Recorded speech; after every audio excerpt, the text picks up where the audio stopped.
Tonight, we're unravelling the life and legacy of Aristotle, one of the greatest minds of ancient Greece. This is the story of a man whose curiosity and intellect laid the foundations for countless disciplines, from philosophy and science to politics and ethics. Aristotle's journey was one of relentless exploration and discovery, shaping the way we think about the world even today. As you settle in and listen, feel free to share in the comments where you're tuning in from and what time it is. It's always amazing to see how stories like this connect us across time zones and borders. If you enjoy thoughtful explorations of history and the lives of extraordinary individuals, don't forget to subscribe to History and Sleep for more. Now take a deep breath. Let the calmness of the night embrace you. Charles Darwin, one of the most influential figures in science, is often remembered for his groundbreaking work on evolution. But his journey to understanding the origins of life on Earth was anything but straightforward. Born in 1809 in Shrewsbury, England, Darwin grew up in a world where scientific exploration was on the rise, but the idea of evolution was not yet widely accepted. His life was filled with scientific curiosity, challenging ideas, and a journey across the world that would forever alter the way humanity viewed itself. Darwin was born to a family of notable individuals. His father, Robert Darwin, was a wealthy physician, and his mother, Susanna, came from the Wedgwood family, known for their pottery business. Tragically, Darwin's mother passed away when he was just 8 years old, leaving a profound impact on him. His father, who had high hopes for him to follow in his footsteps as a physician, sent him to medical school at the University of Edinburgh when he was 16. But Darwin's interests lay elsewhere. He found the practice of medicine distasteful, particularly surgery, which he thought was barbaric. But it wasn't just medicine that failed to capture his imagination. It was the traditional academic curriculum. Instead, Darwin was drawn to the natural sciences, particularly geology and biology, subjects that were not typically emphasised in the medical field. He would spend his free time collecting specimens and studying the natural world around him. However, despite his deepening passion for natural history, Darwin did not excel in his medical studies. His father, frustrated with his son's lack of progress, sent him to Christ's College in Cambridge, hoping that he might find a new direction in life. It was there that Darwin's fascination with natural history truly took off. Under the guidance of influential professors, including botanist John Stevens Henslow, Darwin began to focus his attention on the study of nature, a decision that would eventually lead him to the discovery of the theory of evolution. During his time at Cambridge, Darwin formed a close friendship with Henslow, who encouraged him to pursue a career in natural history. Darwin graduated with a Bachelor of Arts degree in 1831 and, despite having no formal training in the field, decided to join the HMS Beagle on a voyage around the world. It was on this journey that Darwin would begin to develop his ideas about natural selection and the evolution of species. The voyage of the Beagle began in 1831 and lasted nearly 5 years, taking Darwin to places as far as South America, the Galapagos Islands, Australia, and Africa. The trip provided Darwin with an unparalleled opportunity to observe the natural world in its most diverse forms. He meticulously collected specimens of plants, animals, and fossils, and took detailed notes on his observations. It was during his time in the Galapagos Islands, however, that Darwin made a discovery that would change everything. He noticed that the finches on the islands were all similar, but had distinct variations in their beaks depending on the type of food available. This observation led him to question the idea that species were fixed and unchanging. Darwin began to develop a theory that species were not created in their present form, but evolved over time, adapting to the environment in which they lived. He proposed that the differences between species were a result of small changes accumulated over generations, with those organisms better suited to their environments surviving and passing on their advantageous traits. This idea, known as natural selection, became the cornerstone of Darwin's theory of evolution. Upon returning to England in 1836, Darwin began to work on his observations from the voyage. He spent the next several years analysing his findings, corresponding with other scientists and developing his ideas. It was a slow and meticulous process. He was reluctant to publish his ideas, knowing that they would be controversial. The scientific and religious communities of the time were heavily invested in the idea of creationism, the belief that life was created by a divine being in its present form. Darwin's theory of evolution challenged this deeply held belief, and he feared the backlash that would come with publishing his ideas. In 1859, after more than 20 years of research, Darwin finally published his most famous work on the origin of species. The book outlined his theory of evolution by natural selection, and it quickly became one of the most influential scientific works of all time. The reaction to the book was mixed. Many scientists praised Darwin's work, recognizing the evidence he had gathered and the implications of his theory. However, the religious community was outraged, and the book sparked a fierce debate that continues to this day. One of the most significant aspects of Darwin's theory was its challenge to the traditional view of creation. Prior to Darwin, the widely accepted belief was that species were fixed and immutable, created by God.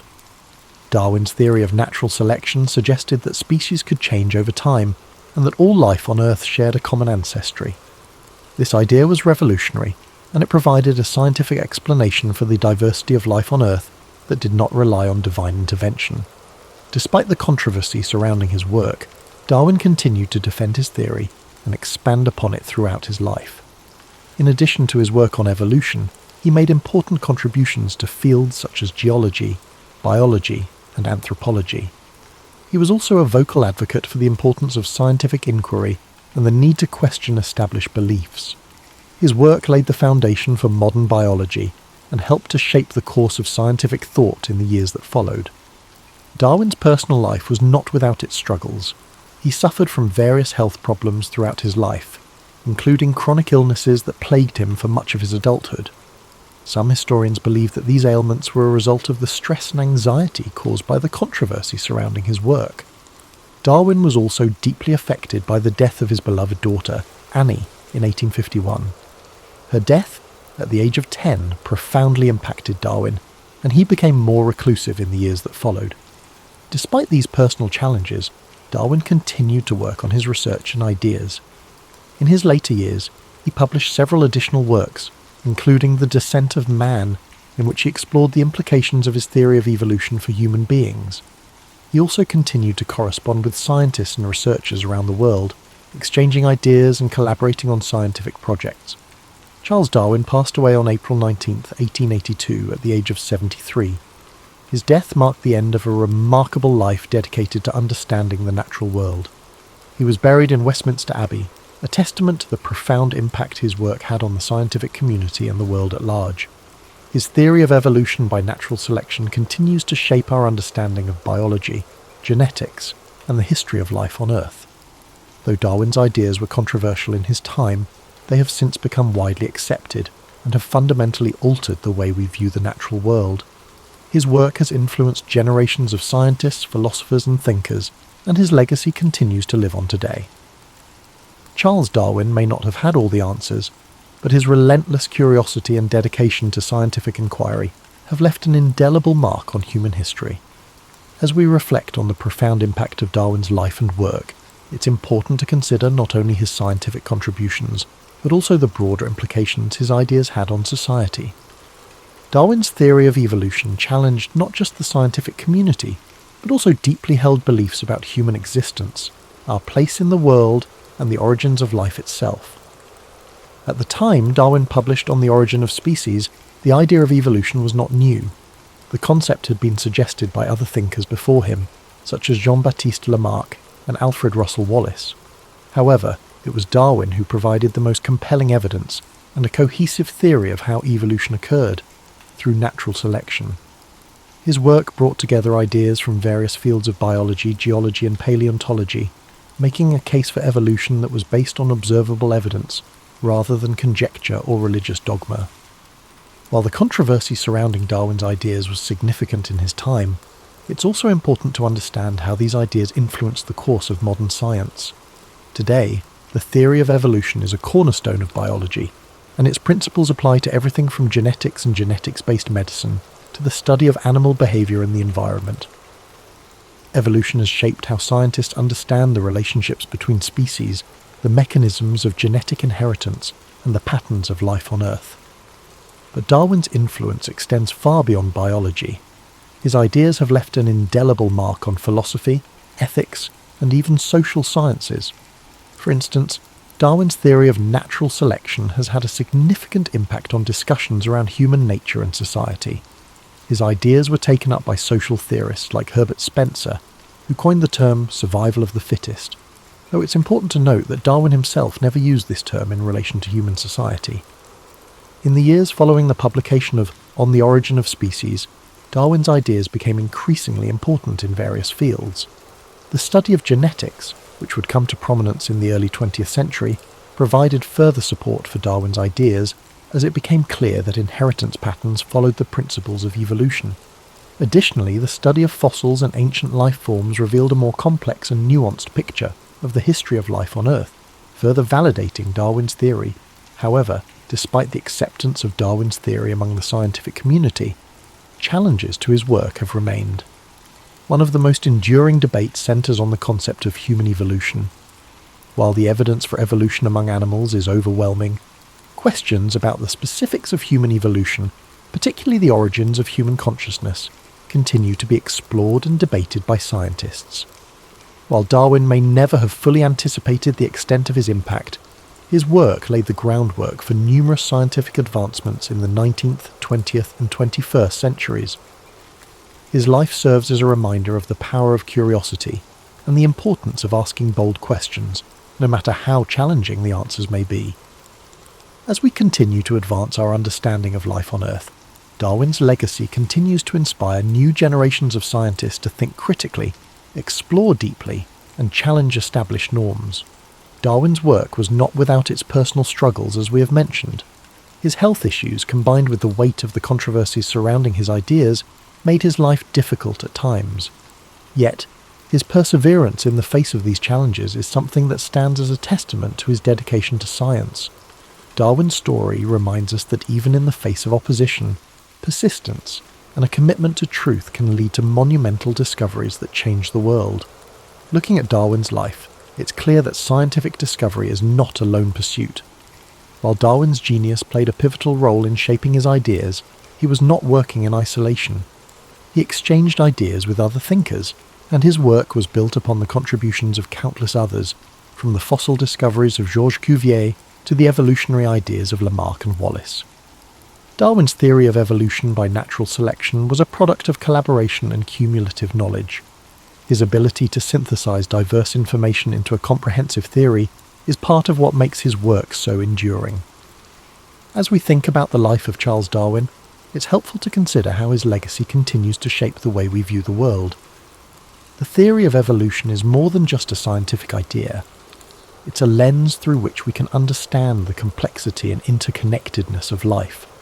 From the smallest microbes to the most complex animals, the principles of evolution offer us insight into the forces that have shaped life on Earth. And as we relax, letting these thoughts wash over us, it's also worth remembering that Darwin's journey was not just about intellectual achievement, it was also about a lifelong pursuit of understanding the natural world, a curiosity that led him to travel to remote corners of the world, observe the diversity of life, and contemplate the profound questions about existence that we all share. In the end, Charles Darwin's story is a reminder that the quest for knowledge is a never-ending journey, and that even the most revolutionary ideas come from a deep sense of wonder and exploration. His life encourages us to question, to observe, and to appreciate the mysteries of the natural world, all while being open to new ideas that challenge the status quo. It's important to consider not only his revolutionary scientific theories, but also the broader context in which his work unfolded. Darwin lived in a time of significant social, political, and intellectual change, and his ideas both reflected and contributed to these shifts. The 19th century was a period marked by advances in industrialization, the expansion of the British Empire, and the rise of new scientific disciplines. It was also a time when traditional beliefs about the natural world were increasingly being challenged, as new discoveries in fields such as geology, astronomy, and biology began to question the long-held notions of creation. In the years leading up to Darwin's voyage on the HMS Beagle, Europe was undergoing a scientific revolution. Scientists were increasingly looking beyond religious explanations for natural phenomena and seeking empirical evidence to understand the world. The work of figures like Sir Isaac Newton, who had established the laws of physics, and James Hutton, who had developed the theory of uniformitarianism in geology, set the stage for Darwin's own discoveries. Hutton's idea that the Earth was shaped by slow, gradual processes over time influenced Darwin's thinking on the gradual nature of evolution. Darwin's voyage aboard the Beagle in the 1830s was not just a scientific expedition, it was an intellectual journey that would shape his worldview. The places he visited, from the volcanic islands of the Galapagos to the diverse ecosystems of South America, provided him with a rich tapestry of evidence that would help him piece together the theory of evolution. However, Darwin's observations were not just about collecting data, they were about questioning the nature of life itself. As he witnessed the diversity of species and the variations within them, he began to realize that the differences were not merely superficial, but were the result of deep, underlying processes that could be understood through science. One of the most striking aspects of Darwin's work is the way he combined observation, experimentation, and theory. His meticulous attention to detail, and his ability to synthesize information from various fields, botany, geology, zoology, and more, allowed him to develop a comprehensive theory of evolution. This interdisciplinary approach set Darwin apart from many of his contemporaries and paved the way for future scientific exploration. Yet, despite his groundbreaking ideas, Darwin was deeply aware of the potential repercussions of his work. He knew that the implications of his theory would challenge not only the scientific community, but also the broader cultural and religious views of the time. Darwin was not the first to suggest that species might evolve over time. Lamarck had proposed an early theory of evolution, and Wallace had arrived at similar conclusions independently. However, Darwin's theory of natural selection was different, because it provided a mechanism for how evolution occurred. Unlike Lamarck, who suggested that organisms could pass on traits acquired during their lifetime, Darwin argued that natural selection, whereby the fittest individuals survive and pass on their advantageous traits, was the driving force behind evolution. Darwin's caution in publishing his ideas is often noted by historians. He spent more than 2 decades refining his theory before releasing On the Origin of Species, in part due to the anticipated backlash. When the book was finally published in 1859, it created a storm of controversy. While many scientists, particularly those in the emerging fields of genetics and paleontology, quickly embraced Darwin's ideas, the religious community vehemently opposed them. The idea that humans were not created in the image of God but were instead the result of a long process of natural selection was, and still is, a deeply contentious issue. This opposition did not deter Darwin, though. He continued to defend his ideas and engage in public debates, ultimately cementing his place as one of the most influential scientists in history. One of the reasons Darwin's theory has remained so influential is its ability to explain the complexity of life in a coherent and scientifically rigorous manner. Today, with the advent of modern genetics and molecular biology, Darwin's theory has been supported and expanded upon in ways he could not have imagined. The discovery of DNA and the understanding of genetic inheritance have provided a detailed mechanism for how traits are passed down through generations, supporting the concept of natural selection. In this way, Darwin's ideas have stood the test of time, evolving alongside new discoveries and technologies. Yet, despite the overwhelming evidence supporting Darwin's theory, there are still those who continue to reject it. The debate over evolution remains one of the most contentious issues in modern society, particularly in the United States, where creationism and intelligent design are still promoted by some as alternatives to the theory of evolution. This ongoing debate highlights the intersection of science, religion, and education, and underscores the enduring power of Darwin's ideas to spark discussion and challenge existing beliefs. As we consider Darwin's impact, it's also important to recognise the personal sacrifices he made for his work. His health, which had always been fragile, deteriorated further in the years following his publication of On the Origin of Species. Some historians suggest that Darwin's chronic illnesses were exacerbated by the stress of the intense public scrutiny and the isolation he felt from his scientific peers. In addition, the death of his daughter Annie, whom he was very close to, left him devastated and further deepened his reclusiveness. Darwin spent the remaining years of his life largely withdrawn from public life, focusing on his research and writing. Yet even in his seclusion, he continued to contribute to the scientific community, publishing additional works, including The Descent of Man, which applied his theory of evolution to human beings. Darwin's contributions to science were not limited to his work on evolution. He also made important discoveries in the fields of geology, plant biology, and zoology. His observations on the geology of the Beagle's voyage contributed to the development of uniformitarianism, the idea that the Earth's features were shaped by slow, continuous processes. His studies of barnacles and the fertilization of orchids also provided valuable insights into the world of natural history. Today, Charles Darwin is regarded as one of the most important figures in the history of science. His work has influenced fields ranging from biology and genetics to psychology, anthropology, and even philosophy. His legacy extends beyond his scientific contributions. However, Darwin's life is a testament to the power of curiosity, persistence, and critical thinking. It reminds us that even in the face of doubt and controversy, it is often the most challenging questions that lead to the greatest discoveries. As we close the story of Charles Darwin, we can take a moment to reflect on his journey, not just as a scientist, but as a person who dedicated his life to understanding the mysteries of the natural world. His work has changed the way we view life on Earth and has opened up new avenues of inquiry that continue to shape our understanding of the world around us. William Shakespeare was born in the spring of 1564 in the small town of Stratford-upon-Avon, England. Though the exact date of his birth is not known, tradition holds it to be April 23rd. The streets of Stratford were quiet, lined with timber-framed houses, their white plaster walls crisscrossed by dark wooden beams. The gentle flow of the River Avon had meandered through the town, reflecting the sky in its soft, rippling waters. William was the third child of John Shakespeare, a glove maker and local merchant, and Mary Arden, who came from a respected farming family. Their home on Henley Street was modest, but comfortable, filled with the sense of leather and parchment from his father's work. In those early days, William's world was shaped by the sounds of bustling markets, church bells, and the hum of conversation among townsfolk. The air in Stratford was filled with the rhythms of everyday life, the changing seasons, and the echoes of a world on the brink of cultural awakening. As a boy, William likely spent time exploring the fields and woods beyond the town, where wildflowers bloomed and the calls of birds filled the air.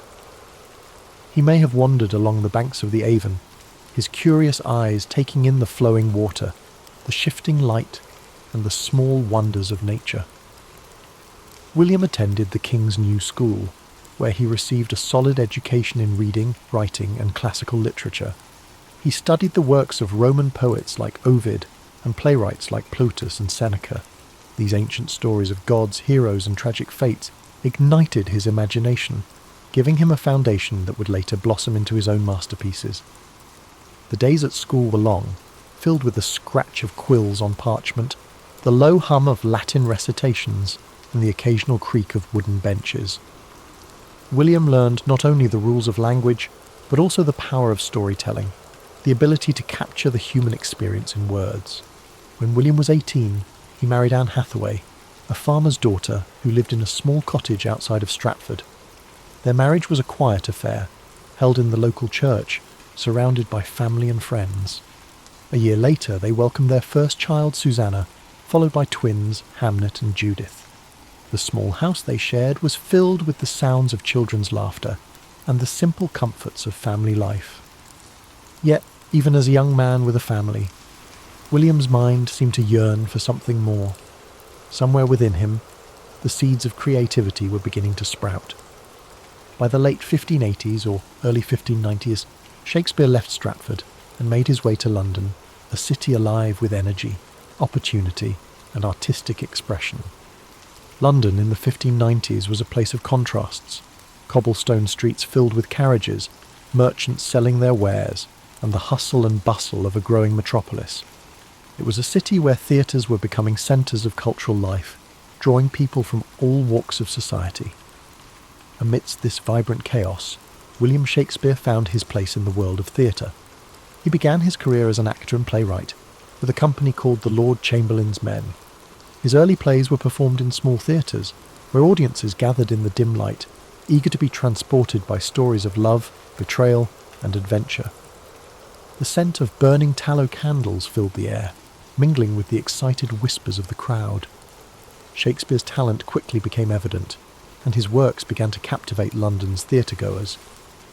His early successes included plays like Henry VI and Titus Andronicus, stories of war, revenge, and political intrigue. Each line he wrote seemed to pulse with life, filled with the richness of human emotion and the beauty of language. By the late 1590s, Shakespeare had become a respected figure in the theatre world. He purchased shares in the newly built Globe Theatre, a wooden structure that would become the heart of his creative endeavours. The Globe stood on the southern bank of the River Thames, its thatched roof and open-air stage welcoming thousands of eager spectators. It was here that some of his greatest plays came to life: Romeo and Juliet, A Midsummer Night's Dream, and The Merchant of Venice.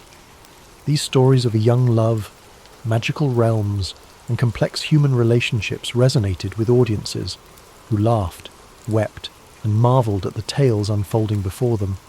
As his reputation grew, so did the depth of his work. In the early 1600s, Shakespeare wrote some of his most profound and powerful tragedies: Hamlet, Othello, King Lear, and Macbeth. These plays explored the darker corners of the human soul, delving into themes of ambition, jealousy, madness, and fate. Imagine the dimly lit stage, the flicker of candlelight, the hushed anticipation of the crowd as the curtain rose. The words of Shakespeare filled the air, weaving a tapestry of emotion, drama, and insight that would echo through the centuries. Even as he found success in London, Shakespeare never lost his connection to Stratford-upon-Avon. He returned frequently to his hometown, where he purchased New Place, one of the largest houses in the town. It was a place of peace and reflection, a retreat from the bustling world of the theatre. As he entered the later years of his life, his writing took on a gentler tone. Plays like The Tempest and The Winter's Tale spoke of forgiveness, redemption, and the passage of time. These final works reflected a man who had seen much of life's beauty and sorrow, and who sought peace and understanding. On April 23, 1616, at the age of 52, William Shakespeare passed away in his hometown of Stratford-upon-Avon. His life had been a journey of words, stories, and imagination, a journey that left an indelible mark on the world. He was buried in the chancel of Holy Trinity Church, and where his gravestone still rests today. As you breathe deeply now, let the story of William Shakespeare settle gently into your mind. His legacy lives on, in every play, every sonnet, and every line that continues to inspire generations. His words remind us of the beauty of language, the complexity of the human experience, and the power of storytelling. William Shakespeare's life was one of continuous growth, creativity, and exploration. Even though he left the world far too early at the age of 52, his legacy continued to flourish long after his death. His works were not confined to his own time. They transcended generations, cultures, and continents, shaping the world of literature, theatre, and language in ways no one could have predicted. In the years following his passing, Shakespeare's fellow actors and friends, John Hemingway and Henry Condell, took on the task of preserving his work. They compiled and published the first folio in 1623, a collection that ensured his plays would be remembered and performed for centuries to come. This remarkable volume contained 36 of his plays, including comedies, histories, and tragedies, preserving works that may otherwise have been lost. Without the dedication of these friends, some of Shakespeare's most beloved works, such as Macbeth and The Tempest, might never have reached us. Thanks to this labour of love, his stories endured, spreading far beyond the theatres of London to inspire future generations of readers, actors, and writers. Shakespeare's influence on the English language is unparalleled. He coined or popularised thousands of words and phrases, many of which are still in use today. Expressions like break the ice, wild goose chase, and heart of gold can all be traced back to his plays. His ability to capture human emotion and experience in words gave the language a richness and expressiveness that endures. His works reflected the human condition in all its complexity, the joys, the sorrows, the triumphs, and the tragedies. Shakespeare's characters were not just figures on a stage, but living, breathing reflections of humanity. They spoke of love, ambition, betrayal, and redemption with a clarity that resonated across time. Imagine Romeo and Juliet, young lovers torn apart by the feud of their families, speaking words that echo the passions and heartbreaks of every generation. Picture Hamlet, the introspective prince, grappling with questions of life, death, and morality. Think of King Lear, an old man facing the consequences of his pride and folly, or Macbeth, driven to ruin by ambition and fate. These stories were not just meant to entertain, they were designed to make audiences think, feel, and understand themselves and the world around them. In Shakespeare's time, the theatre was a place where the barriers of class and status melted away, where the common folk and the nobility could come together to share in the experience of a story. The Globe Theatre, with its thatched roof and wooden beams, echoed with the laughter, tears and applause of audiences who saw their lives reflected on stage. Shakespeare understood that stories had the power to unite people, to reveal truths, and to inspire change. In his quieter moments, Shakespeare returned to Stratford-upon-Avon, where he enjoyed the peace of his family home. Here, he could escape the noise of the city and the demands of the theatre. He tended to his affairs and spent time with his family and walked the familiar streets of his hometown, but even in retirement, the creative spark never truly left him. Later years, he collaborated with younger playwrights and continued to refine his craft. The serenity of Stratford offered him a chance to reflect on his life's work, to find peace in the knowledge that he had given the world something timeless and extraordinary. Though his life ended on April 23, 1616, his impact was only just beginning. Over the centuries, Shakespeare's works were performed in countless theatres, translated into every major language, and adapted into countless forms. His stories found new life in operas, films, novels, and modern reinterpretations that brought his characters into new settings and contexts. Generations of actors, from humble players to celebrated stars, found their voices through Shakespeare's words. Directors reimagined his plays in endless ways, setting them in modern cities, distant futures, and war-torn landscapes. Each interpretation shed new light on his timeless themes. In schools and universities, students continue to explore his plays, discovering the brilliance and depth of his writing. His sonnets, with their delicate beauty and insight into the nature of love and time, continue to touch the hearts of readers across the globe. Shakespeare's legacy is not just in the pages of books or on the stages of theatres. It lives in the way we use language, the way we tell stories, and the way we understand ourselves. His genius lies in his ability to capture the full spectrum of human experience, from the lightest moments of comedy to the darkest depths of tragedy. As you lie here, feeling the weight of sleep gently pressing upon you, know that Shakespeare's story is one of inspiration, creativity, and boundless imagination. He reminds us that even the simplest beginnings can lead to extraordinary journeys, that the world is full of stories waiting to be told, and that words have the power to change hearts and minds. Allow his life story to guide you into a restful slumber, where dreams unfold like the scenes of a play, filled with wonder, beauty, and endless possibility. Let the words of the past wrap around you like a soft blanket, comforting and timeless. As we continue to reflect on the life and legacy of William Shakespeare, his story weaves a rich tapestry of creativity, resilience, and timeless brilliance. Though the world around him changed, his works remained steadfast, a beacon of human expression that endured across centuries. The years following his death saw a gradual rise in recognition, as scholars, actors, and audiences began to understand the profound impact of his words. In the decades after his passing, you have the first folio published in 763, 1623 by his friends and fellow actors, secured his place in history. This collection ensured that plays like Macbeth, The Tempest, Twelfth Night, and Julius Caesar would be preserved and shared with future generations. Each of these works held a mirror to society, reflecting the complexities of human nature, politics, and morality. As time went on, Shakespeare's works spread beyond the shores of England.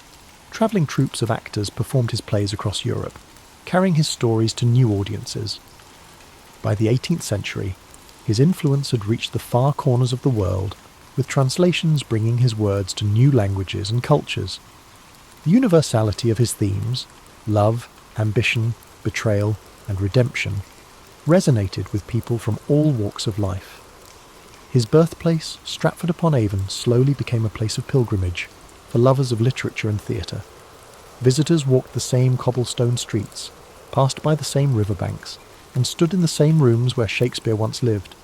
The small town grew into a symbol of creativity and artistic heritage, forever linked to the legacy of its most famous son.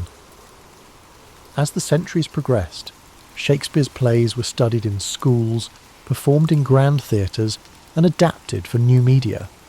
Actors found endless opportunities to breathe life into his characters, from the tragic figures of Hamlet and King Lear to the comedic brilliance of Much Ado About Nothing and A Midsummer Night's Dream.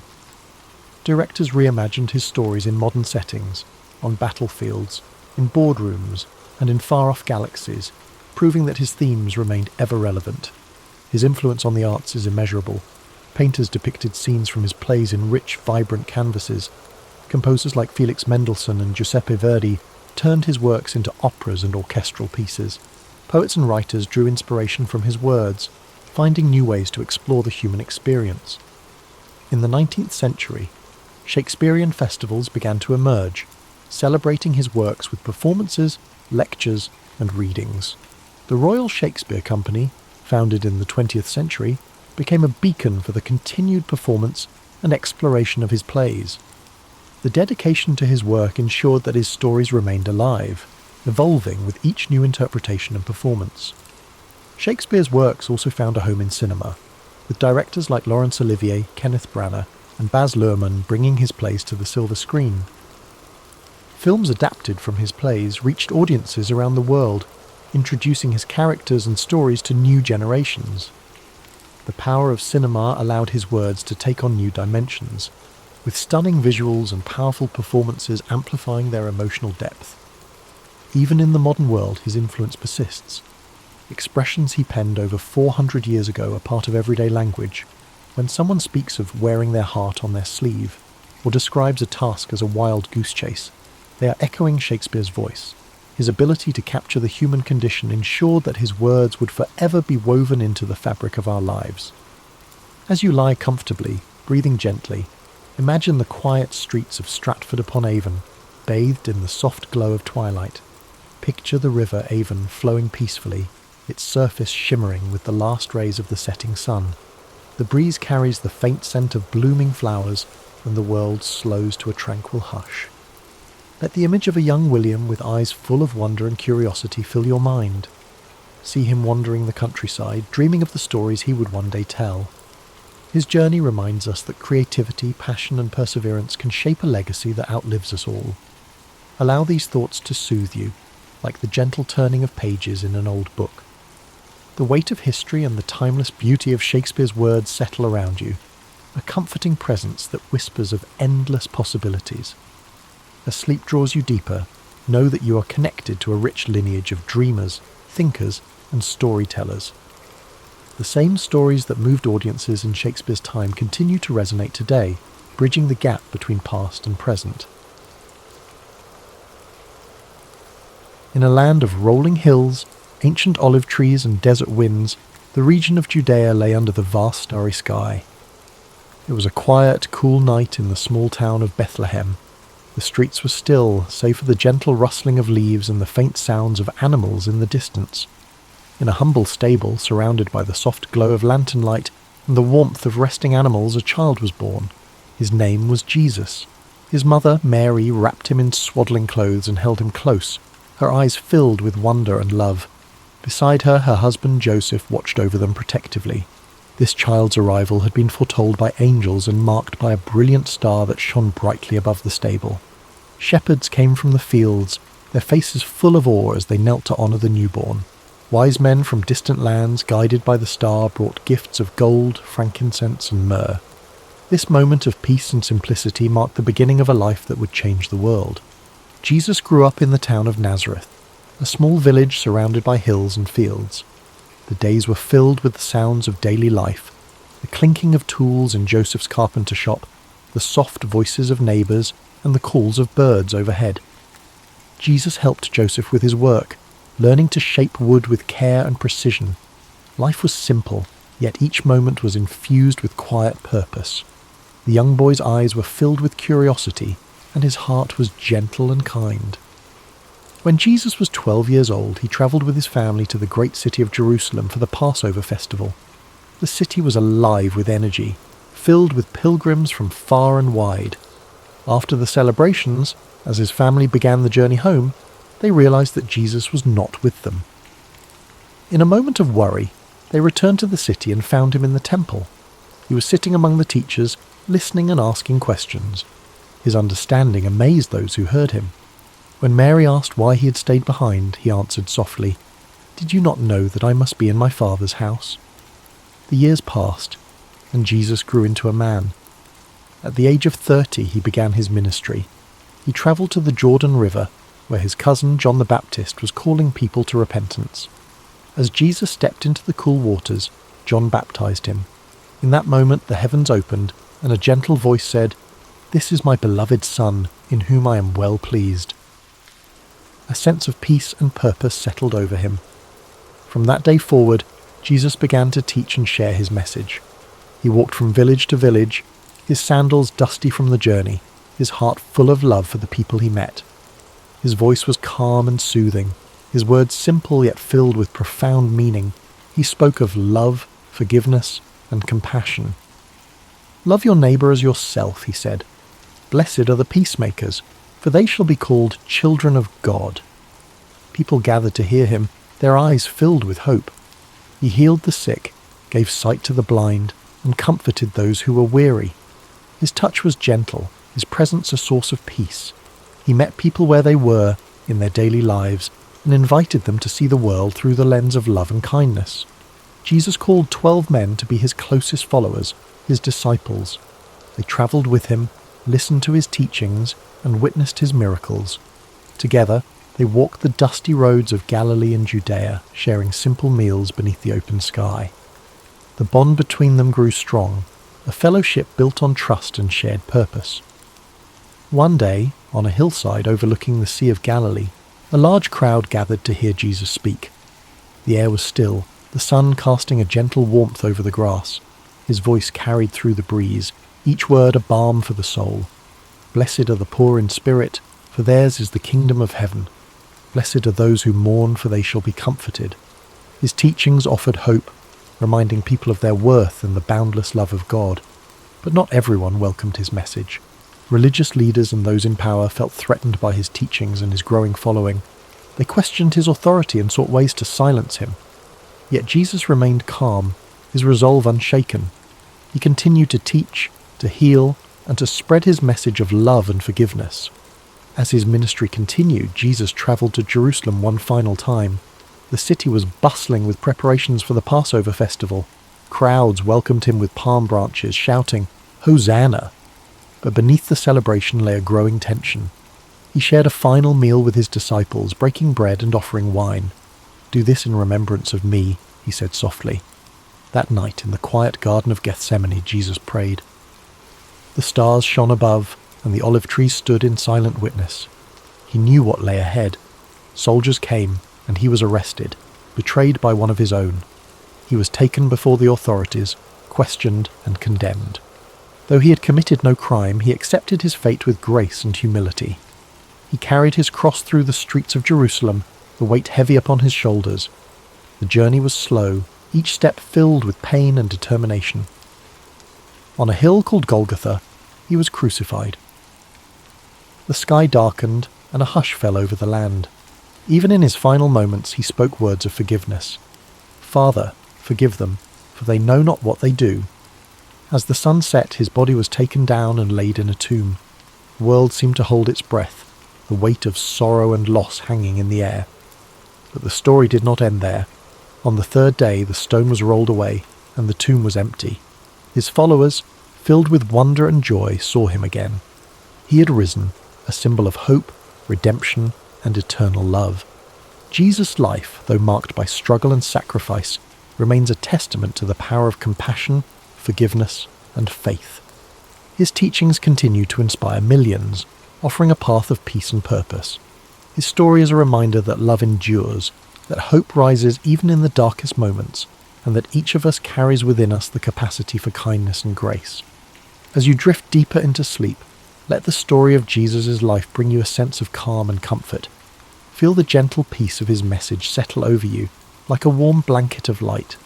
His journey, filled with love and sacrifice, reminds us of the quiet strength within our own hearts. Let the serenity of this story continue to wash over you, like a gentle tide drawing you further into rest. The life of Jesus of Nazareth is a story that transcends time, a narrative of love, sacrifice, and enduring hope. As you breathe softly, allow the echoes of his message to bring a sense of calm and comfort. Imagine the quiet streets of ancient Nazareth, the town where Jesus spent much of his early life.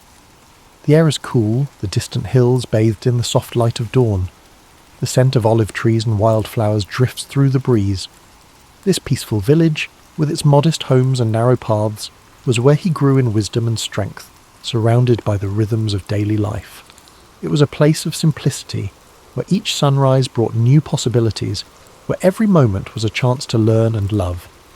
As you picture these scenes, feel the simplicity and peace of a world free from noise and distraction. The sound of soft footsteps on the earth, the whisper of the wind through the trees, and the gentle murmur of quiet conversations create a soothing backdrop. Jesus walked these streets, his heart already filled with a quiet purpose. His presence was one of kindness, humility, and unwavering love. Now imagine the rolling hills of Galilee, where Jesus often taught and spent time with his disciples. The landscape is serene, with fields of wildflowers swaying in the breeze. The Sea of Galilee stretches out before you, its surface shimmering under the morning sun. The gentle lapping of waves against the shore creates a calming rhythm. Jesus walked these shores sharing stories and parables that spoke to the hearts of those who listened. His words, like the steady waves, carried a sense of peace and clarity. The parables he told were simple, yet profound. He spoke of the Good Samaritan, a reminder to love and care for one another, regardless of differences. He shared the story of the prodigal son, illustrating the boundless nature of forgiveness and acceptance. Each story he told invited people to see the world through the lens of compassion, empathy, and understanding. As the sun sets over Galilee, the skies painted in hues of gold, pink, and lavender. Jesus and his disciples sit together on the grass, the warmth of the day fading into the cool of evening. They share bread and fish, the simple meal reminding them of life's basic joys. The bond between them is one of trust, friendship, and shared purpose.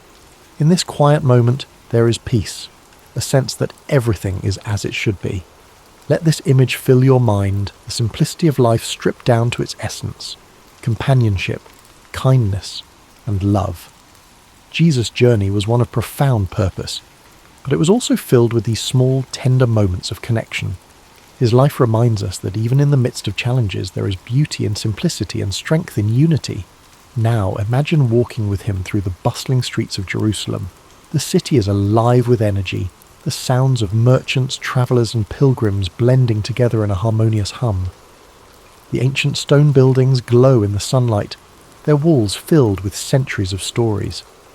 In this vibrant city, Jesus continued to teach, to heal, and to offer hope to those who felt lost or forgotten. Even as challenges and opposition grew, he faced each moment with grace and courage. His steps were steady, his heart unshaken. He knew that his path would lead to sacrifice, but his love for the world was greater than his fear of suffering. Each moment of his life was a reflection of his message: to love selflessly, to forgive endlessly, and to walk in peace. Picture the gentle stillness of the Garden of Gethsemane, where Jesus spent his final moments of solitude before his arrest. The olive trees stand as silent witnesses, their gnarled branches reaching out like ancient hands. The night air is cool, and the stars above shimmer faintly. In this place of quiet reflection, Jesus prayed, his heart filled with both sorrow and acceptance. Even in this moment of deep vulnerability, his love remained steadfast. As the story of his life reaches its end, the message of hope and resurrection lingers. The empty tomb, the rolled-away stone, and the joy of his followers who saw him again speak of renewal and the promise that love endures beyond even the darkest moments.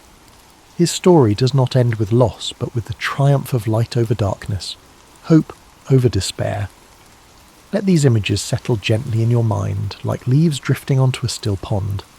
The life of Jesus is a story of unwavering love, of sacrifice that brings renewal, and of hope that rises like the dawn. His journey teaches us that even in moments of doubt or struggle, there is a quiet strength within each of us, a capacity for love and kindness that can transform the world. As you continue to breathe softly, feel the comfort of his message surrounding you like a warm blanket. You're safe, you're loved, and you're held in the quiet peace of this moment. Allow your mind to float gently on the currents of this story, the calming rhythm guiding you deeper into rest. As you drift further into relaxation, let the calmness of this story continue to embrace you. The life of Jesus of Nazareth is more than a historical tale. It is a gentle reminder of the boundless capacity for love, forgiveness, and hope that lives within us all. His journey is a thread woven into the fabric of time, stretching across centuries, touching hearts, and bringing comfort to those who seek peace. Imagine the soft light of dawn breaking over the hills of Galilee. The sky transitions from deep indigo to a gentle shade of gold, the first rays of sunlight spilling across the fields. The air is crisp and filled with the scent of dew-kissed grass. The world stirs quietly to life, and in this tranquil moment there is a sense of renewal, of infinite possibility. This peaceful scene mirrors the promise that each day offers, a chance to start anew, to embrace life with love and compassion. As you breathe deeply, picture Jesus walking along a dusty path, his sandals leaving faint imprints in the earth. The road stretches out before him, winding through olive groves and small villages. The breeze carries the sound of distant laughter, the clink of tools, the murmur of conversations. These simple, everyday moments were the backdrop to his teachings, a reminder that holiness and grace are often found in the ordinary rhythms of life. Jesus walked these roads not as a figure of wealth or power, but as a humble man with a message of hope. His heart was open to the weary, the broken, and the forgotten.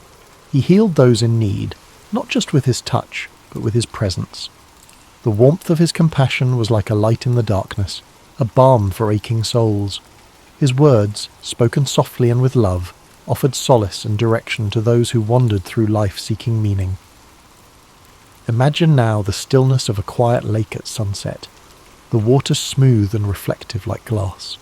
The sky glows with hues of amber and violet, the last light of the day casting long shadows across the shore. Jesus and his disciples sit by the water's edge, their voices low and peaceful. The gentle lapping of the waves creates a calming rhythm, a reminder that even in the midst of life's storms, there is always a place of stillness, a refuge for the heart. In moments of solitude, Jesus often sought quiet places to pray, to reflect, and to find peace. The hills and gardens, the quiet shores and wilderness paths, these were his sanctuaries. Let this image guide you to your own place of stillness, a place where the noise of the world fades away, and you are left with the comforting presence of peace. As you drift deeper, picture a star-filled night sky stretching endlessly above you. Each star is a beacon of light, a reminder of the infinite possibilities and the enduring presence of love and hope. Jesus' message, like these stars, shines brightly through the darkness, offering guidance, warmth, and assurance.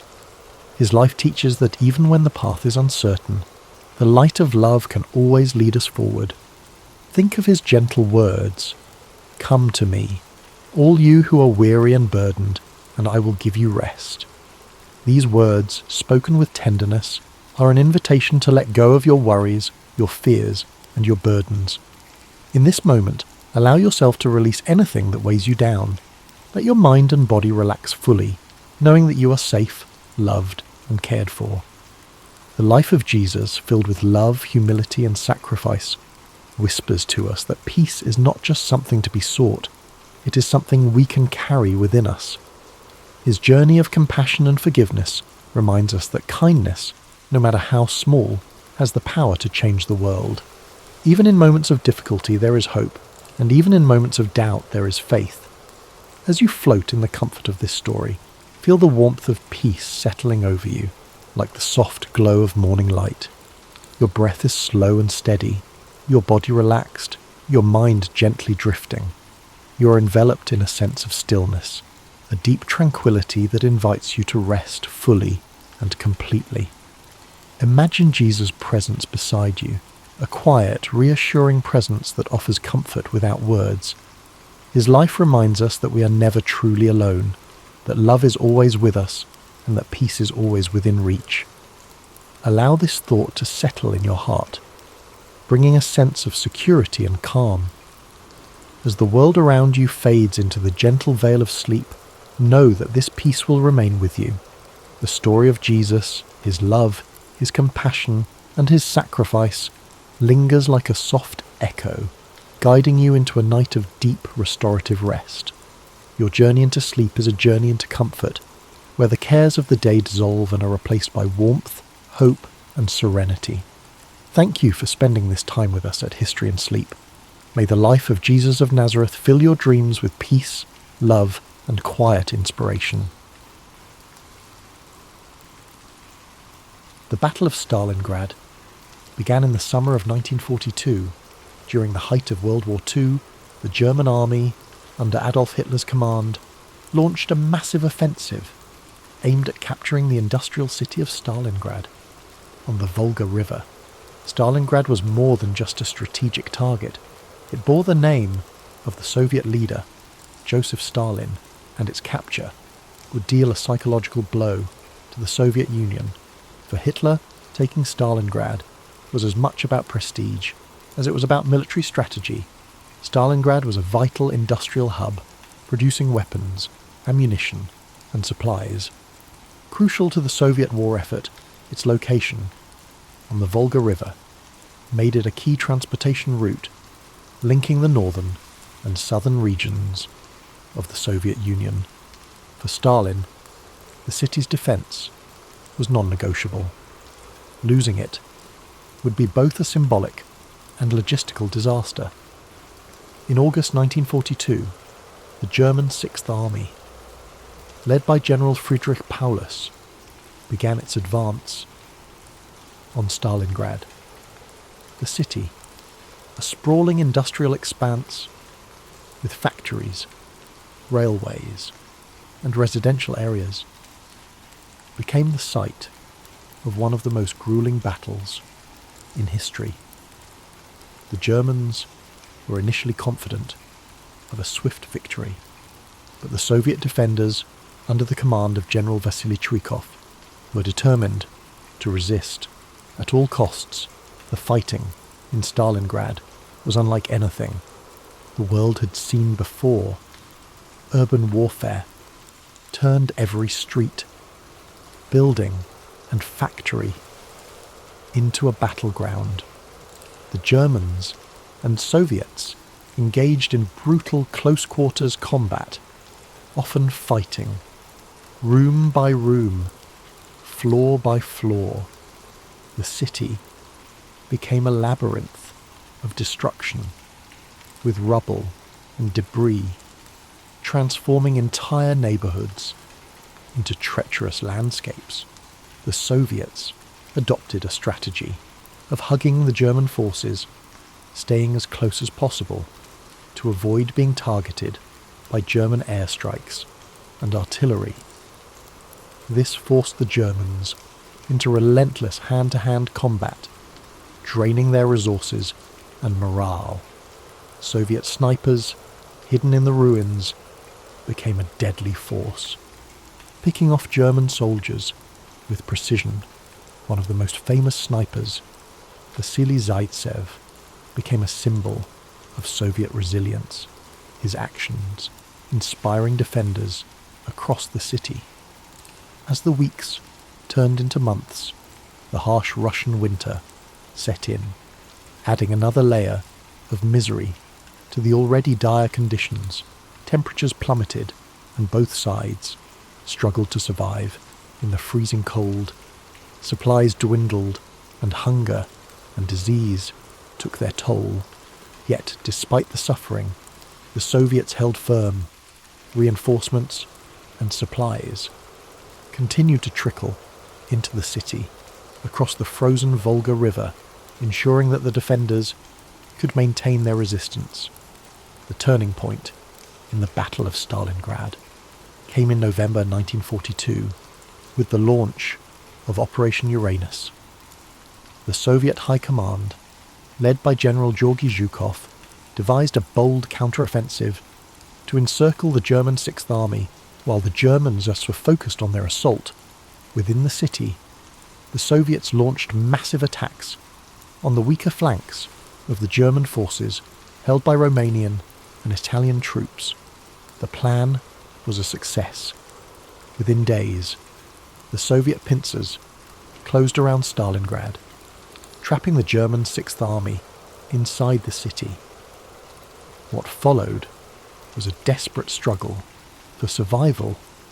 The encircled German forces, numbering over 300,000 men, were cut off from supplies and reinforcements. Hitler, refusing to allow a retreat, ordered Paulus to hold the city at all costs. The Luftwaffe attempted to airlift supplies to the encircled troops, but the efforts were insufficient. The soldiers inside the pocket faced starvation, freezing temperatures, and relentless Soviet attacks. The Soviets tightened their grip on the city, systematically destroying the remaining German positions. The defenders' situation became increasingly hopeless, and morale plummeted. In January 1943, the Soviets launched their final assault to crush the pocket. By this time, Paulus and his men were exhausted, demoralized, and out of options. On February 2nd, 1943, Paulus surrendered, marking the end of the Battle of Stalingrad. The Soviet victory was a turning point in the war, shattering the myth of German invincibility and shifting the momentum in favour of the Allies. It was a devastating blow to Hitler's ambitions, and the loss of the Sixth Army was a humiliation from which Germany would never fully recover. The cost of the battle, however, was staggering. Over 2 million soldiers and civilians were killed, wounded, or captured. During the 5 months of fighting, Stalingrad itself was left in ruins, its streets and buildings reduced to rubble. The human suffering on both sides was immense, with countless families forever altered by the loss of loved ones. Despite the devastation, the Soviet victory theme at Stalingrad became a symbol of resilience and determination. It demonstrated the power of unity and the will to endure, even the most harrowing of circumstances. The people of Stalingrad, who had endured unimaginable hardship, became heroes in the eyes of their nation. In the years following the war, Stalingrad was rebuilt, its scars serving as a reminder of the sacrifices made to defend it.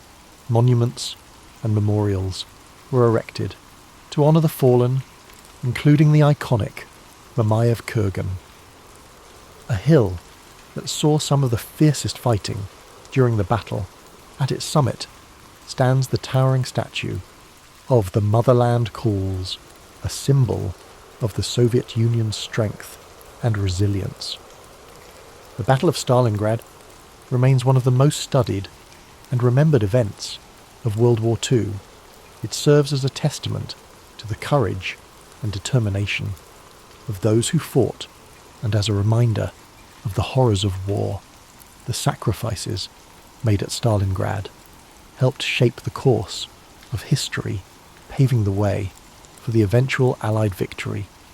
As you drift into sleep tonight, let the story of Stalingrad remind you of the strength of the human spirit and the resilience that emerges in the face of adversity. Imagine the quiet, snow-covered streets of the rebuilt city, the echoes of history carried gently on the wind. Let the bravery and sacrifice of those who endured inspire a sense of gratitude and peace within you. The story of the Battle of Stalingrad did not end with the surrender of the German Sixth Army, its aftermath rippled far beyond the frozen streets of the ruined city, shaping the course of World War II and the history of the 20th century. The Soviet victory was a turning point, not just for the Eastern Front, but for the entire Allied effort. It demonstrated the determination and resilience of the Soviet people and marked the beginning of a relentless push to drive the Axis forces out of the Soviet Union and eventually defeat them in Europe. The cost of the battle was nearly unimaginable. The casualty figures are staggering, with estimates placing the total number of dead, wounded, or missing on both sides at over 2 million. Civilians caught in the crossfire endured unimaginable suffering as the city they called home became a war zone of unthinkable destruction. Homes were destroyed, families torn apart, and lives forever altered by the relentless tide of war. For the survivors of Stalingrad, the end of the battle brought no immediate relief. The city, once a thriving industrial centre, lay in ruins. Entire neighbourhoods had been reduced to rubble, and the infrastructure was necessary for daily life, water, electricity, food supplies, was obliterated. The people of Stalingrad faced the monumental task of rebuilding their lives and their city from the ashes. Yet, even in the face of such devastation, there was a sense of pride and determination among the survivors. They had endured the unendurable and emerged victorious. The Soviet government worked swiftly to rebuild Stalingrad. The city became a symbol of resilience and sacrifice, a beacon of Soviet strength and determination. Propaganda celebrated the victory as a triumph of socialism and the indomitable spirit of the Soviet people. The rebuilding effort was immense, and though the scars of war were not easily erased, the city slowly rose from its ashes. For the German army, the defeat at Stalingrad was a catastrophe from which it would never fully recover. The loss of the Sixth Army, one of Germany's most experienced and well-equipped fighting forces, was a devastating blow. Morale among German troops on the Eastern Front plummeted, and the aura of invincibility that had surrounded the Wehrmacht since the beginning of the war was shattered.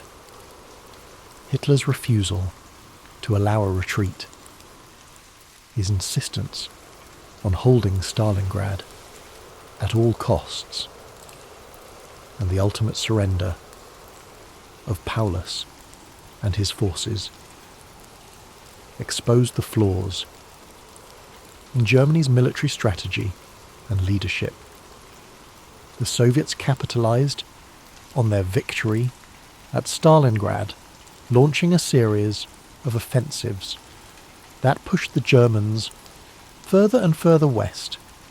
The Red Army's momentum, gained at such great cost in Stalingrad, carried them all the way to Berlin by the spring of 1945. The victory at Stalingrad was the foundation upon which the eventual Soviet triumph in World War II was built. Beyond its military significance, the Battle of Stalingrad left a profound legacy in the collective memory of the world. It became a symbol of resilience, sacrifice, and the unyielding human spirit, the stories of the soldiers and civilians who endured the battle, stories of heroism, endurance, and survival, continue to resonate. Their experiences remind us of the horrors of war, the cost of conflict, and the strength of the human will to persevere. For the people of Stalingrad, their city's name became synonymous with courage and defiance. In 1961, during a wave of de-Stalinisation in the Soviet Union, the city was renamed Volgograd, yet the memory of the Battle of Stalingrad remained deeply embedded in the hearts of those who lived through it and those who came after.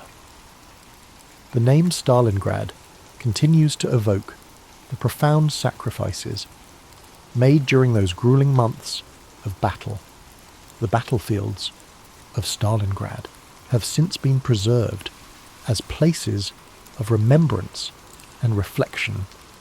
The Myrmiev Kurgan Memorial Complex, with its towering statue of the Motherland Calls, stands as a testament to the courage and sacrifice of those who fought and died there.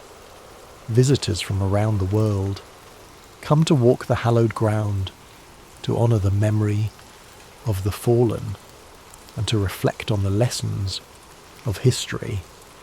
As we look back on the Battle of Stalingrad, it serves as a reminder of the resilience of the human spirit in the face of unimaginable adversity. It is a story of sacrifice and survival, of hope and determination, and of the enduring belief in the possibility of a better future. As you rest tonight, let the story of Stalingrad remind you of the strength that lies within us all. Imagine the quiet streets of the rebuilt city, the soft whispers of the Volga River, and the stillness that now blankets a place once filled with chaos. Let the courage and sacrifice of those who endured inspire peace and gratitude in your heart. The legacy of the Battle of Stalingrad extends beyond its historical and military significance. It has become a symbol of human endurance, the cost of war, and the hope for reconciliation. The rebuilding of Stalingrad, later renamed Volgograd, was not merely a physical endeavour, but an emotional and cultural journey. Every stone laid, every home rebuilt, was a testament to the resilience of the people who survived the horrors of war. In the aftermath of the battle, the city became a focal point for the Soviet Union's narrative of victory and sacrifice. Monuments were erected to commemorate the bravery of those who fought, such as the eternal flame that burns in memory of the fallen. The massive statue of the Motherland Calls, one of the tallest statues in the world, towers over the landscape as a powerful reminder of the battle's significance. It is not just a symbol of victory, but a tribute to the unbreakable will of the defenders and the civilians who endured unimaginable suffering. For decades, the memory of Stalingrad shaped the Soviet Union's identity and its portrayal on the global stage. The battle was celebrated in films, literature, and art, each retelling emphasizing the unity and determination of the Soviet people. The city became a pilgrimage site for veterans, their families, and historians seeking to understand the profound impact of this defining moment in history on a more personal level. The stories of those who fought and survived the battle have been passed down, through generations, veterans shared their experiences with their children and grandchildren, ensuring that the sacrifices made at Stalingrad would never be forgotten. These personal accounts, filled with both sorrow and pride, add depth to the historical narrative and remind us of the humanity behind the statistics. Globally, Stalingrad has become a symbol of resistance and perseverance.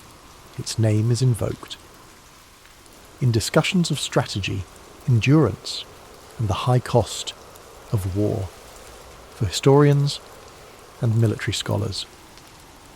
The battle offers countless lessons on tactics, leadership, and the interplay of morale and logistics for ordinary people. It stands as a reminder of what can be achieved when the human spirit refuses to yield. In recent years, efforts have been made to preserve the memory of Stalingrad, while fostering a spirit of reconciliation. Memorials and museums now serve not only as places of remembrance, but also as venues for dialogue and education. They encourage visitors to reflect on the consequences of war and the importance of working toward peace. The city of Volgograd, while forever tied to its past, is also a thriving modern metropolis. Its people have rebuilt their lives and created a vibrant community that honours its history. While looking to the future, the scars of the battle remain in some places, but they serve as reminders of resilience rather than destruction. The lessons of Stalingrad resonate today, reminding us of the importance of unity in the face of adversity, the necessity of standing firm for what is right, and the value of seeking peace, even in the darkest times. It teaches us that the human spirit, when fueled by determination and hope, can endure even the greatest challenges. As you settle into rest, let the story of Stalingrad fill you with a sense of reflection and gratitude. Picture the calm, serene city of Volgograd today, its streets filled with life, its people moving forward while carrying the memory of their past. Imagine the stillness of the fields and the gentle flow of the Volga River, now a place of peace and renewal. The story of the Battle of Stalingrad is rich with details and facts that help us understand the scale of the conflict and the impact it had on the course of World War II. As we reflect further on this pivotal event, let's explore some key facts that bring its history into sharper focus. The Battle of Stalingrad lasted for 200 days, from August 23rd, 1942 to February 2nd, 1943. It is considered one of the longest and bloodiest battles in the history of warfare. The total number of casualties is estimated at over 2 million, making it one of the deadliest battles in human history. These figures include soldiers from both sides, as well as countless civilians caught in the crossfire. The German Sixth Army, led by General Friedrich Paulus, was one of the most formidable forces in Hitler's military. At its peak, the Sixth Army was comprised of over 300,000 soldiers. By the end of the battle, nearly 91,000 German soldiers were taken prisoner, including General Paulus himself. The Soviet strategy of hugging the enemy, staying in close combat, to neutralise the Germans' artillery, and air superiority played a critical role in the city's defence. This tactic turned the urban ruins of Stalingrad into a deadly maze for the German forces. Vasily Zaitsev, a Soviet sniper, became a symbol of the defenders' resilience. During the battle, he is credited with killing over 225 German soldiers, including enemy snipers, which boosted the morale of his comrades. Operation Uranus, a Soviet counteroffensive launched in November 1942, was a brilliantly executed manoeuvre by attacking the weaker flanks of the German forces held by Romanian and Italian troops. The Soviets were able to encircle and trap the German Sixth Army within the city. The German soldiers trapped in the encirclement known as the Kessel, or cauldron, endured horrific conditions. They faced starvation, freezing temperatures, and relentless Soviet assaults. Supplies delivered by air were woefully inadequate, leading to widespread suffering and death. One of the defining moments of the battle was Hitler's refusal to allow Paulus to retreat or break out of the encirclement. This decision sealed the fate of the Sixth Army and marked a significant turning point within the war. When General Paulus surrendered on February 2nd, 1943, it was the first time in history that a German field marshal had been captured alive. This was a major humiliation for Hitler and a symbolic victory for the Allies. The Soviet victory at Stalingrad marked the beginning of a series of offensives that pushed the German forces back across Eastern Europe. It was a critical turning point that shifted the momentum of the war in favour of the Allies. The city of Stalingrad, renamed Volgograd in 1961, has become a place of remembrance. Monuments like the Mamayev Kurgan and the Motherland Calls serve as powerful tributes to those who fought and died during the battle. Despite its association with destruction and suffering, Stalingrad is also a symbol of resilience, unity, and the indomitable human spirit. Its story continues to inspire people around the world, reminding us of the importance of courage and perseverance. As you reflect on these facts, let the weights of history settle gently. In your mind, each detail, each moment of bravery, appearance, and sacrifice adds to the tapestry of this remarkable story. Imagine the quiet streets of Volgograd today, a city that has risen from the ashes of war, standing as a testament to the enduring strength of the human spirit. The Battle of Gettysburg began on the morning of July 1st, 1863. It was a warm summer day, the kind where the golden light of dawn touched the fields and forests with a serene glow. But the tranquility of the Pennsylvania countryside would soon be shattered by the thunder of battle. This clash was not merely another skirmish in the long and bloody conflict of the Civil War. It was a turning point, a moment where the fate of the Union and the Confederacy hung precariously in the balance. General Robert E. Lee, commanding the Confederate Army of Northern Virginia, had set his sights on a bold invasion of the North.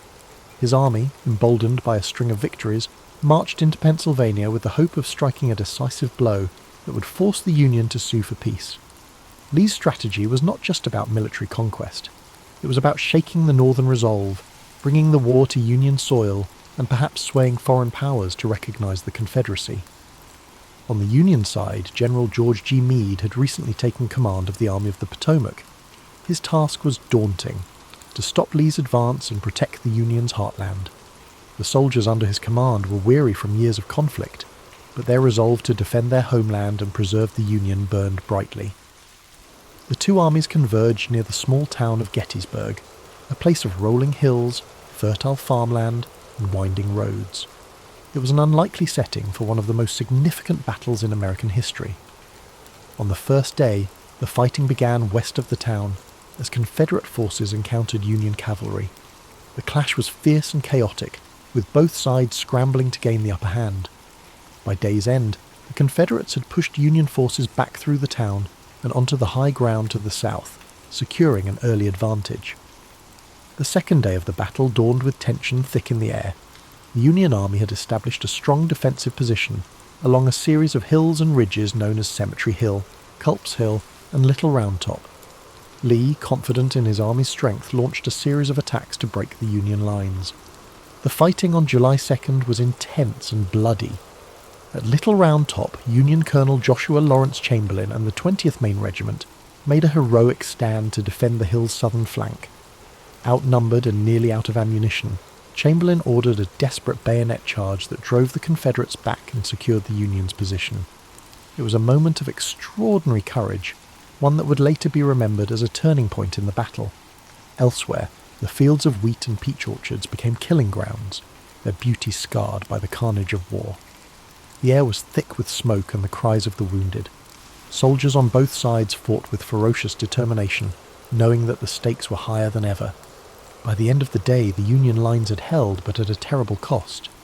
The third and final day of the battle, July 3rd, brought the infamous assault known as Pickett's Charge. Lee, believing that a concentrated attack on the Union centre could break their lines, ordered 12,500 Confederate soldiers to march across open fields under heavy Union artillery fire. The sight of that charge was both awe-inspiring and harrowing. The Confederate soldiers advanced in tight ranks, their banners waving, their determination unyielding. But the Union defenders, entrenched on Cemetery Ridge, unleashed a devastating barrage of cannon and musket fire. The fields became a scene of chaos as men fell by the hundreds. Despite their bravery, the Confederate soldiers could not overcome the Union's defences. The charge was repelled, and the fields were littered with the fallen. As the sun set on July 3rd, the Battle of Gettysburg came to an end. Lee, realising that his army could not sustain another assault, began the long retreat back to Virginia. The Union army, though battered and exhausted, had won a decisive victory. It was a moment of relief and triumph for the North, a turning point that shifted the momentum of the war. The cost of the battle was staggering. Over 50,000 soldiers were killed, wounded, or missing. The fields of Gettysburg, once peaceful and lush, were now marked by the scars of war. Families in both the North and the South mourned the loss of loved ones, their lives forever changed by the conflict. In the months that followed, Gettysburg became a symbol of sacrifice and resilience. On November 19th, 1863, President Abraham Lincoln delivered the Gettysburg Address at the dedication of the Soldiers' National Cemetery. His words, though brief, captured the essence of what the battle had come to represent. He spoke of a nation conceived in liberty and dedicated to the proposition that all men are created equal. He reminded the audience that the soldiers who had fought and died at Gettysburg had done so to ensure that freedom and democracy would endure. The Battle of Gettysburg remains one of the most studied and remembered events in American history. It was a moment of profound struggle and sacrifice, a reminder of the costs of war and the resilience of the human spirit. The bravery of the soldiers on both sides, their dedication to their causes, and the impact of their actions continue to echo through time. As you drift into sleep, let the story of Gettysburg fill your mind with a sense of reverence and reflection. Imagine the stillness of the fields after the battle, the quiet wind carrying the memory of those who fought and fell. Feel the weight of their sacrifice, but also the hope that their struggle helped to shape a better future. The aftermath of the Battle of Gettysburg left an indelible mark, not only on the landscape of Pennsylvania, but also on the hearts and minds of the American people. The quiet town that had seen a horrific convergence of armies now bore the weight of countless graves, hastily dug for the fallen soldiers. The once lush fields, orchards, and rolling hills were now etched with scars of war, trenches, shattered fences, and abandoned artillery. In the days immediately following the battle, the townspeople of Gettysburg rose to meet the grim reality of what had unfolded. Civilians who had sought shelter during the 3 days of fighting now ventured out to help the wounded and dying. Homes, barns, and churches were transformed into makeshift hospitals. Women, men, and even children worked tirelessly to bring comfort to soldiers, regardless of the uniforms they wore. The lines of battle blurred in the face of shared humanity. Doctors and nurses were overwhelmed by the sheer number of wounded. Medical supplies were scarce, and the knowledge of sanitation was rudimentary at best. Despite the primitive conditions, countless acts of compassion unfolded as townspeople did what they could to save lives or bring solace to those whose time was short. As the Confederate army retreated southward, General Lee bore the burden of his army's defeat. The invasion of the North had failed, and the high hopes of a quick victory and a potential peace agreement were dashed. For Lee, Gettysburg marked a turning point, a moment when the tide of the war began to turn decisively against the Confederacy. The loss of so many men and the inability to break Union resolve were blows from which his forces would never fully recover. For the Union, the victory at Gettysburg was a critical morale boost. General Meade, despite some criticism for not pursuing Lee's retreating army more aggressively, had achieved what many thought impossible. The Army of the Potomac had stood firm against Lee's forces, proving that the Union could hold its ground and turn the tide of the war. The significance of Gettysburg reached far beyond the battlefield. It became a symbol of the broader struggle, the fight to preserve the Union and the principles upon which it was founded. In the months following the battle, efforts began to ensure that the sacrifices made there would not be forgotten. One of the most poignant moments came on November 19, 1863, with the dedication of the Soldiers' National Cemetery at Gettysburg. President Abraham Lincoln was invited to deliver a few remarks, following a lengthy oration by Edward Everett, a renowned speaker of the time. Lincoln's address, though brief, would become one of the most enduring speeches in American history. Standing on the blood-soaked fields of Gettysburg, Lincoln spoke not only to honour the dead, but to remind the living of the greater cause for which they had fought. His words, beginning with the now iconic phrase, 7 years ago, framed the battle within the context of the nation's founding ideals. He reminded the audience that the soldiers had given their lives so that government of the people, by the people, for the people, shall not perish from the earth. Lincoln's Gettysburg address was met with a mixed reception at the time, with some viewing it as too brief and simplistic. However, history would elevate his words to the status of a national treasure. The address encapsulated the purpose of the war and the vision of a nation united not by force, but by shared values and ideals. The legacy of the Battle of Gettysburg continued to shape the course of the Civil War. While the conflict raged on for nearly 2 more years, Gettysburg marked a critical turning point. It showed that the Union could resist the might of the Confederacy, and that the resolve of its people would not be broken. The war's conclusion in 1865 brought an end to the fighting, but left the nation grappling with the wounds it had inflicted upon itself. The fields of Gettysburg became a place of reflection and remembrance, a site where the cost of division was laid bare. Over the years, Gettysburg transformed from a battlefield to a place of education and pilgrimage. Monuments and markers were erected to honour the soldiers who had fought and died there, preserving their memory for future generations. Visitors from across the country and around the world came to walk the hallowed ground, to reflect on the sacrifices made, and to ponder the lessons of history. Today, Gettysburg stands as a testament to the resilience of the human spirit and the enduring struggle for freedom and equality. It reminds us of the fragility of unity and the strength required to preserve it. The lessons of Gettysburg echo through time, challenging us to remember that the cost of division is far greater than the effort required to come together. As you rest tonight, let the story of Gettysburg remind you of the courage and sacrifice of those who came before us. Imagine the quiet fields at dawn, the soft rustle of the wind, and the stillness that now blankets a place once filled with chaos. Let the strength of their resolve bring you a sense of peace, and may their legacy inspire hope and understanding in your heart. The legacy of Gettysburg extends far beyond the battlefield itself. It remains a cornerstone of American history, not only as the site of a pivotal clash during the Civil War, but also as a symbol of the nation's enduring struggle to reconcile its ideals with its realities. The battlefields and memorials at Gettysburg now stand as a reminder of the courage, sacrifice and humanity displayed by those who fought there, as well as the immense costs of division and conflict. In the years following the Civil War, Gettysburg became a focus for national healing. Veterans from both the Union and the Confederacy returned to the site to honour their comrades and reflect on the events that had shaped their lives. These reunions, particularly those held on significant anniversaries of the battle, fostered a sense of reconciliation and shared purpose. Despite the lingering wounds of war, these gatherings underscored a shared humanity that transcended the divisions of the past. One of the most moving examples of this came during the 50th anniversary of the battle in 1913. Veterans from both sides, now old men, came together to remember their shared history. The event culminated in a symbolic handshake across the stone wall at the site of Pickett's charge, a powerful gesture that reflected the desire for unity and peace. These reunions were not without their complexities, but they marked an important step in the nation's journey toward healing and understanding.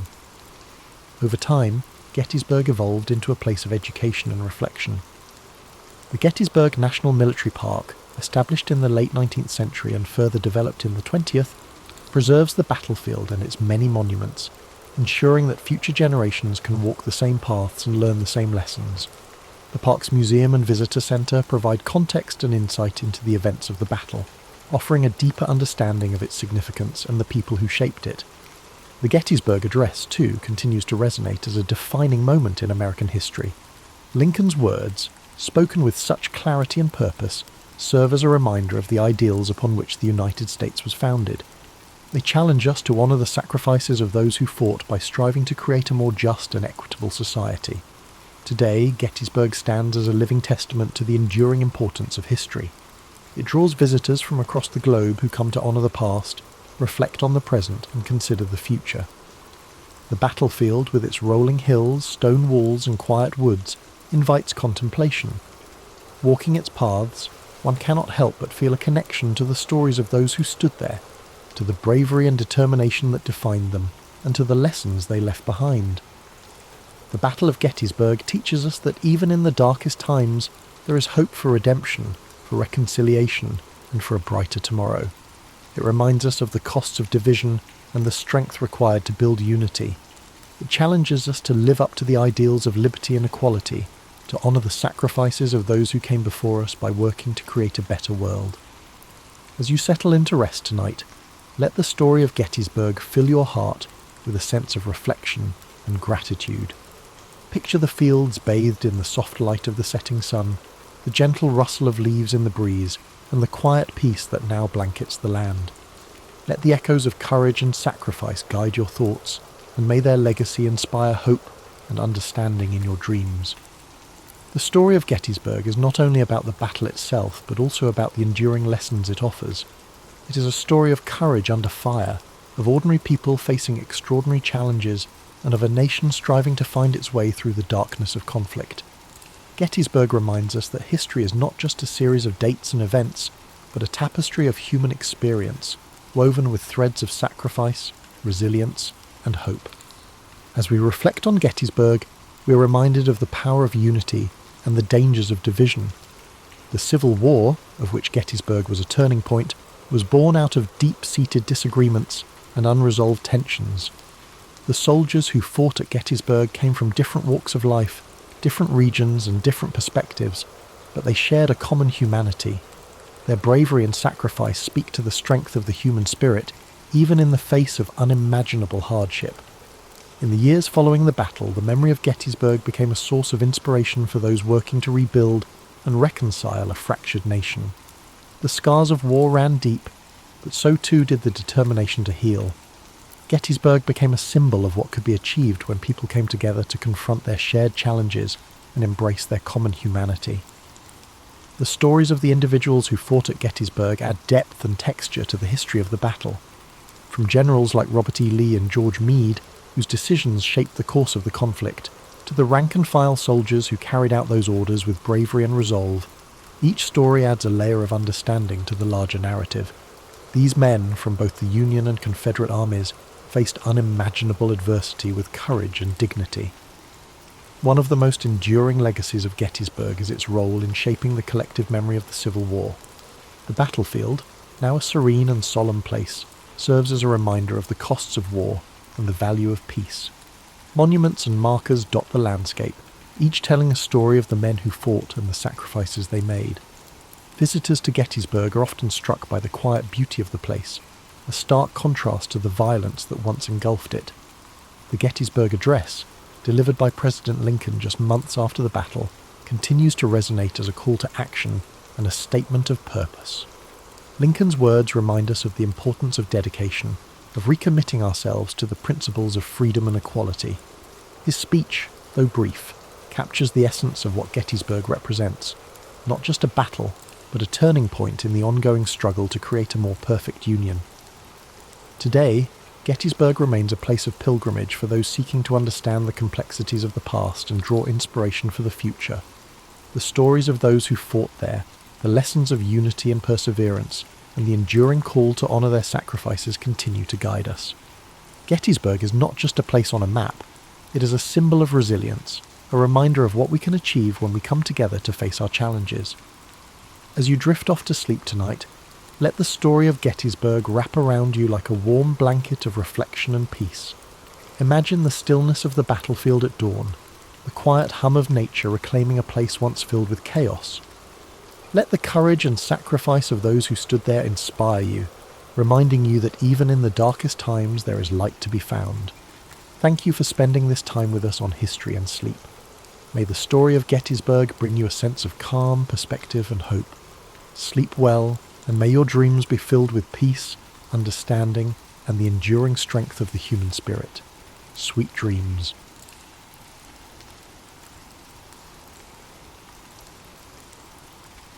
The story of Japan's creation begins not with humans but with gods, the kami, divine spirits who shaped the very essence of the islands. According to the Kojiki and Nihon Shoki, the oldest chronicles of Japan, two celestial beings, Izanagi and Izanami, stood upon the floating bridge of heaven, gazing down at a formless world. They dipped a jewelled spear into the sea, and as the droplets fell, they solidified into land. Thus, the Japanese archipelago was born. The gods descended, walking upon their creation, bringing forth mountains, rivers, and forests. Yet their divine union was not without sorrow. In giving birth to the fire god, Izanami perished, descending into the underworld, leaving Izanagi stricken with grief. His journey to reclaim her ended in horror, as he fled from the decayed form of his beloved, purifying himself in a sacred river. From this act of purification emerged three powerful deities: Amaterasu, the sun goddess, Tsukuyomi, the moon god, and Susanoo, the storm god, the very forces that would shape Japan's destiny. Amaterasu, radiant and benevolent, was entrusted with the heavens, while her brother Susanoo, wild and uncontrollable, was cast down to earth. In a fateful moment, their rivalry erupted into chaos. Susanoo, in a fit of rage, stormed through the celestial plains, destroying Amaterasu's rice fields, hurling filth into her palace, and causing devastation wherever he walked.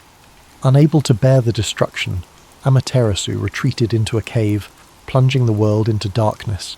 The other gods, desperate to restore light, devised a clever plan. They placed a mirror outside the cave, and as Amaterasu peeked out, drawn by curiosity, they pulled her into the open, bringing light back to the world.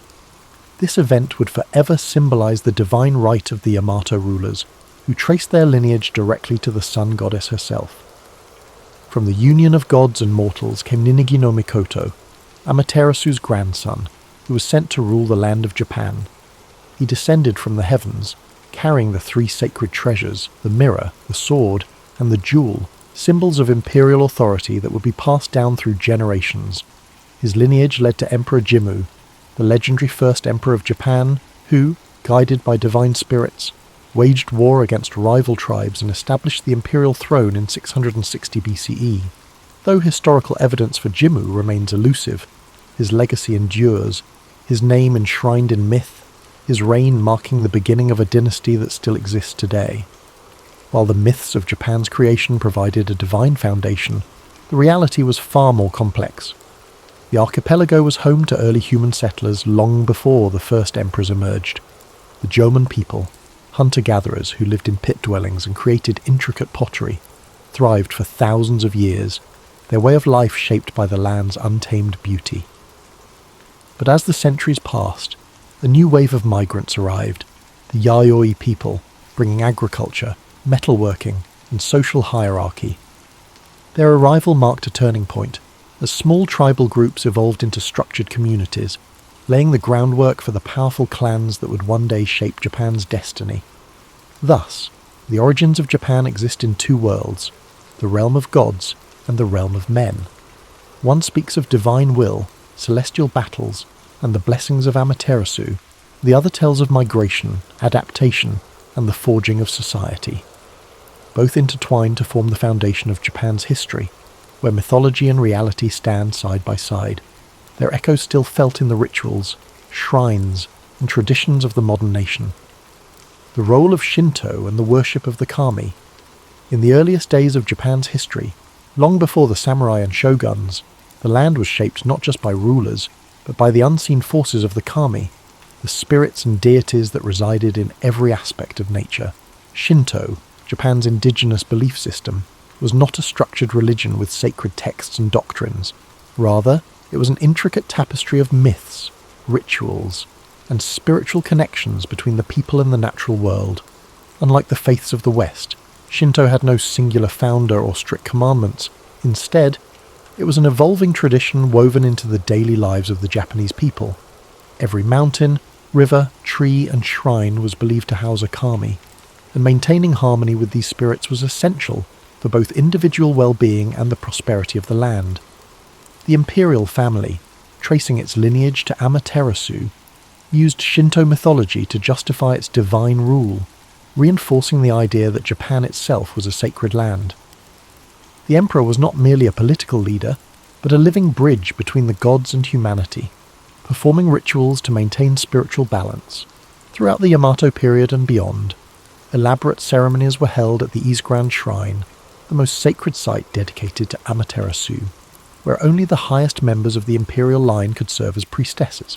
These rituals were believed to ensure bountiful harvests, military victories, and protection from disasters. Over time, this divine connection was institutionalized, shaping the way Japan's government functioned. Political power was not only a matter of might, but also of spiritual legitimacy. Shinto beliefs also influenced the structure of Japan's early legal and moral codes. Laws were often intertwined with religious purity, and violations of harmony, be it crimes, natural disasters, or even personal misfortunes, were seen as disturbances in the spiritual balance. Priests and shrine maidens played an essential role in cleansing individuals of misfortune through purification rites known as misugi. Ritual washing in rivers or at sacred waterfalls meant to purify both body and spirit. Festivals called matsuri were held throughout the year to honour the kami, ensuring their continued favour and protection. These festivals, filled with music, dance, and processions, were not just religious gatherings but also central social events that united communities under shared spiritual traditions. Beyond the imperial court, local clans and villages had their own kami, unique to their land and lineage. These local deities were believed to protect the crops, guide warriors into battle, and watch over the homes of their followers. Some kami were benevolent, offering blessings of health and fortune, while others were vengeful spirits requiring offerings and careful rituals to prevent their wrath. The concept of tsukumogami, objects that, after 100 years, gained spirits of their own, was rooted in the belief that the unseen world was constantly interacting with human life. Farmers prayed to Inari, the kami of rice and fertility, often represented by foxes, while warriors sought favour from Hachiman, the kami of war and divine protector of Japan. As Buddhism arrived from China and Korea in the 6th century, it did not replace Shinto but rather merged with it, forming the unique syncretic religious identity that would define Japan for centuries. Buddhist temples were built next to Shinto shrines, and many kami were identified as manifestations of Buddhist deities, ensuring that the new religion did not erase Japan's indigenous traditions but instead intertwined with them. This seamless blending of spiritual practices reflected the deep-rooted belief that all forces, gods, spirits, ancestors, and natural elements were interconnected in an ever-flowing cycle. Shinto was not merely a religion, it was a way of life, shaping everything from governance to warfare, from agriculture to art. It provided the framework through which Japan's early leaders justified their rule, the means by which communities found unity, and the spiritual force that connected the people to their land.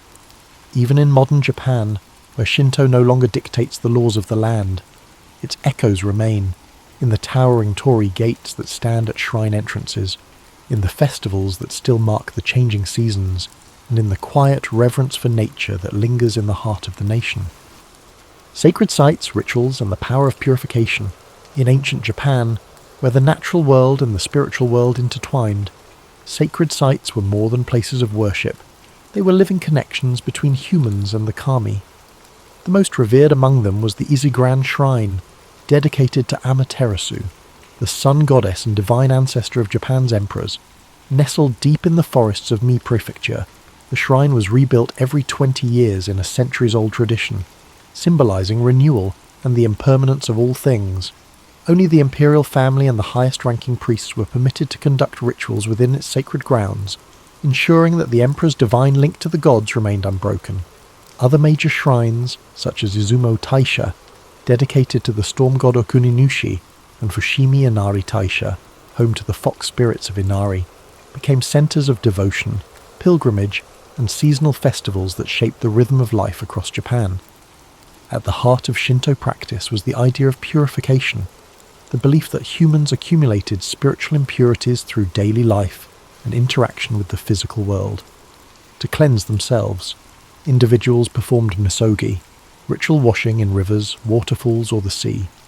Warriors, before battle, would stand beneath rushing water, clearing their minds and bodies of impurity, believing that a cleansed spirit would ensure victory.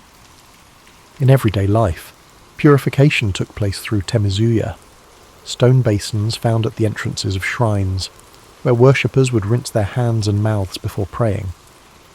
This act was not simply about physical cleanliness, but about restoring spiritual harmony, aligning oneself with the natural flow of energy that bound all things together. Beyond personal purification, entire communities participated in grand rituals to appease the kami and ensure their continued blessings. Shinto priests dressed in flowing white robes performed ceremonies filled with ancient chants, rhythmic drumming, and offerings of rice, sake, and salt. Kagura, a sacred form of dance, was performed to entertain the kami and invite their presence. During times of drought, priests led processions to summon rain. During harvest festivals, people gathered to give thanks for the rice that sustained them. These seasonal rituals became the heartbeat of Japan's agricultural society, marking the passage of time through sacred observances. Perhaps one of the most enduring traditions was the Shikinen Sengu, the complete rebuilding of major shrines like Ise Grand Shrine. Every 20 years, the entire complex was reconstructed using carefully chosen cypress wood, following the exact design of the previous structure. This practice, dating back over 1,300 years, reflected the Shinto belief in impermanence and renewal, the idea that nothing is permanent, yet through careful preservation, continuity can be maintained. The wood from the old shrine was repurposed in smaller shrines across Japan, ensuring that the divine essence remained within the land. Among the most feared spiritual disturbances were yokai and vengeful spirits, believed to emerge when proper rituals were not observed or when great injustices were left unresolved. The restless spirits of fallen warriors, betrayed lovers, or those who died with strong lingering emotions could transform into onryo, ghosts capable of cursing entire regions. To prevent such supernatural turmoil, elaborate exorcism rituals were conducted by priests to pacify these spirits and restore balance. Stories of these vengeful beings spread across Japan, reminding people of the importance of living in harmony with both the seen and unseen worlds. From the towering torii gates marking the entrance to sacred grounds, to the whispering forests where the kami were said to reside, the rituals and traditions of Shinto defined the spiritual landscape of Japan. Though centuries have passed, these sacred practices remain deeply embedded in Japanese culture, a quiet undercurrent in daily life, guiding festivals, ceremonies, and moments of quiet reverence. Whether through the flickering of lanterns at a shrine, the ringing of a bell before a prayer, or the flowing waters of purification, the ancient connection between humans and the divine endures, like a dream carried through time. The divine mandate. How mythology shaped Japan's rulers and warriors. In the world of ancient Japan, power was not simply taken, it was bestowed by the kami. The legitimacy of rulers was tied to their divine ancestry, their right to govern reinforced by sacred myths and Shinto traditions. Unlike in feudal Europe, where kings ruled by conquest or noble bloodlines alone, Japan's emperors claimed their authority through a spiritual mandate, a divine connection stretching back to Amaterasu, the sun goddess. This belief in divine rule set Japan apart, creating an imperial lineage that has endured for more than 2,600 years. The Yamato rulers, who emerged as Japan's dominant clan in the 4th century CE, carefully cultivated their link to the gods. By declaring themselves descendants of Amaterasu, they positioned themselves as the rightful rulers of the land. their sovereignty not just a political claim but a sacred duty. This divine lineage was reinforced through elaborate Shinto rituals at the imperial court, ensuring that each emperor was seen not only as a mortal ruler, but as a living conduit between the human world and the celestial realm. Even as military governments later seized control, the emperor remained a spiritual figurehead, his authority unbroken by time. But the imperial family was not the only class to draw strength from the divine. Samurai warriors, whose rise in the Heian and Kamakura periods reshaped Japan's social order, also found their legitimacy through mythology. Many powerful samurai clans traced their lineage to legendary gods or heroes, using these connections to justify their rule over provinces and armies. The Minamoto clan, for example, claimed descent from Emperor Seiwa, reinforcing their authority as rightful military leaders. Others, such as the Taira and Hojo, aligned themselves with powerful kami like Hachiman, the god of war, whose favour was believed to grant victory in battle.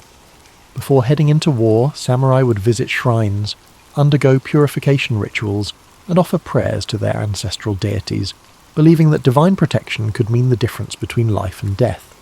This sacred connection between warriors and gods was embodied in the concept of Bushido, the way of the warrior. More than just a code of conduct, Bushido was rooted in Shinto and Buddhist philosophy, emphasizing loyalty, duty, and spiritual discipline. A samurai was expected to live with honor and purity, maintaining an unshakable spirit much like the stillness of a shrine. Ritual suicide, seppuku, was considered an act of purification, a way to cleanse one's dishonor and restore balance to the world. The spiritual nature of the samurai ethos transformed warfare into something more than a struggle for land and power. It became a test of divine will, where victory was seen as a sign of celestial favor. Shinto mythology also shaped the way warlords justified their conquests. In the Sengoku period, 1467 to 1600, when Japan was fractured by civil war, leaders like Oda Nobunaga, Toyotomi Hideyoshi, and Tokugawa Ieyasu used divine imagery to solidify their rule. Nobunaga, in particular, saw himself as a force of destiny, invoking the idea that he was chosen to bring order to a chaotic world.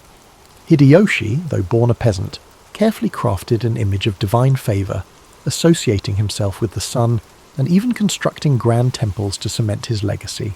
Tokugawa Ieyasu, the most patient of the three, aligned himself with the ancestral spirits of the Minamoto clan, ensuring that his shogunate was seen not just as a political institution, but as the rightful continuation of Japan's divine rule. Even as modernity swept through Japan, the belief in divine legitimacy never truly faded. During the Meiji Restoration in 1868, when Japan sought to modernize while preserving its traditions, the emperor's divine status was re-emphasized to unify the nation. The idea that Japan was a sacred land chosen by the gods remained deeply ingrained in the national identity, shaping everything from politics to the arts. Thus, mythology was not simply a collection of ancient stories, it was a foundation of power, a force that shaped Japan's rulers, warriors, and vision of itself as a nation. Whether through the sun goddess's blessings upon the imperial family or the war gods guiding samurai into battle, the echoes of these beliefs carried through the ages, weaving the past into the present like an unbroken thread in the fabric of time. The symbolism of nature, mountains, rivers, and the sacred landscape. In ancient Japan, the land itself was alive with spiritual significance. Every mountain peak, flowing river, and dense forest was believed to house the spirits of the kami, divine forces that shaped the world and guided human destiny. Unlike in other civilizations where deities ruled from distant heavens, Japan's gods lived within the earth, woven into the very fabric of the natural landscape. To the people of early Japan, the land was not just a resource, it was sacred, a place where the divine and mortal worlds intertwined. Among the most revered places in Japan were its mountains. Towering above the land, they were seen as bridges between the heavens and the human world, where gods descended and spirits dwelled. None was more sacred than Mount Fuji, the iconic volcano that became a symbol of purity, beauty, and spiritual enlightenment.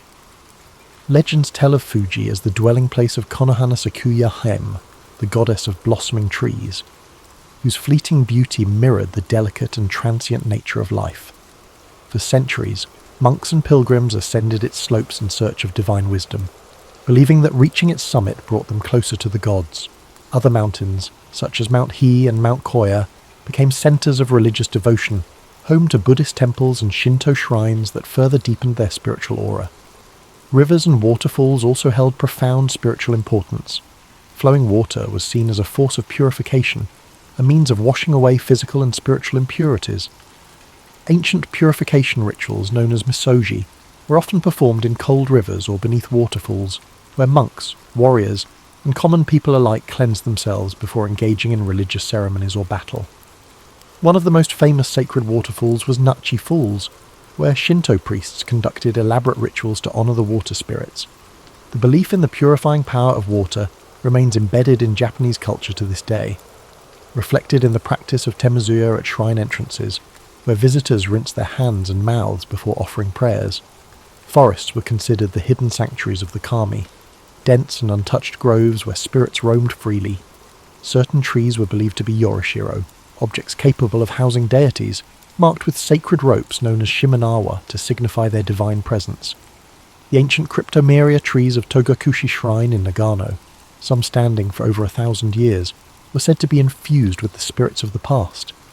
These sacred forests were not places to be disturbed, and even today, Japan maintains a deep respect for nature, preserving these ancient woodlands as places of spiritual retreat and meditation. Beyond individual landmarks, the natural cycles of the seasons were deeply tied to religious observances. The blooming of cherry blossoms in spring was celebrated with Hanami, a festival that honoured the fleeting beauty of life, while the arrival of autumn brought solemn reflections on impermanence. Rice, Japan's most sacred crop, was planted and harvested in accordance with seasonal rituals dedicated to Inari, the kami of agriculture. The connection between people and the land was not just practical, but deeply spiritual, as every shift in the natural world was seen as an expression of the god's will. Even the wind was believed to carry divine influence. The legendary kamikaze, or divine wind, that twice repelled Mongol invasions in the 13th century, was seen as a direct intervention from the kami, protecting Japan from foreign conquest. This reinforced the belief that Japan was a chosen land, shielded by the gods themselves, an idea that would persist throughout history. The landscape of Japan was not merely terrain, it was a living, breathing entity infused with the spirit of the divine, whether through the towering presence of sacred mountains, the cleansing waters of flowing rivers, or the whispering groves of ancient forests. The natural world remained an ever-present force in the spiritual lives of the Japanese people. This reverence for nature continues even today, as shrines and temples remain nestled in the quiet embrace of mountains, rivers, and trees, reminders of a time when the world itself was seen as sacred. The eternal influence of mythology, how ancient beliefs shape Japan today. Though centuries have passed since the first emperors claimed divine ancestry and the first warriors sought the favour of the kami, the echoes of Japan's mythological past continue to shape its culture, traditions, and national identity. The stories of Izanagi and Izanami, Amaterasu, and Susanoo are not simply relics of ancient belief. They remain woven into the daily lives of the Japanese people, influencing everything from spiritual practices to modern governance. Even in an era of technological advancement, Shinto rituals persist. Torii gates still stand as silent guardians of the sacred, and the belief in unseen forces continues to influence Japan's cultural landscape. One of the most striking ways mythology endures is through the imperial family. Despite the fall of shogunates, military governments, and the rise of democracy, the Japanese emperor still holds a unique position as a symbol of national unity. Though his political power has faded, his role as the spiritual descendant of Amaterasu remains a fundamental aspect of Japanese identity.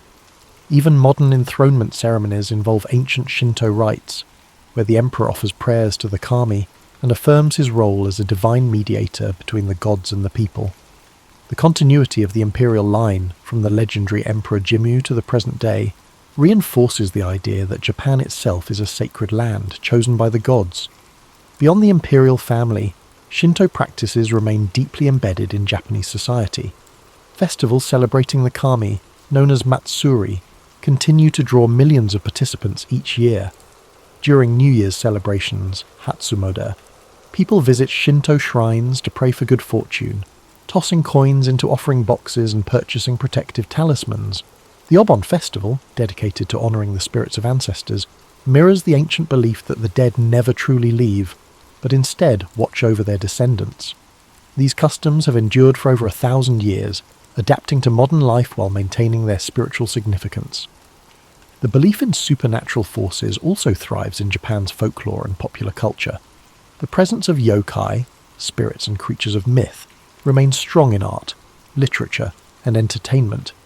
From the mischievous kitsune, fox spirits, to the vengeful onryo, ghosts, these beings still inspire countless films, novels, and anime. Even technological advancements have not diminished the influence of mythology. Modern video games, films, and books frequently draw upon ancient legends, ensuring that the tales of Japan's mythic past continue to captivate new generations. Japan's deep reverence for nature and purification rituals is also a direct inheritance from its mythological roots. The custom of cleansing oneself before entering sacred spaces persists, not just in shrines, but in everyday life. Whether through bathing culture in onsen, hot springs, or the symbolic washing of hands before meals, the idea that nature is sacred continues to influence conservation efforts, reflected in carefully preserved forests around shrines and the nation's commitment to protecting natural landscapes. Even Japan's approach to urban design maintains a sense of harmony with the environment, with traditional Zen gardens and temple grounds serving as places of quiet reflection amidst modern cityscapes. Perhaps most importantly, the spirit of Japan's mythology lives on in its people, the deep-seated sense of honour, perseverance, and connection to the past. The philosophy of mono no aware, the appreciation of impermanence, stems from Shinto and Buddhist influences, reminding people to embrace the fleeting beauty of life. The respect for ancestral wisdom and the idea of duty to one's community reflect values passed down from ancient times, shaping everything from family traditions to workplace ethics. Even as the world changes, the myths of Japan remain, flowing through the nation like an unseen current, shaping its identity in ways both subtle and profound. The spirits of the past are never far, still honoured in whispered prayers at shrines, still present in the towering trees of sacred groves, still guiding the land and its people as they have for millennia. This concludes tonight's journey into Japan's divine origins. As the 16th century dawned, Italy stood as one of the most vibrant and culturally rich regions in Europe. It was the heart of the Renaissance, its cities alive with art, science, and intellectual thought. Yet beneath this brilliance lay a fragmented political landscape that would spark decades of turmoil. Unlike the unified kingdoms of France and Spain, Italy was a collection of fiercely independent city-states and kingdoms, each vying for dominance. From the maritime might of Venice to the artistic hub of Florence, from the papal states wielding both spiritual and temporal authority to the militarized Duchy of Milan, the Italian peninsula was a patchwork of ambition and rivalry. This division made Italy uniquely vulnerable. The city-states frequently clashed over territory and trade routes, expending resources and forming unstable alliances. Instead of uniting against external threats, they often sought outside powers as allies in their internal disputes. France, Spain, and the Holy Roman Empire, each with their eyes on Italy's wealth and strategic importance, were quick to exploit these divisions. To them, Italy was not just a cultural treasure trove, it was a gateway to greater influence in Europe and the Mediterranean. Adding to this complex web of politics was the immense power of the papacy. Popes of this era were not merely religious leaders, but political figures deeply involved in Italy's affairs. They negotiated alliances, raised armies, and often pursued personal and familial ambitions under the guise of defending Christendom. The Church's wealth and land holdings made it a significant player in the power struggles that shaped the region. Popes like Alexander VI and Julius II used their positions to influence the balance of power, turning Rome into both a battleground and a prize. The Renaissance further heightened the stakes. Italian cities were not only politically and economically important, they were also cultural beacons. The competition among states to sponsor the greatest artists, thinkers, and architects added another layer of rivalry. Florence became synonymous with innovation, Venice dominated trade, and Milan built its reputation on military strength and strategic alliances. These states, despite their brilliance, often overestimated their ability to control the forces they unleashed, when inviting foreign powers to intervene in their disputes. The spark that ignited the Italian wars came in 1494, when Charles VIII of France, claiming a dynastic right to the Kingdom of Naples, marched his army across the Alps. His invasion was the result of years of political manoeuvring and alliances gone awry. Florence, Naples and Milan had all played roles in drawing France into Italian affairs, hoping to use Charles's ambitions to their advantage. Instead, they unleashed a force far greater than they anticipated. The French army, with its modern artillery and disciplined soldiers, overwhelmed local defences, setting off a chain reaction that drew in Spain, the Holy Roman Empire, and eventually even the Ottoman Empire. The Italian wars were not a single conflict, but a series of battles and campaigns lasting over 6 decades. They were fought not just for territorial control, but for dominance over Europe itself. Italy became the battleground where the ambitions of France, Spain, and the Holy Roman Empire clashed, with Italian city-states caught in the middle. The fragmented nature of the Italian peninsula, once a source of cultural diversity and wealth, now became its greatest vulnerability. As you reflect on this intricate political landscape, imagine the bustling cities of Renaissance Italy, filled with life and brilliance, yet shadowed by uncertainty. Picture the delicate balance of power, like a fine thread stretched too tightly, waiting to unravel. Let the rhythm of this story settle over you, its complexity and beauty easing your mind as you relax further into a state of calm. The first act of the Italian Wars began in 1494 when Charles VIII of France launched his invasion of Italy, claiming his dynastic right to the Kingdom of Naples.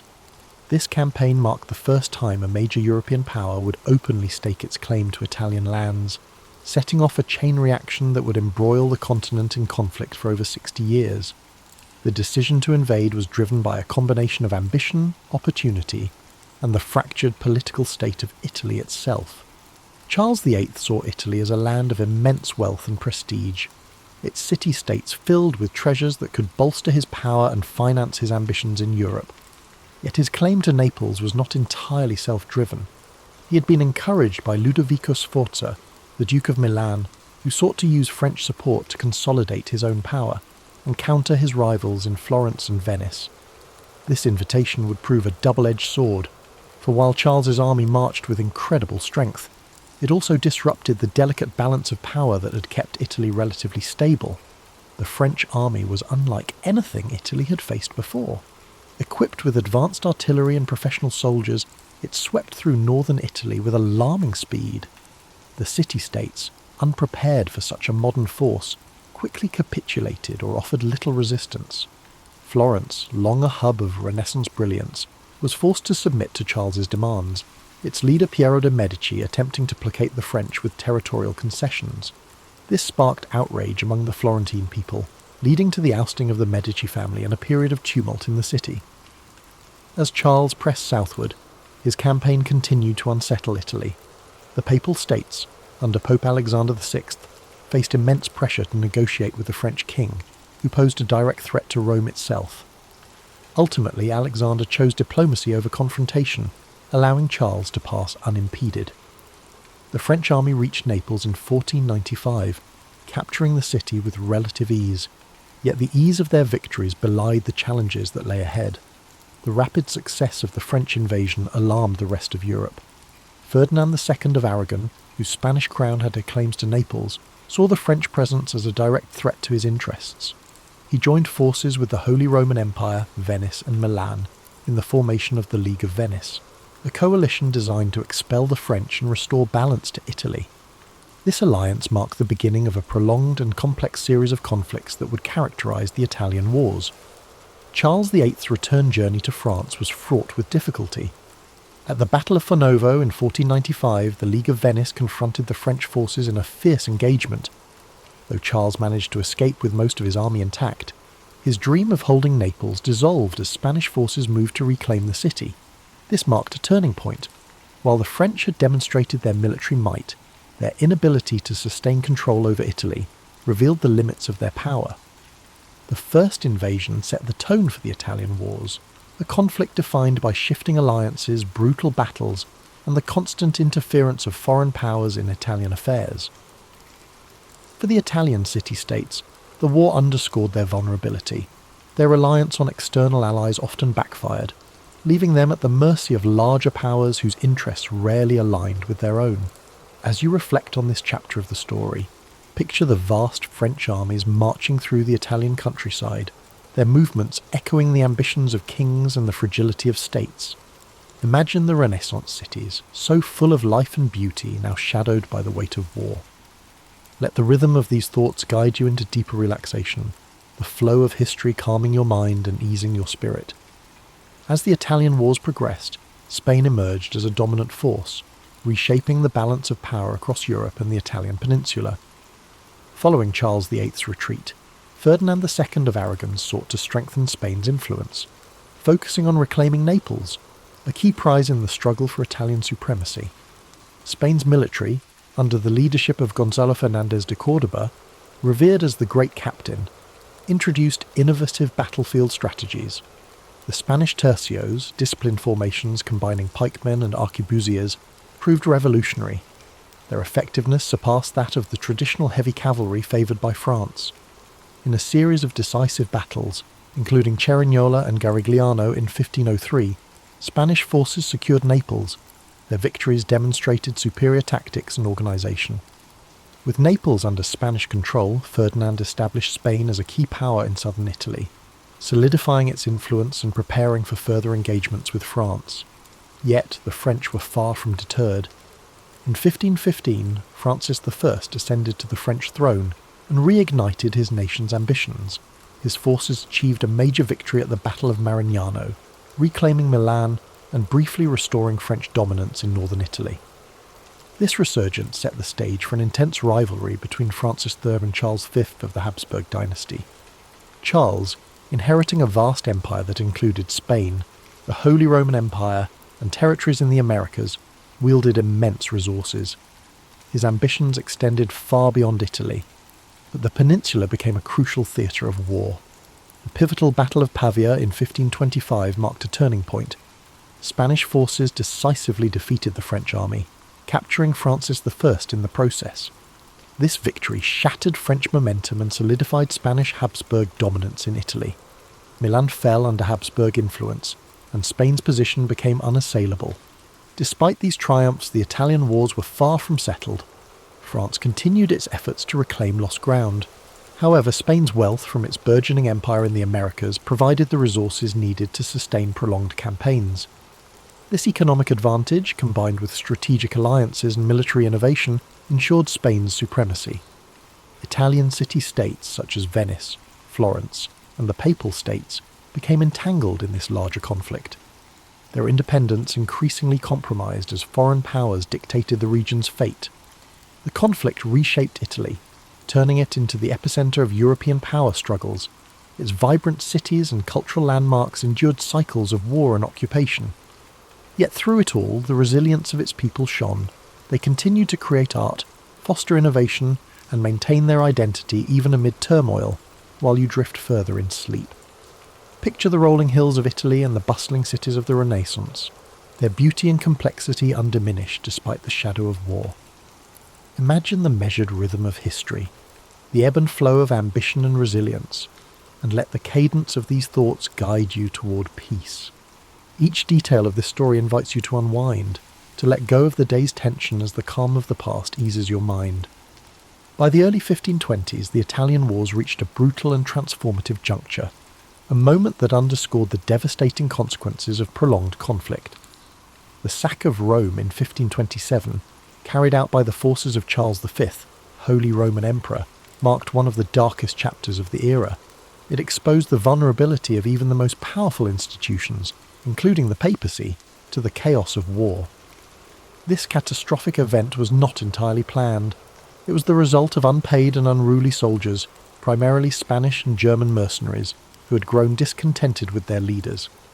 These troops, driven by desperation and greed, turned their frustrations toward the city of Rome. On May 6, 1527, they breached the city's walls. Their assault was swift and merciless, reducing the eternal city to a scene of horror. Thousands of civilians were slaughtered, churches and homes were looted, and priceless works of art were destroyed or stolen. The Pope himself, Clement VII, was forced to seek refuge in the Castel Sant'Angelo, where he remained under siege for months. The sack of Rome sent shockwaves throughout Europe. It demonstrated that no city, no matter how revered or powerful, was immune to the ravages of war. This act of violence shattered the image of the Holy Roman Empire as a protector of Christendom. Instead, it revealed the unpredictable nature of power struggles when greed and chaos overtook strategic planning. The symbolic heart of Catholicism had been desecrated, leaving a lasting scar on the Italian wars and a sobering reminder of the stakes involved. The fallout from this event led to a re-evaluation of alliances and power dynamics. The Pope, who had previously aligned with France and other anti-Habsburg factions, was forced to reconcile with Charles V. This uneasy alliance reshaped the political landscape of Italy, placing the papacy firmly under Habsburg influence.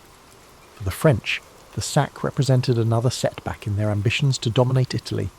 The devastation of Rome weakened their potential ally, leaving them increasingly isolated in the conflict. As the dust settled, the sack of Rome came to symbolise the broader toll of the Italian wars. The conflict had begun as a battle for territorial control, but it had evolved into a far-reaching struggle that disrupted the cultural, economic and political fabric of Italy. The Renaissance ideals of beauty, innovation and humanism were overshadowed by the relentless march of armies and the ambitions of rulers. Even amid this devastation, Italy's resilience persisted. The people of Rome began to rebuild their city, reclaiming their identity and striving to restore its former glory. Artists, writers and thinkers carried forward the flame of the Renaissance, their works a testament to the enduring spirit of a land caught in the crossfire of history. As you look back on this pivotal moment, imagine the quiet streets of Rome after the storm, the strength of its people as they turned chaos into renewal. Let these thoughts ease your mind, and the flow of history soothe your spirit as you drift into deeper relaxation. The story of the sack of Rome reminds us that even in the darkest times, recovery and renewal are possible. The Italian wars, though technically concluded with various treaties and shifting allegiances, left Italy deeply fragmented and politically unstable. By the late 16th century, the city-states that once flourished during the Renaissance had been absorbed by the larger European powers or reduced to minor players in the geopolitical theatre. The outcome of the wars had profound consequences, not only for Italy, but for the balance of power across Europe. After the sack of Rome in 1527, the political situation in Italy grew more complicated. The papacy, weakened and diminished in prestige, was now firmly under Habsburg influence. Pope Clement VII, despite his earlier resistance, was forced to sign a peace treaty with Emperor Charles V, marking the start of a period of Habsburg dominance in Italy. The French, now dealing with internal turmoil and an empire stretched thin, were no longer able to exert as much influence over Italian affairs. Milan, once a powerful independent duchy, had fallen under Habsburg control following the French defeat at Pavia and the subsequent Treaty of Madrid. Similarly, Naples and other southern Italian regions were now under Spanish rule. Venice, though still a powerful republic, found itself increasingly isolated, unable to maintain its former influence in the face of Habsburg and French competition. Florence, once the heart of the Renaissance, experienced a dramatic shift in power. The Medici family, exiled during the wars, were restored to power with the help of the papacy and the Habsburgs. Under their rule, Florence became a duchy, ending its Republican era and cementing Medici control. This marked the end of an era for the city, which had once been a beacon of artistic and political independence. The fragmentation of Italy was not only political but cultural. The wars had disrupted the flow of ideas and artistic movements that had flourished during the Renaissance. Many of Italy's greatest artists, including Leonardo da Vinci and Raphael, had already passed, and those who remained found themselves working under foreign rulers who had little interest in maintaining the cultural vibrancy that had once defined the peninsula. The wars also set the stage for future conflicts. The power vacuum left in Italy, coupled with the continuing rivalry between France and Spain, ensured that Italy would remain a battleground for European ambitions well into the 17th century. The Italian states, once autonomous and rich in their diversity, had been transformed into pawns in a larger game of European politics. Yet, even in the aftermath of destruction and division, Italy's identity remained intact. The Renaissance had planted seeds of intellectual, artistic and scientific achievement that would continue to influence the world long after the wars had ended. Italy's cities, though scarred by years of warfare, would eventually rise again, fueled by the legacy of those who had once shaped the course of history. As you reflect on this final phase of the Italian wars, picture Italy, its cities, landscapes and people, rebuilding in the wake of centuries of conflict. Let these thoughts soothe your mind, the quiet endurance of a nation marked by the passage of time. Feel the ebb and flow of history calm your spirit as the struggles of the past slowly fade into the background, leaving only peace. As we bring this story to a close, it's important to summarise the deep legacy left behind by the Italian wars. Though the wars themselves were marked by conflict, power struggles and shifting allegiances, Italy's resilience and cultural spirit endured beyond the violence. The wars may have fragmented the peninsula politically. However, the intellectual, artistic and cultural achievements that flourished during the Renaissance would continue to shape the world for generations to come. The devastating toll of the wars, especially the sack of Rome and the subsequent political upheavals, left visible scars on Italy's landscape. But even in the midst of destruction, Italy's cities, its people, and its rich cultural heritage would rise again. Florence, Venice, Rome, and Milan, though under foreign rule, maintained the essence of their identity, always connected to their storied past, and each continuing to contribute to the broader European narrative. As you lie back and reflect on this powerful chapter in history, allow yourself to feel the weight of time, the rise and fall of empires, the rebuilding of cities, and the ever-present determination of the people. Imagine the sun setting gently over the Italian hills, the soft whisper of the wind as it sweeps over the ancient streets, a reminder of both struggle and renewal.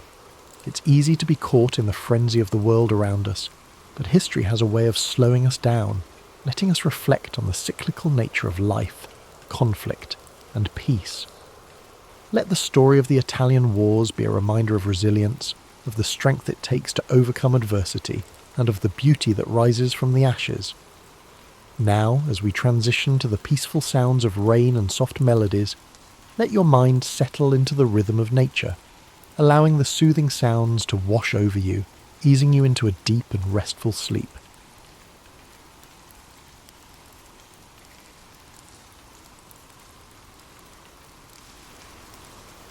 The early 17th century, a time when Europe was a patchwork of kingdoms, principalities, and religious divides.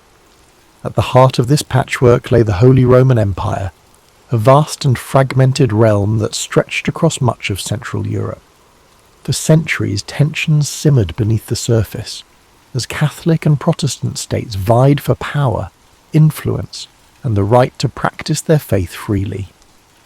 The spark that ignited this long and devastating conflict came in the form of a defiant act in the city of Prague. In 1618, Protestant nobles in Bohemia, angered by perceived restrictions on their religious freedoms under Emperor Ferdinand II, staged a dramatic rebellion.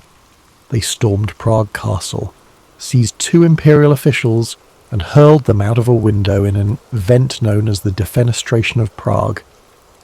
Miraculously, the officials survived the fall, but the act was a clear declaration of defiance. This single moment set off a chain reaction, like ripples spreading across a still pond. Ferdinand II, a staunch Catholic, saw the rebellion as a direct challenge to his authority in the Catholic Church. Determined to restore order and Catholic dominance, he mobilized his forces, while Protestant leaders across the empire began rallying their allies in preparation for a larger struggle. What began as a localized conflict in Bohemia quickly escalated into a broader war, drawing in neighbouring regions and foreign powers. Protestant princes sought support from allies in Denmark, Sweden and beyond, while Catholic states turned to Spain and the powerful Habsburg dynasty for aid. The war was no longer just about Bohemia. It had become a contest of religion, politics, and territorial ambition. As the conflict unfolded, it became clear that this was not a war of quick resolutions. The early battles were fierce yet inconclusive, leaving both sides entrenched in their positions and more determined than ever to secure victory. The countryside began to bear the scars of the war. Villages burned, crops were destroyed, and innocent lives were caught in the crossfire. The 30 Years' War was born out of these divisions, and its origins reveal much about the fragile balance of power and belief in Europe at the time. It was a conflict rooted in faith, but also fueled by ambition and fear, a perfect storm that would rage for decades. Take a moment to absorb this beginning, the first ripples of what would become a vast and relentless storm. As we move forward, the intricate web of alliances, battles and betrayals will unfold. But for now, let the gravity of this moment settle, a reminder of how one act of defiance can echo across history. As the conflict in Bohemia ignited, the deeper fault lines of Europe's religious divide began to widen, casting a shadow over the entire continent. At its core, the 30 Years' War was fueled by the tensions between Catholics and Protestants, a struggle that had simmered since the Reformation in the 16th century. The Peace of Augsburg in 1555 had attempted to create harmony by allowing rulers within the Holy Roman Empire to determine their state's religion, whether Catholic or Lutheran. Yet this fragile peace left many unresolved issues, particularly with the rise of Calvinism, a branch of Protestantism that had not been recognised in the agreement. As Calvinist states gained influence, the Catholic Habsburg rulers viewed them as a threat. Their growing presence felt like a challenge to the established order. When Ferdinand II ascended to the throne of the Holy Roman Empire, he was determined to restore Catholic dominance. His unwavering faith and aggressive policies further inflamed tensions, especially among Protestant states that viewed him as a tyrant bent on crushing their freedoms. Ferdinand's allies in Spain and the papacy provided him with support, reinforcing the Catholic position with resources and manpower. On the other side, the Protestant Union, a coalition of Protestant princes, mobilized to resist Ferdinand's ambitions. They sought aid from Protestant powers beyond the empire, including Denmark, Sweden and England. These nations saw the conflict not only as a religious struggle, but also as an opportunity to weaken the Habsburgs and expand their own influence. The war spread beyond Bohemia, spilling into regions such as the Palatinate, Saxony and Bavaria. Each new front brought devastation to towns and villages, as armies marched across the countryside, leaving destruction in their wake. The brutality of the conflict became evident in battles such as the Battle of White Mountain in 1620, a crushing defeat for the Protestants that marked the beginning of Ferdinand's efforts to reassert Catholic control. But despite Catholic victories in the early years, the war refused to subside. Protestant leaders rallied, drawing on the resources and military expertise of their allies. Sweden, under King Gustavus Adolphus, emerged as a formidable force. His disciplined armies breathed new life into the Protestant cause. The balance of power began to shift and the war escalated further. This was no longer a simple struggle between Catholics and Protestants. It became a war of ambition and survival. Smaller states and mercenary armies joined the fray, drawn by promises of plunder and pay. The war became a theatre of chaos, where alliances shifted and even traditional enemies found themselves fighting side by side in pursuit of their goals. As the conflict deepened, it transformed the very nature of warfare. The 30 Years' War was one of the first conflicts where civilian populations suffered as much as, if not more than, the soldiers. Famine, disease, and displacement became common, as entire communities were uprooted or destroyed.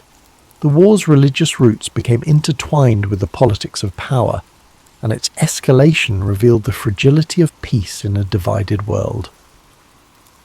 As we move to the next chapter, consider the human cost of these divisions, the lives touched by a conflict that seemed endless, yet always teetered on the edge of resolution. By the late 1620s, the Protestant cause seemed to falter, their forces weakened by defeats and dwindling alliances. But the entry of Sweden into the war, under the leadership of King Gustavus Adolphus, marked a turning point that would reshape the conflict. Gustavus Adolphus was not just a ruler, he was a visionary military leader whose innovations in strategy and tactics would leave a lasting legacy on warfare. Gustavus Adolphus believed deeply in the Protestant cause, but his intervention was also driven by Sweden's strategic interests. The Habsburgs' growing influence threatened Swedish dominance in the Baltic region, making the 30 Years' War a matter of survival and sovereignty for his nation. With the backing of France, which sought to undermine Habsburg power despite being Catholic, Sweden entered the fray in 1630, bringing with it a disciplined and modernised army. The Swedish forces brought a new energy to the Protestant struggle. Gustavus Adolphus introduced revolutionary military tactics, emphasising mobility, coordination, and the use of combined arms, integrating infantry, cavalry, and artillery into a cohesive fighting force. These methods gave his troops a significant edge over the larger but less organised armies of the Catholic League.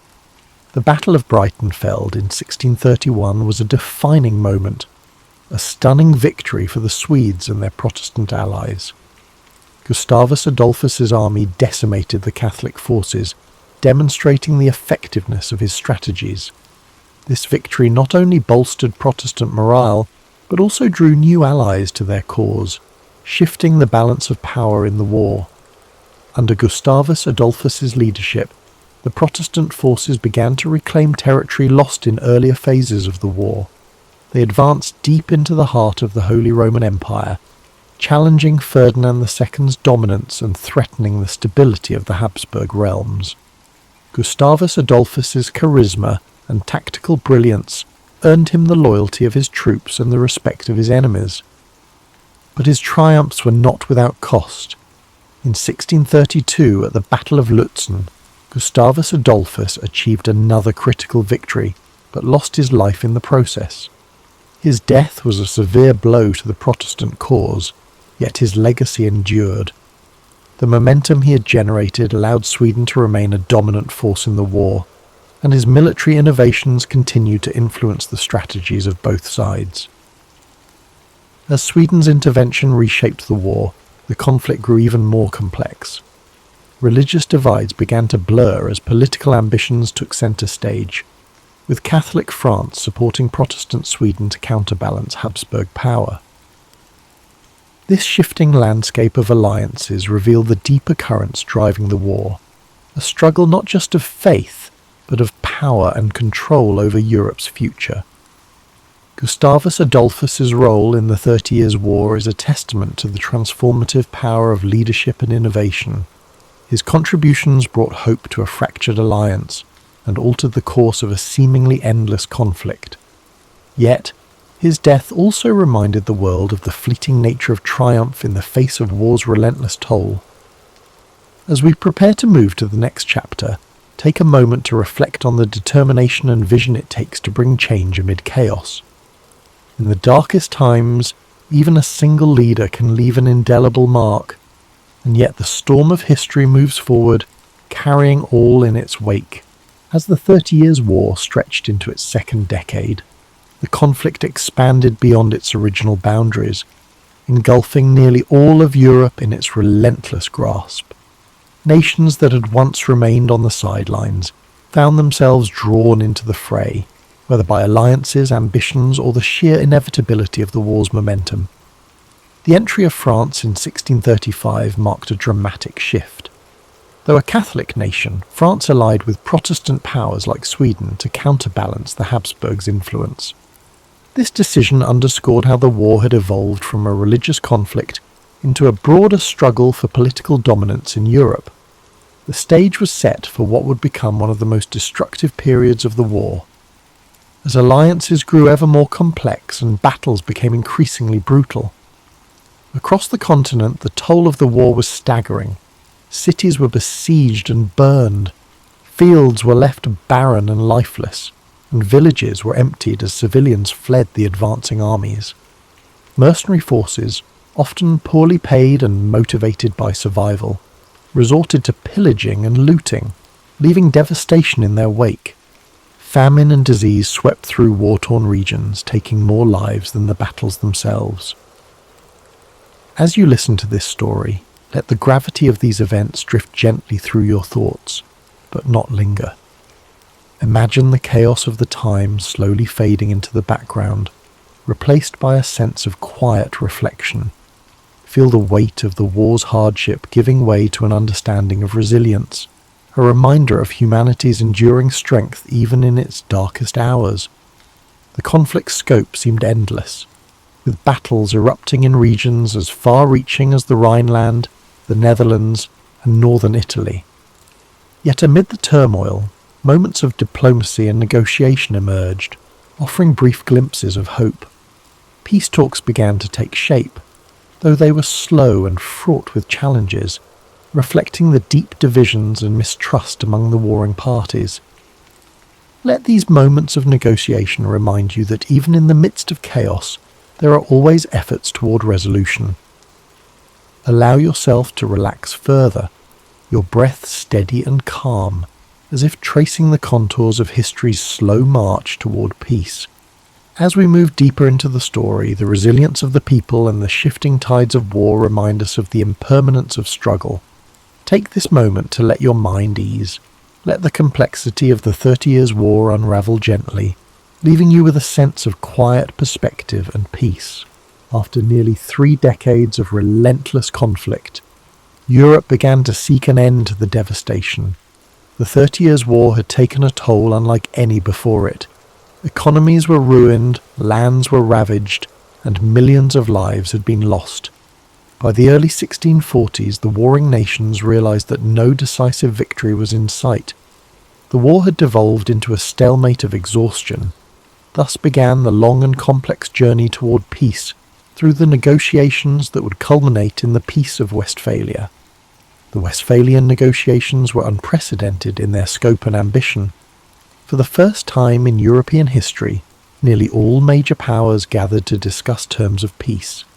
Delegates from Catholic and Protestant states, as well as representatives from France, Sweden, Spain, and the Holy Roman Empire, met in the towns of Münster and Osnabrück. These talks would last for years, reflecting the complexity of the issues at hand and the deep mistrust between the parties. As the negotiations unfolded, the participants wrestled with questions of religion, sovereignty, and the balance of power. The Peace of Westphalia sought to establish a new order in Europe, one that would recognize the religious and political realities that had emerged from the war. Protestant and Catholic states agreed to a form of mutual tolerance, reaffirming the principle that rulers could determine their state's religion, while also granting greater freedoms to minority faiths. The treaty also redefined the concept of sovereignty. It marked the beginning of the modern state system, where nations recognized each other's territorial boundaries and agreed not to interfere in one another's internal affairs. This idea of state sovereignty would become a cornerstone of international relations for centuries to come. While the Peace of Westphalia brought an end to the 30 Years' War, its provisions were not without compromise. No side emerged as a clear victor, and many of the underlying tensions remained unresolved. Yet, the treaty succeeded in ending the immediate bloodshed and creating a framework for coexistence in a fractured Europe. As you listen to the conclusion of this chapter, let the idea of resolution fill your thoughts. Picture the weary negotiators, coming together after years of strife, finding common ground in the hope of a better future. Let this image remind you that even in the most challenging times, peace is always within reach. The road to peace was long and arduous, yet it proved that dialogue and compromise can overcome even the deepest divisions. Allow this lesson to settle within you as you relax further, your mind at ease, as the echoes of war fade into the calm promise of resolution. As the Peace of Westphalia brought an end to the 30 Years' War, Europe began to rebuild from the ashes of its most devastating conflict. The war left an indelible mark on the continent, shaping the course of history in profound ways.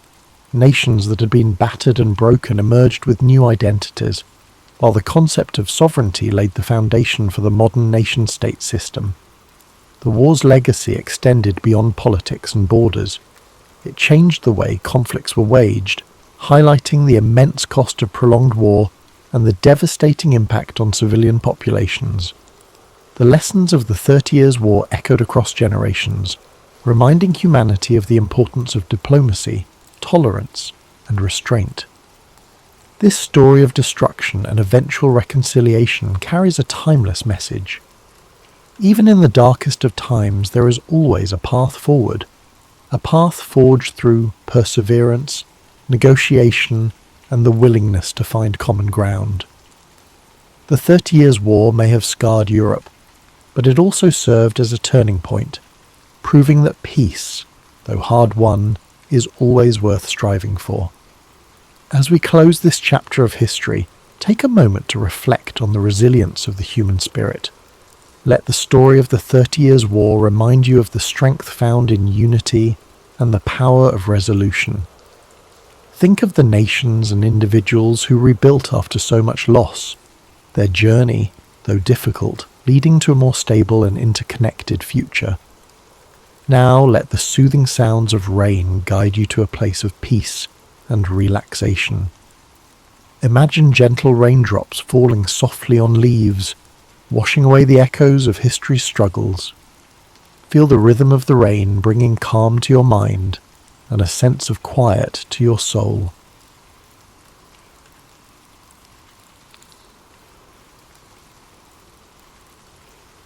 Napoleon Bonaparte was born on August 15th, 1769, on the island of Corsica, a small but strategically significant island in the Mediterranean. His family was of minor nobility, with his father, Carlo Buonaparte, serving as a lawyer and political representative for Corsica. Despite their noble status, the Bonaparte family was not wealthy, and young Napoleon grew up in a modest household. Napoleon's childhood was shaped by the unique blend of Corsican pride and French influence that surrounded him. Corsica had been acquired by France shortly before his birth, and the island's culture reflected a mix of independence and French authority. From an early age, Napoleon displayed a keen intellect and a fiery determination. He excelled in his studies, particularly in mathematics and history, which would later serve him well in his military career. At the age of 9, Napoleon left Corsica to attend school in mainland France. His father had secured a scholarship for him to study at a prestigious military academy, where he trained to become an artillery officer. This period of his life was not without challenges. As a Corsican in a French institution, Napoleon often faced discrimination from his peers, yet he remained focused on his goals, using his intelligence and discipline to rise above the prejudice.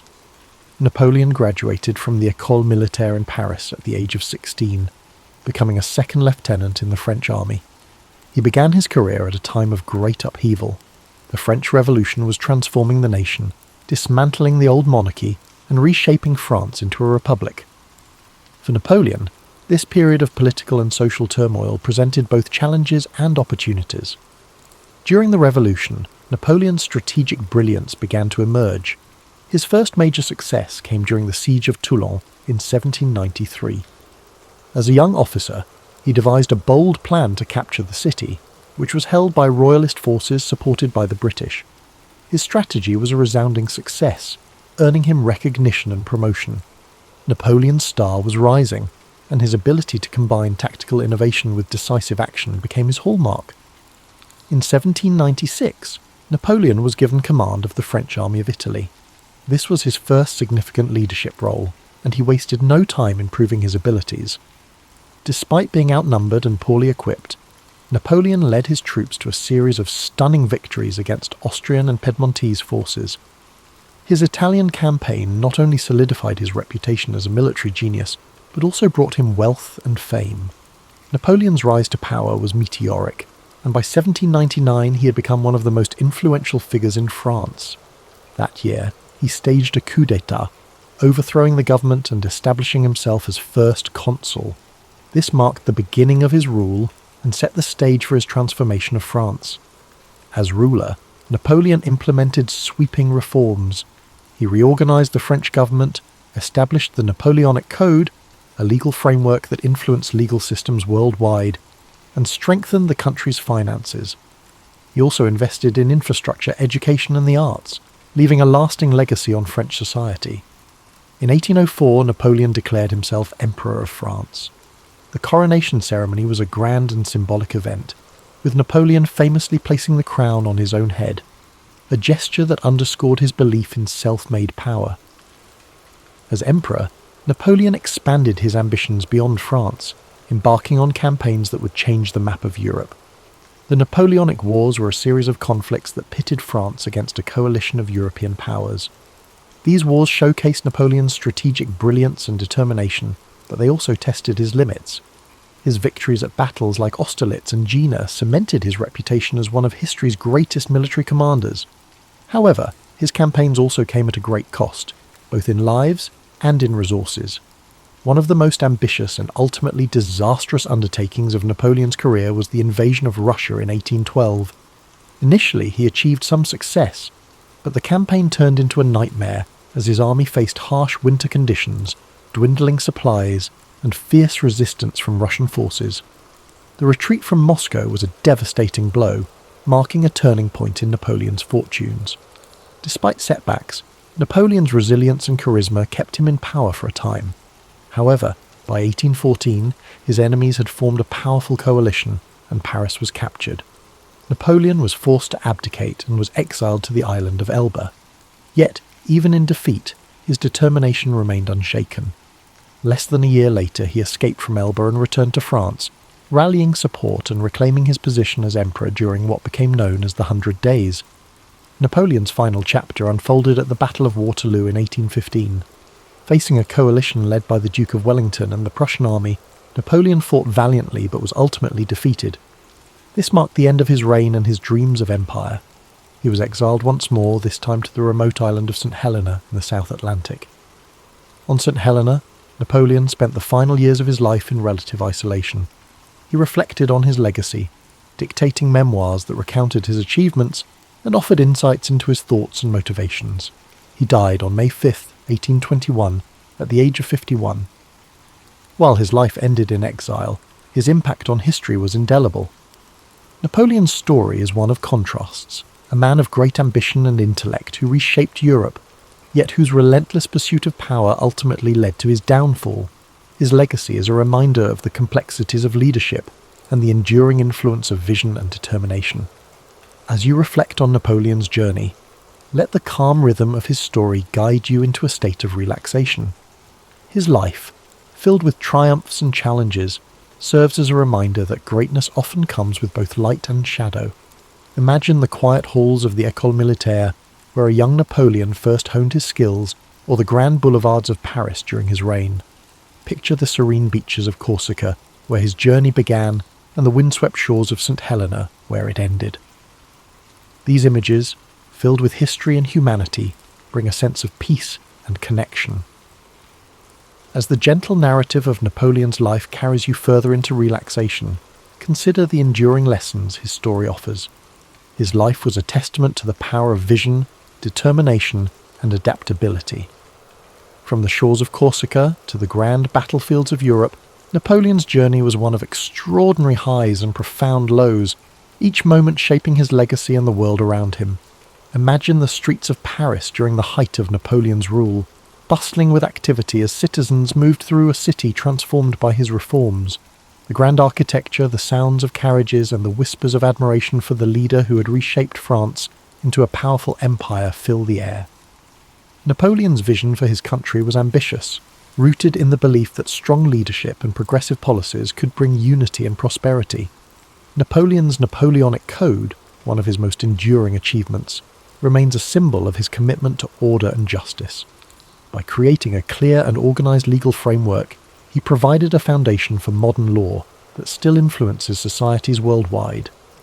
This accomplishment reflects his ability to think beyond the immediate and to consider the lasting impact of his actions, a hallmark of great leadership.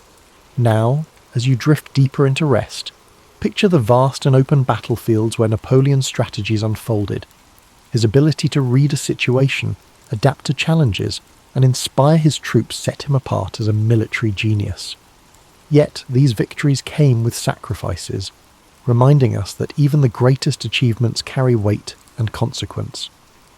Let this thought settle into your mind as a reminder of the complexities of life and the balance required in pursuit of success. As the night deepens, imagine the quiet solitude of Napoleon's exile on St. Helena. The crashing waves against the rocky shores and the distant horizon create a peaceful yet contemplative scene. In these final years, Napoleon reflected on his life, his choices, and his impact on the world. His memoirs, filled with introspection and insight, reveal a man who, despite his flaws, remained dedicated to the ideals of progress and legacy. Feel the calm and serenity of this moment as you think about Napoleon's resilience. Even in defeat, he maintained his dignity and continued to shape his story. His ability to adapt, to rise again, and to reflect on his journey offers a powerful lesson about perseverance and the human spirit. Picture Napoleon's childhood in Corsica, the simplicity of life on the island, and the spark of ambition that drove him to dream of a future beyond its shores. His journey reminds us that greatness often begins with humble beginnings, and that with determination we can overcome the obstacles that stand in our way. As you relax further, imagine the quiet moments Napoleon spent in thought, planning his next move or contemplating the lessons of the past. These moments of reflection, like the ones we take before sleep, are a chance to find clarity and purpose in our lives. Let the story of Napoleon inspire you to approach each challenge with courage and each success with humility. The story of Napoleon Bonaparte is not just one of conquest and power. It is a story of vision, resilience, and humanity. His life teaches us that even the most ambitious dreams are within reach if we are willing to work for them, and that true greatness lies in the ability to adapt, learn, and persevere. The soothing rhythm of Napoleon's story continues, so let it guide you deeper into a state of calm and rest. His life, with all its triumphs and trials, serves as a reminder of the complexities of leadership and the enduring power of ambition tempered by reflection. Each chapter of his journey holds lessons about perseverance, the importance of vision, and the balance required in any great endeavour. Picture Napoleon in one of his most iconic moments, standing atop a hill overlooking the battlefield at Austerlitz. The early morning fog begins to lift, revealing the vast armies below. His mind is sharp, calculating and focused as he directs his troops with precision and confidence. This scene encapsulates the essence of Napoleon as a leader, decisive, strategic, and unwavering in his belief in victory. Let this image remind you of the power of clarity and focus, qualities that can guide us even in the most challenging situations. Now shift your thoughts to the quieter moments of Napoleon's life, moments spent in introspection and planning. Perhaps he's seated at a desk, surrounded by maps and letters, the flicker of a candle casting a soft glow on his face. These moments of preparation and thoughtfulness were the foundation of his successes, showing that even the most remarkable achievements begin with careful planning and deliberate action. While you relax further, imagine the streets of Paris once more, this time during Napoleon's grand coronation as emperor.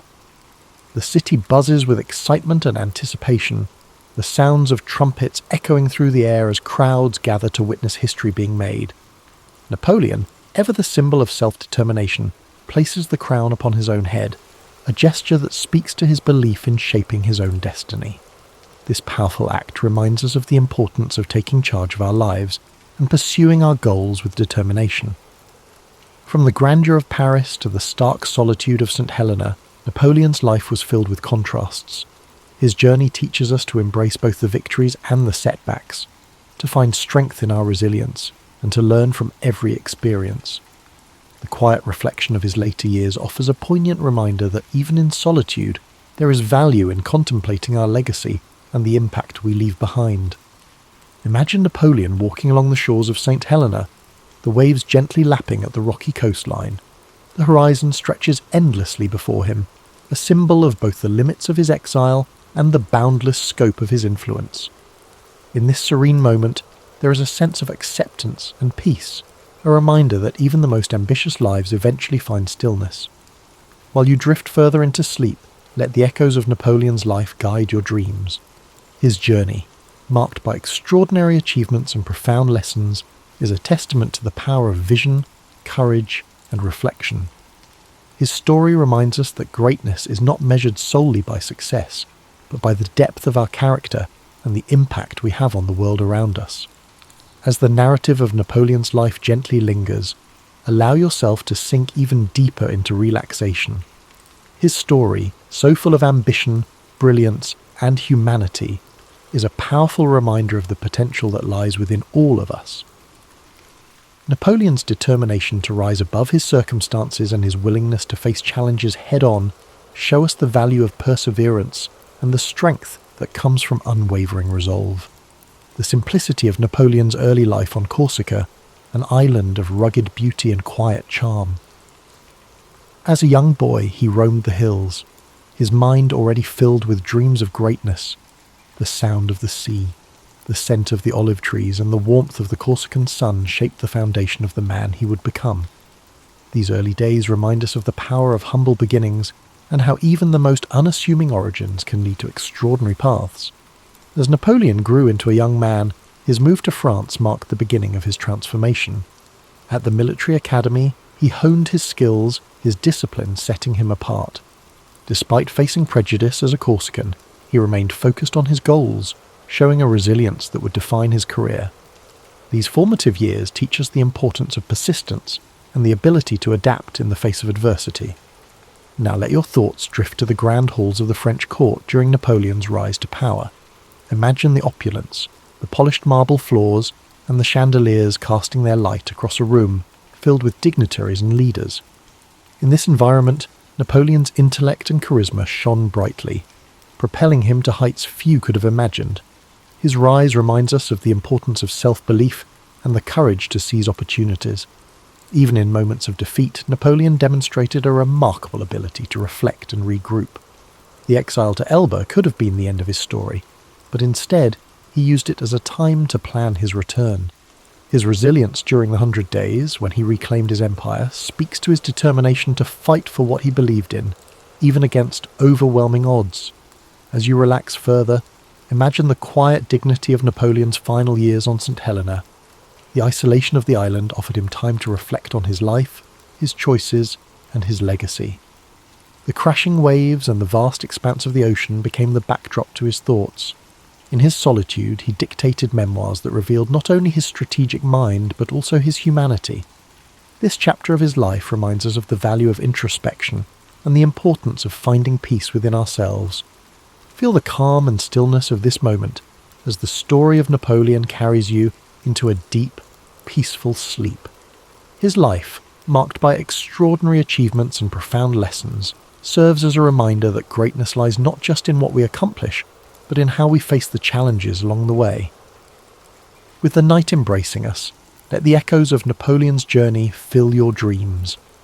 Imagine the vast battlefields, the bustling streets of Paris, and the quiet shores of St. Helena, each scene a testament to the resilience and complexity of his life. His story reminds us that every step of the journey, whether triumphant or challenging, shapes who we are and leaves a legacy that endures. Over 2,000 years ago, in 469 BCE, Socrates was born in Athens, Greece. Athens was a city at the heart of the ancient world, a centre of art, culture, and intellectual thought.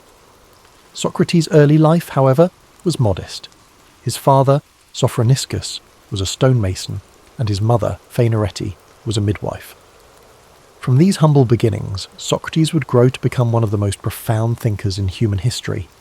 As a young man, Socrates likely followed in his father's footsteps as a stonemason, learning the craft of shaping stone and building structures. Yet, even then, his curiosity about the world and human nature set him apart. Socrates was not drawn to wealth or power.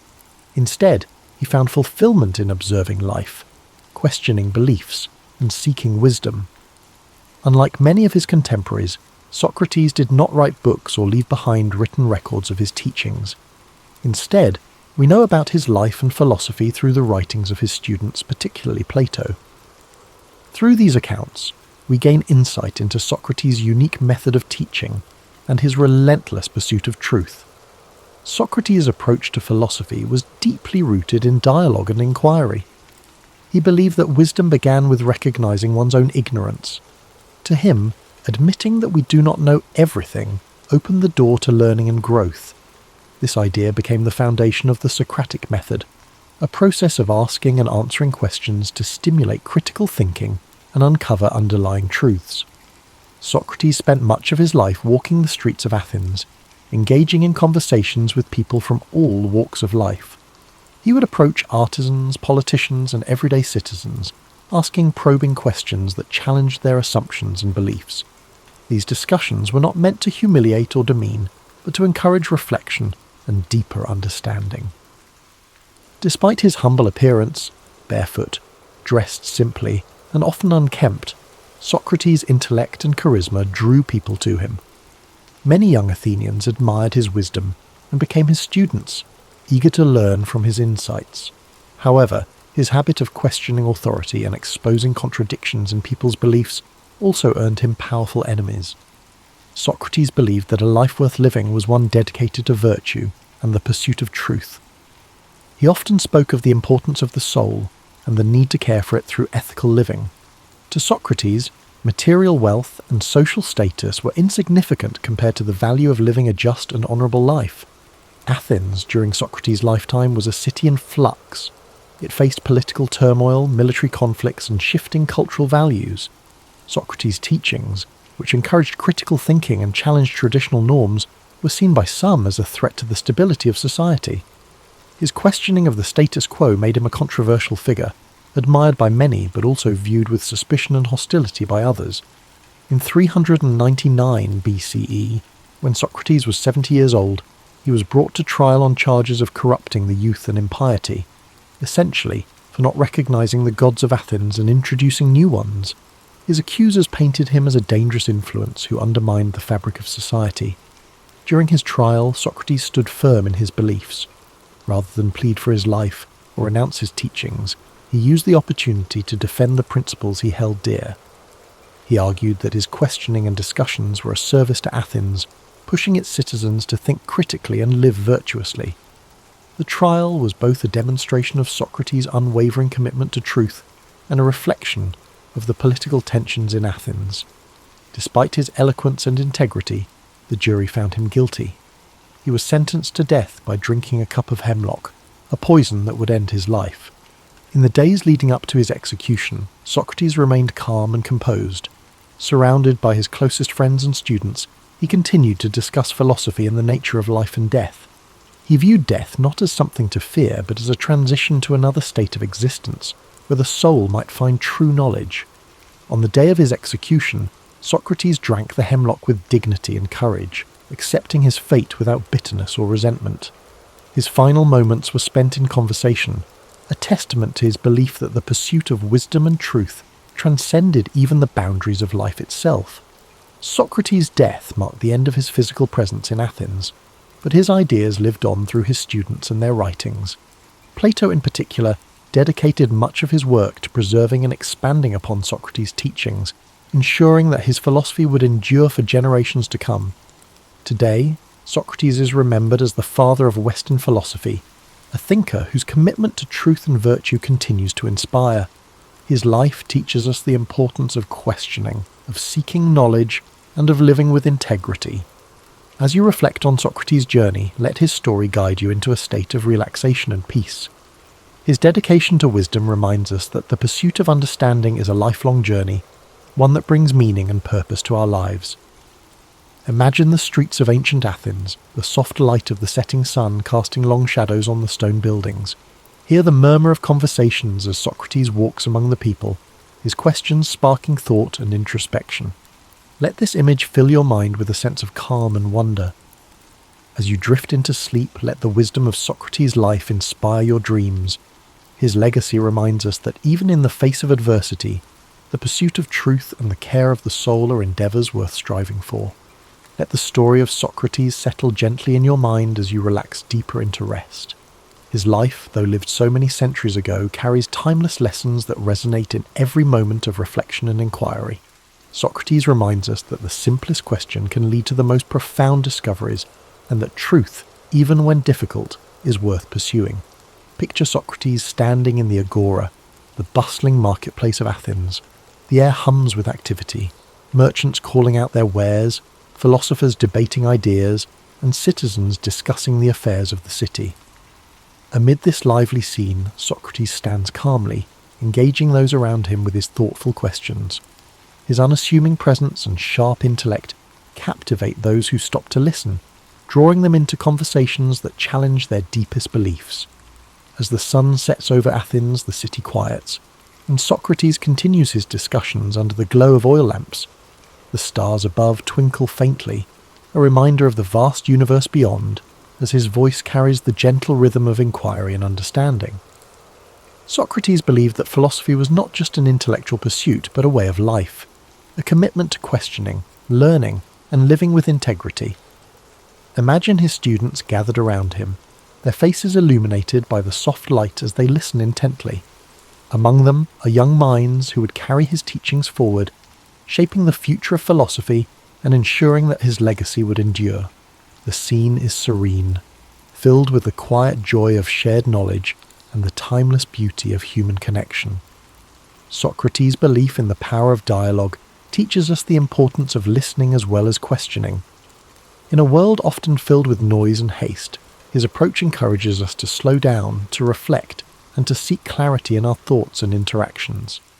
His humility, his willingness to admit his own ignorance, and his tireless pursuit of understanding are qualities that inspire us to approach life with openness and curiosity.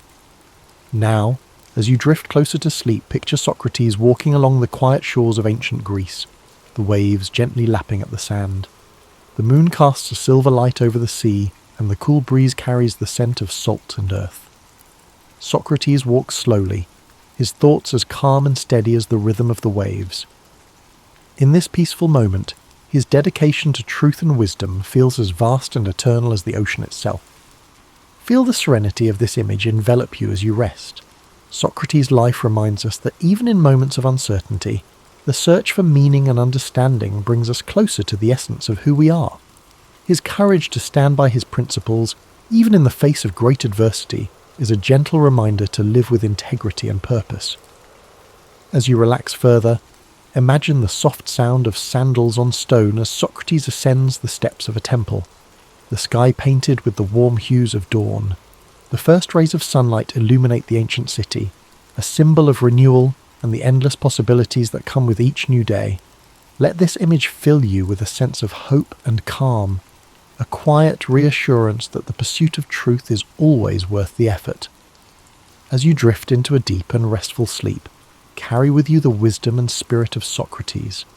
His life teaches us that even the simplest questions can open the door to profound insights, and that the search for understanding is a journey without end. As the gentle rhythm of Socrates' life story echoes in your mind, allow yourself to relax even further. His life, dedicated to the pursuit of wisdom and the betterment of the human soul, is a profound reminder that every question we ask is a step toward understanding the world and ourselves. Socrates believed that knowledge was not about having answers, but about the courage to ask and to seek.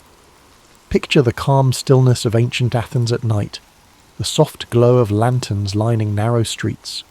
Socrates, with his simple cloak draped over his shoulders, moves quietly among the people, his presence as humble as it is impactful. Each conversation he sparks is a journey into thought, a reminder to those around him that wisdom begins with wonder. Socrates' approach to life was marked by an unshakable commitment to virtue. He often spoke of the importance of living a life in harmony with one's values, of aligning actions with principles. To him, the care of the soul was the highest purpose, far more important than wealth, fame, or material success. This philosophy reminds us that true fulfillment comes not from external achievements, but from inner growth and ethical living. As you rest, let the wisdom of this teaching soothe your thoughts. The idea that our choices shape not just our lives, but the essence of who we are, encourages us to approach each moment with intention and care. Socrates' belief in the transformative power of self-reflection invites us to look inward, to nurture our inner lives with the same dedication and compassion we offer to others. Now imagine the gentle breeze of a spring morning in ancient Greece, the hills around Athens bathed in golden light. Socrates walks with his students along a quiet path, the sounds of birdsong and rustling leaves creating a peaceful symphony. Their conversation flows naturally, filled with questions and ideas that challenge and inspire. This idyllic scene captures the essence of Socrates' philosophy, a life lived in connection with nature, community, and the endless pursuit of knowledge.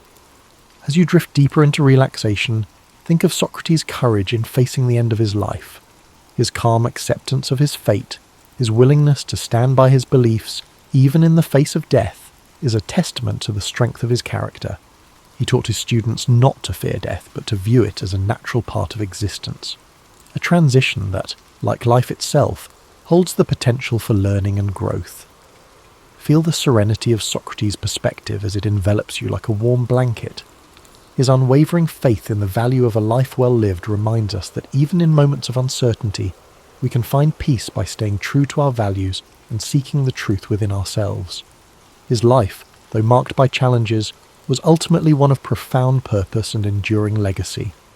As the night deepens, imagine Socrates standing on a hill overlooking Athens, the city lights twinkling below like stars fallen to earth. The wind carries with it the faint sounds of laughter and conversation, the echoes of a city alive with thought and creativity. In this quiet moment, Socrates reflects on the beauty of a world filled with questions and possibilities. Let this image guide you into a deep, restful sleep. The story of Socrates reminds us that life's greatest journeys are not measured by distance, but by the depth of our exploration. His commitment to wisdom, his humility in the face of the unknown, and his courage to challenge convention inspire us to live with authenticity and purpose. As the soothing story of Socrates carries you further into relaxation, let the timelessness of his teachings resonate deeply within you. His belief in the transformative power of questioning and reflection is a reminder that growth begins when we dare to examine our lives. Socrates once said, "The unexamined life is not worth living," a sentiment that invites us to seek meaning and purpose in even the smallest moments. Picture the serene landscape of ancient Athens at dawn. The first light of the sun spills over the Acropolis, painting the marble temples in soft hues of pink and gold. Socrates stands with his students in the quiet morning air, his voice calm and steady as he shares his thoughts. The city begins to wake, its streets gradually filling with life, but in this tranquil moment, the exchange of ideas feels timeless, as if the wisdom being shared is as eternal as the sun's light. Socrates' method of teaching was not about providing answers, but about encouraging others to think for themselves. He believed that through dialogue, one could uncover deeper truths and challenge assumptions. His way of guiding others with questions was both gentle and profound, a reminder that sometimes the best teachers are those who help us find our own way. As you let these thoughts settle, imagine the peaceful simplicity of Socrates' life. Despite living in a city known for its grandeur, Socrates valued humility and lived with few possessions. He found joy not in material wealth, but in the richness of thought and the connections he forged with others. This simplicity is a reminder that contentment often lies not in having more, but in appreciating what truly matters. Now, as you drift deeper into rest, imagine the stars above Athens twinkling softly in the night sky. Socrates, seated with his students, gazes upward, his mind pondering the mysteries of the universe.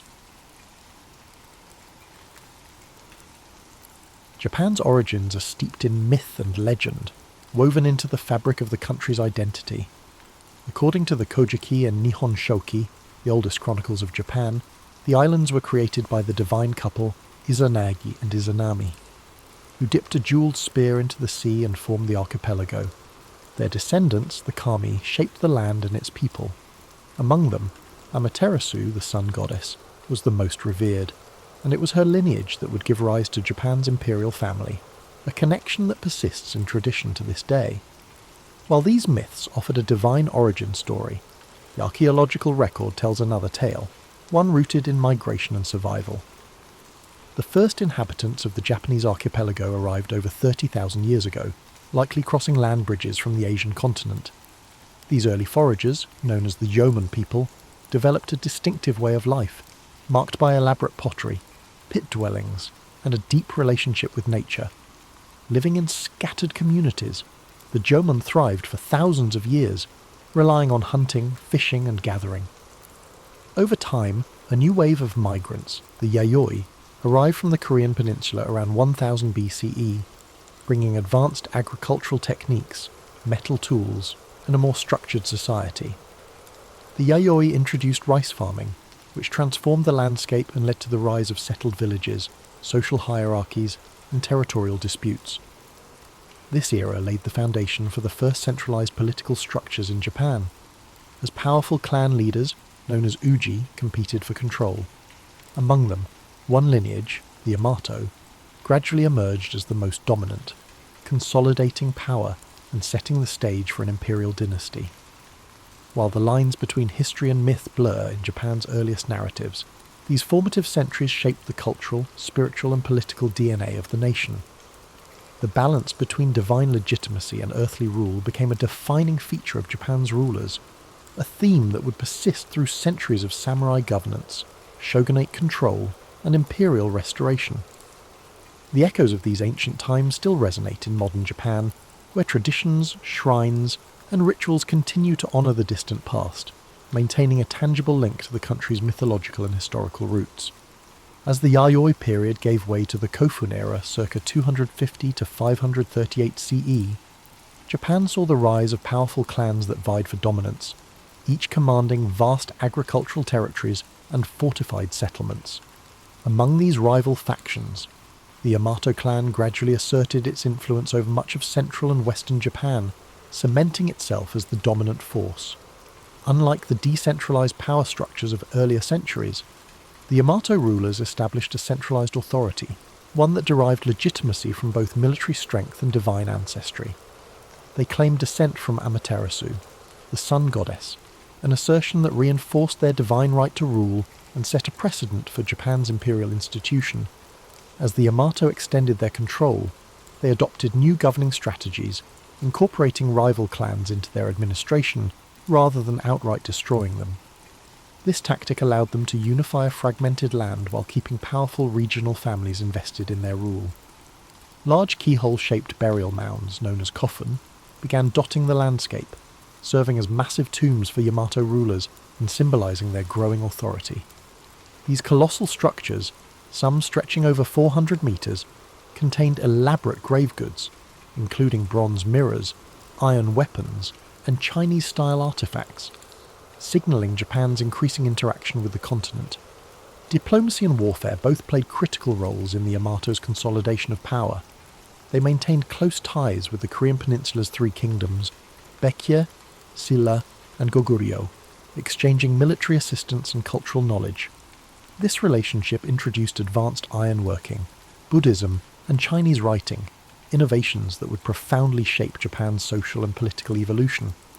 By the 6th century, the Yamato rulers had firmly established themselves as the sovereign power of the land, transitioning from mere chieftains to imperial monarchs. This period also saw the emergence of the term Tenno, meaning heavenly sovereign, which became the official title of the emperor, reinforcing the dynasty's divine mandate. However, true centralized rule was still in its infancy, and the emperor's power often depended on alliances with influential aristocratic families, particularly the Soga clan. Buddhism's arrival from Korea further accelerated political and ideological shifts, as different factions debated whether to embrace or resist the foreign faith. Ultimately, the Soga championed Buddhism, securing its place in Japanese society and aligning themselves with the imperial family. This decision not only strengthened the Yamato state's ties to continental Asia, but also set the stage for profound transformations in governance, religion, and cultural identity. The dawn of imperial rule in Japan was not a sudden event but a gradual process, one shaped by diplomacy, conflict, and strategic alliances. The Yamato legacy endured, providing the framework for what would become the enduring Japanese imperial institution, one that still exists today as the oldest hereditary monarchy in the world.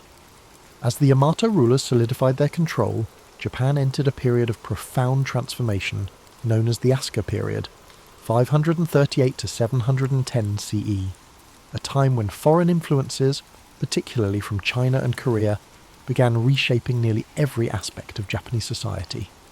The most significant change was the introduction and eventual adoption of Buddhism, an event that sparked both political conflict and cultural evolution. Initially met with resistance from conservative Shinto factions, Buddhism found powerful patrons in the Soga clan, a family that wielded immense influence in the imperial court. The Soga championed Buddhist teachings, not merely as a spiritual doctrine but as a tool of political legitimacy, linking Japan to the great civilizations of the Asian mainland. Their support culminated in the construction of grand temples and the promotion of Buddhist ideals, solidifying the religion's place within the emerging state. However, their growing power provoked backlash from rival aristocratic factions, leading to a violent coup in 645 CE, where Prince Naka no Oe and his ally Fujiwara no Kamatari orchestrated the fall of the Soga. This event, known as the Taika Reform, marked a turning point in Japanese history. It ushered in sweeping administrative and land reforms inspired by China's Tang dynasty. The reform sought to centralize power under the emperor, replacing the old clan-based governance system with a structured bureaucratic state. Land ownership was redefined, with all land technically belonging to the emperor and distributed to farmers in exchange for tax obligations. A new legal code, the Ritsuryo system, was established. Closely mirroring the Chinese model of governance, it introduced provincial governors, census-based taxation, and a standing military force. This process of state formation reached new heights in the Nara period, 710 to 794 CE, when Japan's rulers sought to create a true imperial capital akin to China's Chang'an. In 710, the imperial court relocated to Heijo-kyo, modern-day Nara, a meticulously planned city laid out in a grid pattern, reflecting the influence of Tang dynasty urban design. Nara became the heart of government, culture, and religion, filled with grand Buddhist temples and administrative complexes. The most striking symbol of this era was the construction of Todaiji, a monumental temple housing the great Buddha Daibutsu, a colossal bronze statue commissioned by Emperor Shomu. This project exemplified the fusion of politics and religion, as the emperor sought to use Buddhism as a unifying force to legitimize his rule and bring stability to the realm. However, this increasing reliance on Buddhist institutions came with unintended consequences. Powerful Buddhist monasteries amassed great wealth and influence, often interfering in court politics. Monastic factions formed their own armed militias, threatening imperial authority. Additionally, the expenses of maintaining a centralized state and funding extravagant temple projects placed a heavy financial strain on the government. Despite these challenges, the Asuka and Nara periods laid the foundation for Japan's national identity. The first written histories, the Kojiki and Nihon Shoki, were compiled, blending mythology and historical accounts to establish the legitimacy of the imperial lineage. Confucian ideals shaped court etiquette and governance, while Chinese-style calligraphy, poetry, and artistic traditions took root in Japanese culture. Yet, even as Japan embraced these continental influences, it remained distinct, adapting foreign models to fit its unique social and political structure. By the late 8th century, dissatisfaction with the growing power of Buddhist institutions and concerns over court corruption led to a bold decision: to abandon Nara and establish a new capital. This move marked the end of one era and the dawn of another, as Japan prepared to enter the age of aristocratic refinement and cultural flourishing in Heian-kyo, modern-day Kyoto. As the imperial court relocated to Heian-kyo in 794 CE, Japan entered the Heian period, 794 to 1185, an age of refinement, courtly elegance, and cultural achievements that would leave an enduring legacy. This era saw the court aristocracy, particularly the powerful Fujiwara clan, dominate political life through strategic marriages and manipulation of the emperor's authority. Rather than ruling directly, emperors often became symbolic figures, while real power rested in the hands of regents and chancellors from the Fujiwara lineage. This aristocratic elite revelled in a life of aesthetic pursuits, developing sophisticated literary traditions, art, and fashion. The world of the Heian court was meticulously detailed in The Tale of Genji, a novel written by the noblewoman Murasaki Shikibu, which provides an intimate glimpse into the court's elaborate rituals, political intrigues, and romantic entanglements. Poetry, calligraphy, and the appreciation of nature became essential aspects of aristocratic life. Individuals were judged not by their battlefield prowess, but by their ability to compose a flawless poem or arrange their robes in harmonious colours. However, this refined world of the Heian elite was largely detached from the realities of the provinces, where power was shifting away from the court and into the hands of regional landowners and warrior clans. As the imperial government struggled with inefficiency and financial mismanagement, large estates known as shun emerged, exempt from taxation and controlled by influential families, religious institutions, and local warlords. These estates operated independently, weakening the emperor's grip on the countryside. The Fujiwara, preoccupied with courtly life, failed to address the growing instability in the provinces, leading to the rise of the Bushi, warrior class, who would soon dominate Japan's political landscape. These warriors, initially employed as estate enforcers and mercenaries, gradually amassed land and influence, forming powerful samurai clans. By the late Heian period, two dominant warrior families, the Taira and the Minamoto, emerged as the key players in Japan's shifting power dynamics. Their rivalry culminated in a series of violent conflicts, known as the Genpei War, 1180 to 1185, which would decide the fate of the nation. The aristocratic Heian court, once the pinnacle of cultural sophistication, found itself powerless against the militarized society rising in the provinces. While poetry and courtly aesthetics flourished in Heian Kyo, battles raged across the countryside, heralding the end of imperial dominance and the dawn of the samurai age. With the final defeat of the Taira at the Battle of Dan-no-ura in 1185, the Minamoto clan emerged victorious, forever altering Japan's political structure. The old Heian world of refinement and aristocratic rule had given way to a new order, one dictated by warriors rather than poets, and by the sword rather than the brush. With the Minamoto victory in 1185, Japan entered a new political era, one where warriors, rather than court aristocrats, held the reins of power. In 1292, Minamoto no Yoritomo formally established the Kamakura shogunate, marking the beginning of samurai rule that would last for nearly 7 centuries. Unlike the emperors of old, who were largely ceremonial figures, Yoritomo wielded actual political and military authority as shogun, a title that would become synonymous with de facto rulership in Japan. The imperial court in Kyoto remained intact, but its influence had diminished, overshadowed by the rise of the Bakufu, the military government headquartered in Kamakura. Under Yoritomo's leadership, Japan's feudal system began to take shape, with powerful regional lords, known as daimyo, controlling vast territories in exchange for military service. The samurai class, once mere enforcers for aristocrats, became the dominant social and military force, bound by a strict code of loyalty, duty, and martial discipline. However, the Kamakura shogunate faced persistent challenges, both from within and beyond Japan's shores. In 1274 and 1281, the Mongol Empire under Kublai Khan launched 2 massive invasions, seeking to subjugate Japan as it had done with Korea and China. Despite their overwhelming numbers, the Mongols were repelled, aided in part by the legendary kamikaze, or divine winds typhoons that decimated the invading fleets. Though victorious, the strain of these wars drained the Kamakura government's resources, leading to dissatisfaction among the samurai who had expected generous rewards for their service.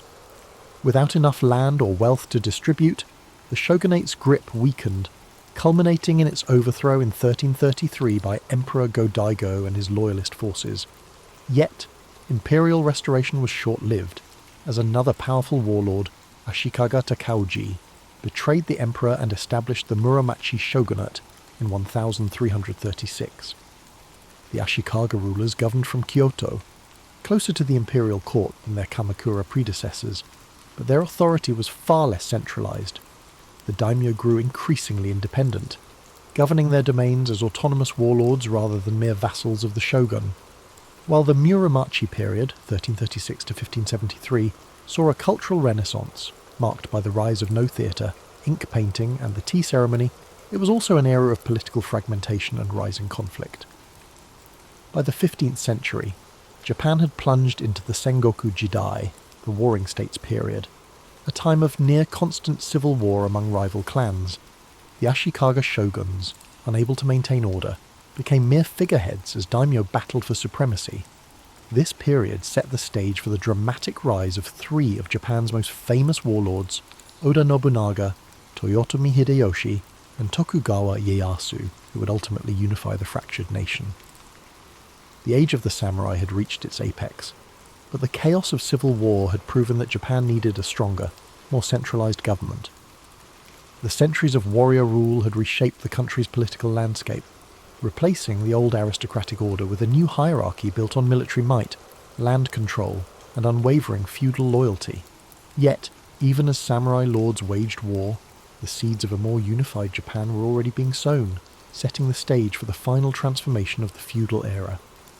As Japan descended into chaos, during the Sengoku Jidai, the Warring States period, 3 formidable warlords emerged to bring an end to the long era of civil strife. The first was Oda Nobunaga, a brilliant but ruthless strategist who launched a campaign to unify Japan in the late 16th century. He revolutionized warfare by adopting Western firearms, implementing innovative battlefield tactics, and crushing rival daimyo with brutal efficiency. By the 1570s, Nobunaga had seized Kyoto and dismantled the remnants of the Ashikaga shogunate. However, his rule was cut short in 1582 when he was betrayed by one of his own generals, Akechi Mitsuhide, and forced to commit seppuku. His unfinished mission was taken up by Toyotomi Hideyoshi, a former peasant-turned-general who proved himself as one of history's greatest tacticians. Hideyoshi completed the unification of Japan, eliminating remaining rivals and establishing control over the entire archipelago by 1590. He enacted sweeping reforms, disarming the peasantry, restricting samurai to castle towns, and reorganizing the feudal hierarchy to ensure loyalty. However, his ambitions stretched beyond Japan. In 1592 and 1597, he launched massive invasions of Korea in a bid to conquer China. These campaigns ended in disaster, draining Japan's resources and costing thousands of lives. When Hideyoshi died in 1598, his generals vied for control, leading to the decisive Battle of Sekigahara in 1600. It was Tokugawa Ieyasu, a cunning and patient strategist, who emerged victorious. In 1603, he established the Tokugawa shogunate, ushering in the Edo period, 1603 to 1868, a time of unprecedented peace, stability, and isolation. Unlike his predecessors, Ieyasu prioritized long-term control over immediate conquest. He moved the seat of power to Iedo, modern-day Tokyo, where he constructed an intricate system of governance to prevent future uprisings. The Bakuhan system divided authority between the shogunate and regional daimyo, ensuring that local lords remained powerful but ultimately subservient to the Tokugawa family. To maintain control, Ieyasu implemented the Sankin-kotai policy, which required daimyo to alternate living in Edo and their home provinces, draining their wealth and keeping them under close watch. Meanwhile, he enacted strict social policies that solidified Japan's rigid class hierarchy: samurai, peasants, artisans, and merchants, ensuring that each class remained in its designated role. One of the most defining features of the Tokugawa era was Japan's policy of isolation, known as sakoku. Fearing foreign influence, particularly the spread of Christianity, the shogunate banned European missionaries, restricted trade to a few controlled ports, and prohibited Japanese citizens from travelling abroad. For over 2 centuries, Japan remained almost entirely closed to the outside world, developing a distinct insular culture. Despite this isolation, the Edo period saw a flourishing of the arts, literature, and urban culture. Cities like Edo, Kyoto, and Osaka became centres of commerce and entertainment, giving rise to kabuki theatre, ukiyo-e woodblock prints, and haiku poetry. Samurai, now mostly bureaucrats rather than warriors, turned to scholarship and administration, while merchants, despite their low social status, grew increasingly wealthy. Yet, beneath the surface of stability, cracks began to form. Economic strain, rigid social policies, and foreign pressure would eventually force Japan to reopen its doors in the 19th century, bringing an end to the Tokugawa era and ushering in the Meiji Restoration. Still, the unification efforts of Nobunaga, Hideyoshi, and Ieyasu had laid the groundwork for modern Japan. Their legacies endured, shaping the country's political structure, cultural identity, and samurai ethos long after the last shogun relinquished power. The centuries of war and bloodshed had finally given way to order, but the cycle of history ensured that change would come again.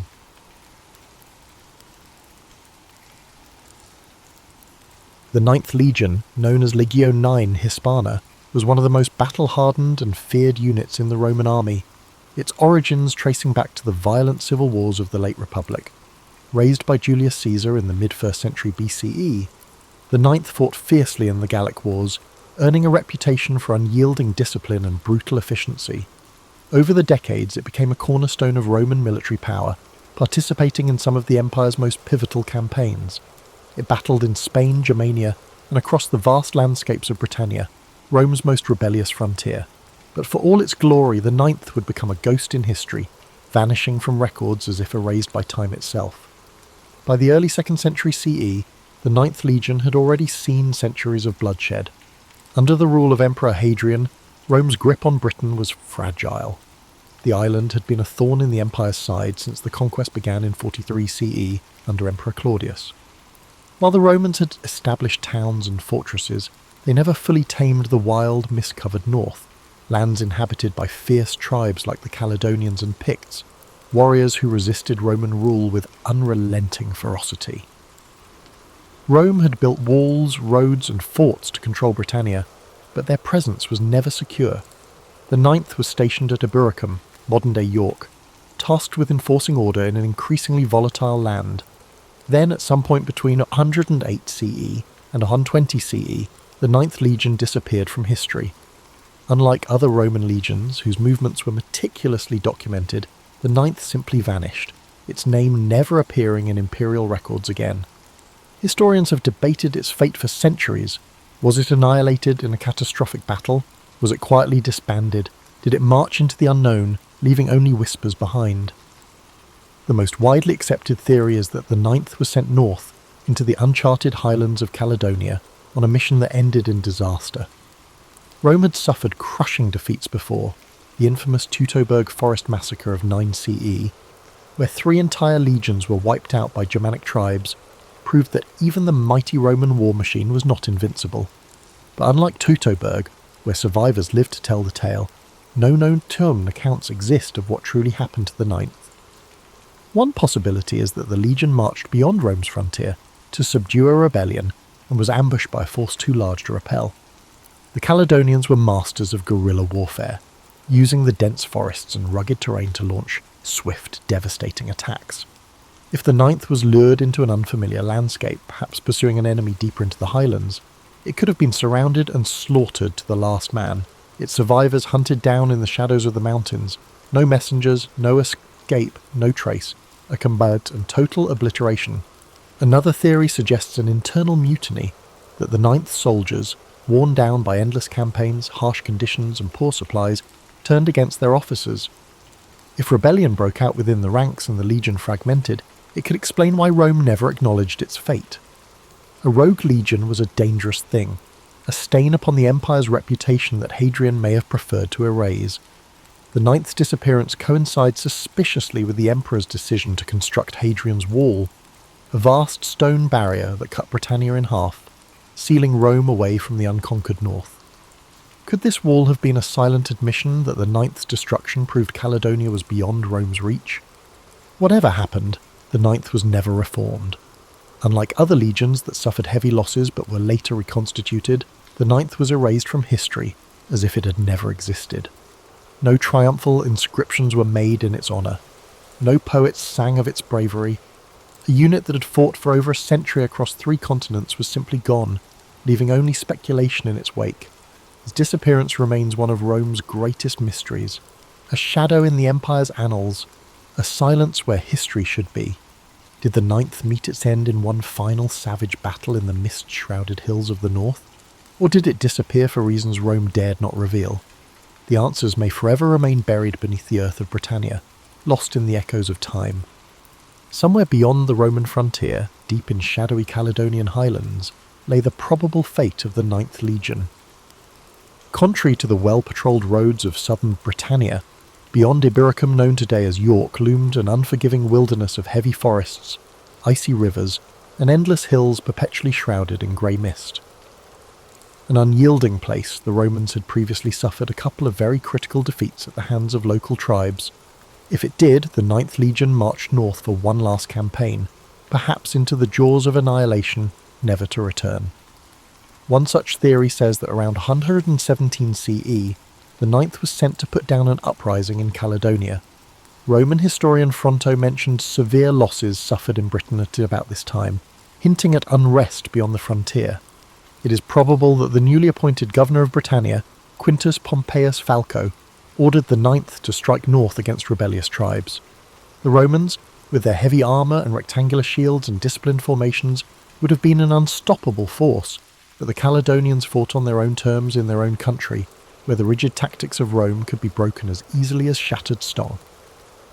The Caledonians were past masters at ambush and in guerrilla warfare. They did not fight in formations, nor were they challenging the Romans in an open field, but they were using their acquaintanceship of the terrain best by striking out from the forest, cutting off isolated units to melt back in the mist again before the Roman could react. It is just as likely that the 9th Legion was lured into some unrecorded valley or thick forest, out of which the entire force could be surrounded, attacked from all possible directions, and systematically wiped out before they could rally themselves. Whereas in other battles the Roman forces faced defeat but did not annihilate, and the soldiers left some message for those who stayed back, the 9th left behind no messengers, no written records, no word of what happened.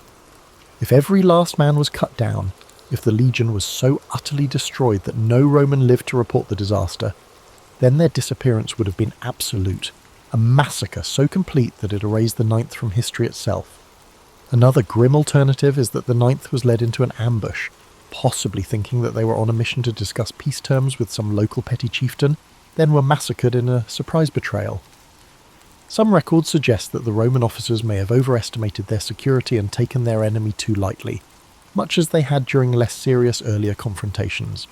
If the Caledonians granted the Romans license to advance deeply into their land, apparently without opposition, only to strike with crushing force at a time of their choosing, then the 9th had been consumed deep in the bowels of the enemy, in a place that was without exit. But even assuming the legion was defeated, why were no Roman reinforcements sent? If one of its legions was in trouble, Rome did not spare any expense in answering by using overwhelming force. If the 9th had been destroyed, the Roman military should have sent out scouts, reinforcements, or at the very least a search party, yet no such records exist. Could it be that the Roman authorities knew what happened, but deliberately buried the truth? Some historians speculate that the destruction of the 9th was too embarrassing to acknowledge, that Hadrian, who came to power in 117 CE, the same time the legion may have vanished, chose to erase the event from history. The timing is striking. Shortly after the 9th is believed to have disappeared, Hadrian ordered the construction of Hadrian's Wall begun in 122 CE, a massive defensive barrier meant to keep the northern tribes out of Roman-controlled territory. Might the wall have been an unspoken admission that the north was beyond Rome's grasp, that the loss of the 9th proved further expansion impossible? Other theories suggest the 9th did not get annihilated, but rather broken up, moved or reappointed to another frontier. Records even reveal that remnants of the legion might have been shifted to Germania, or the eastern provinces. But if indeed that was the case, why was the name never reused? Rome revived legions which had been defeated. Why was the 9th completely erased? If these legions had been silently disbanded as a result of internal mutiny, poor performance, or even for reasons of political consequence, this would serve to explain their silence in history. After all, the empire did have enough history of revising history per the current needs of the leading regime. Had the 9th refused orders, or worse, suffered some sort of embarrassing defeat, or collapsed due to low morale, then Hadrian may have found it easier to eliminate the legion from Rome's official records rather than acknowledge some kind of disgraceful failure. And of all these theories, one thing is certain. The 9th Legion, one of Rome's most formidable military forces at that time, vanished into thin air. No memorials were built in their honour, no surviving officers recorded their final battle, and no concrete evidence explains their disappearance. The 9th marched into history and into legend, becoming one of the greatest unsolved mysteries of the ancient world.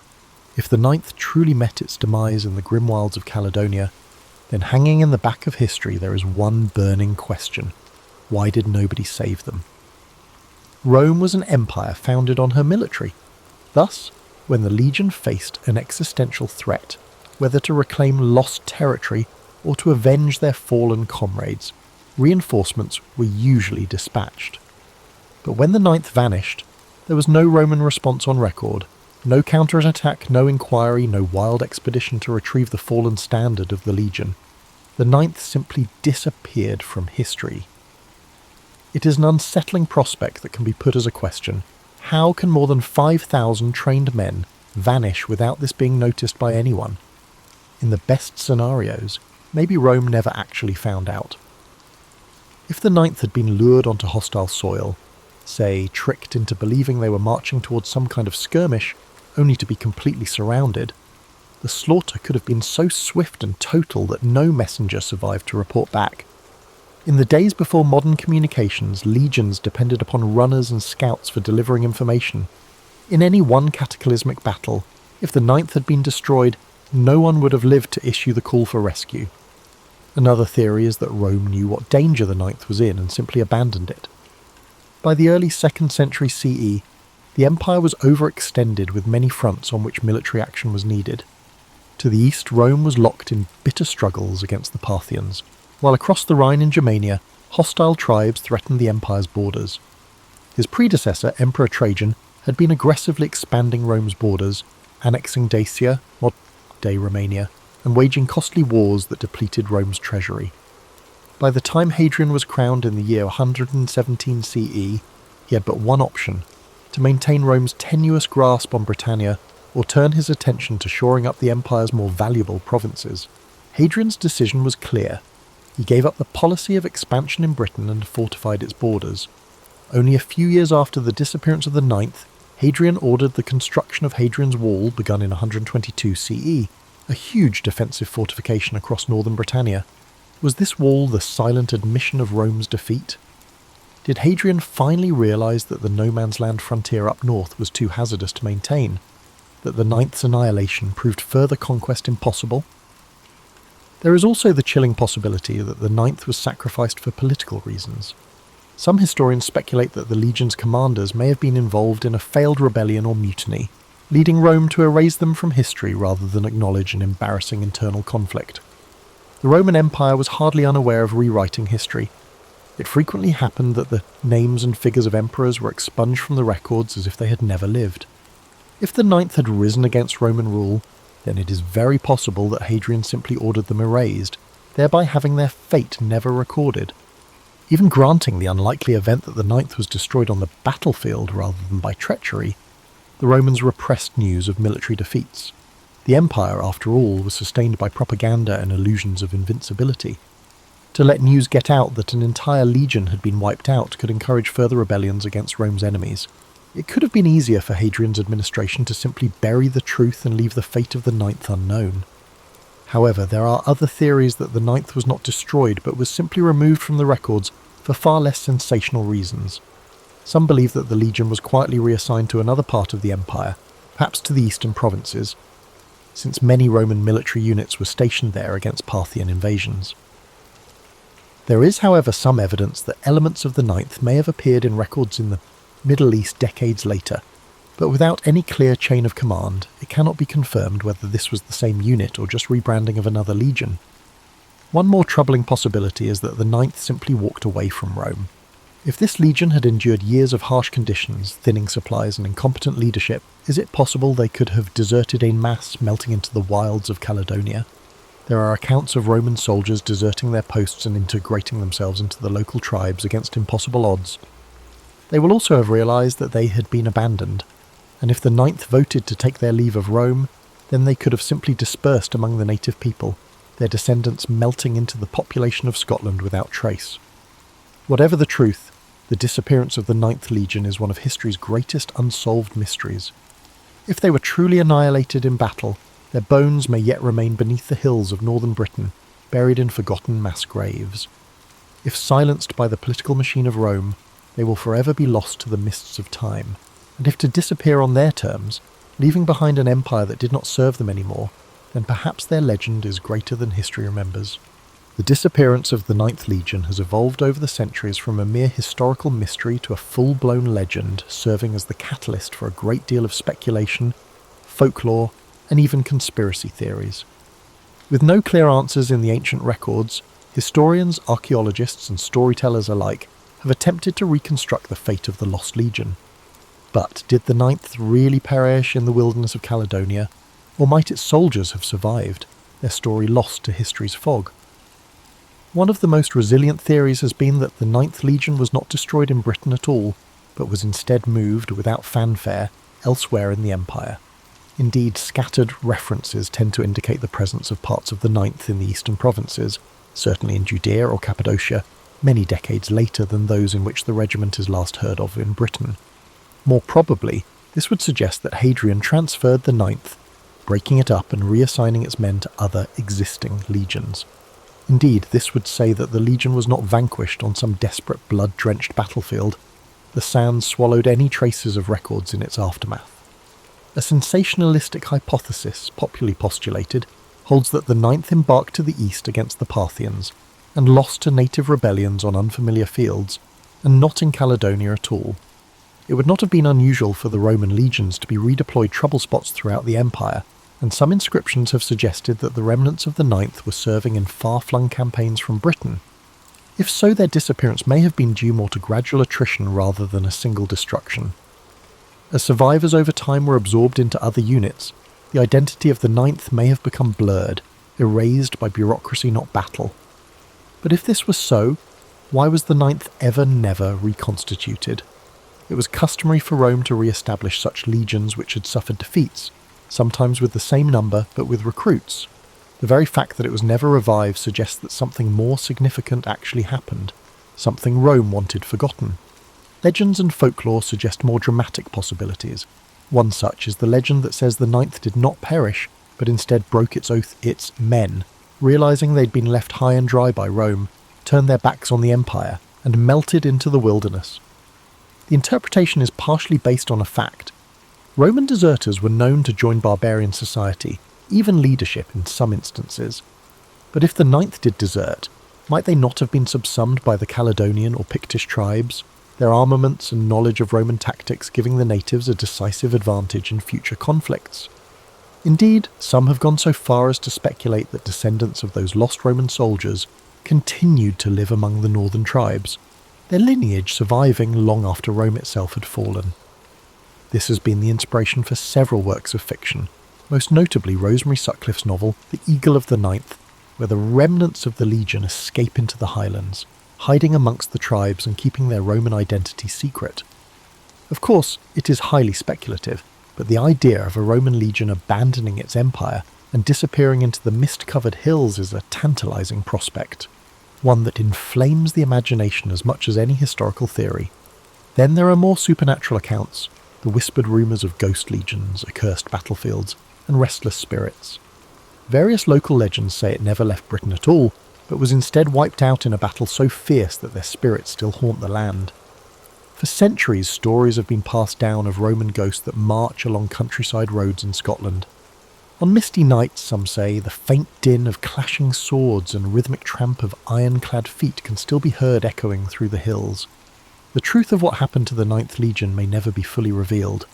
Their bodies, if they were destroyed in battle, still lie buried beneath the earth of Scotland, awaiting archaeologists to find where they lie.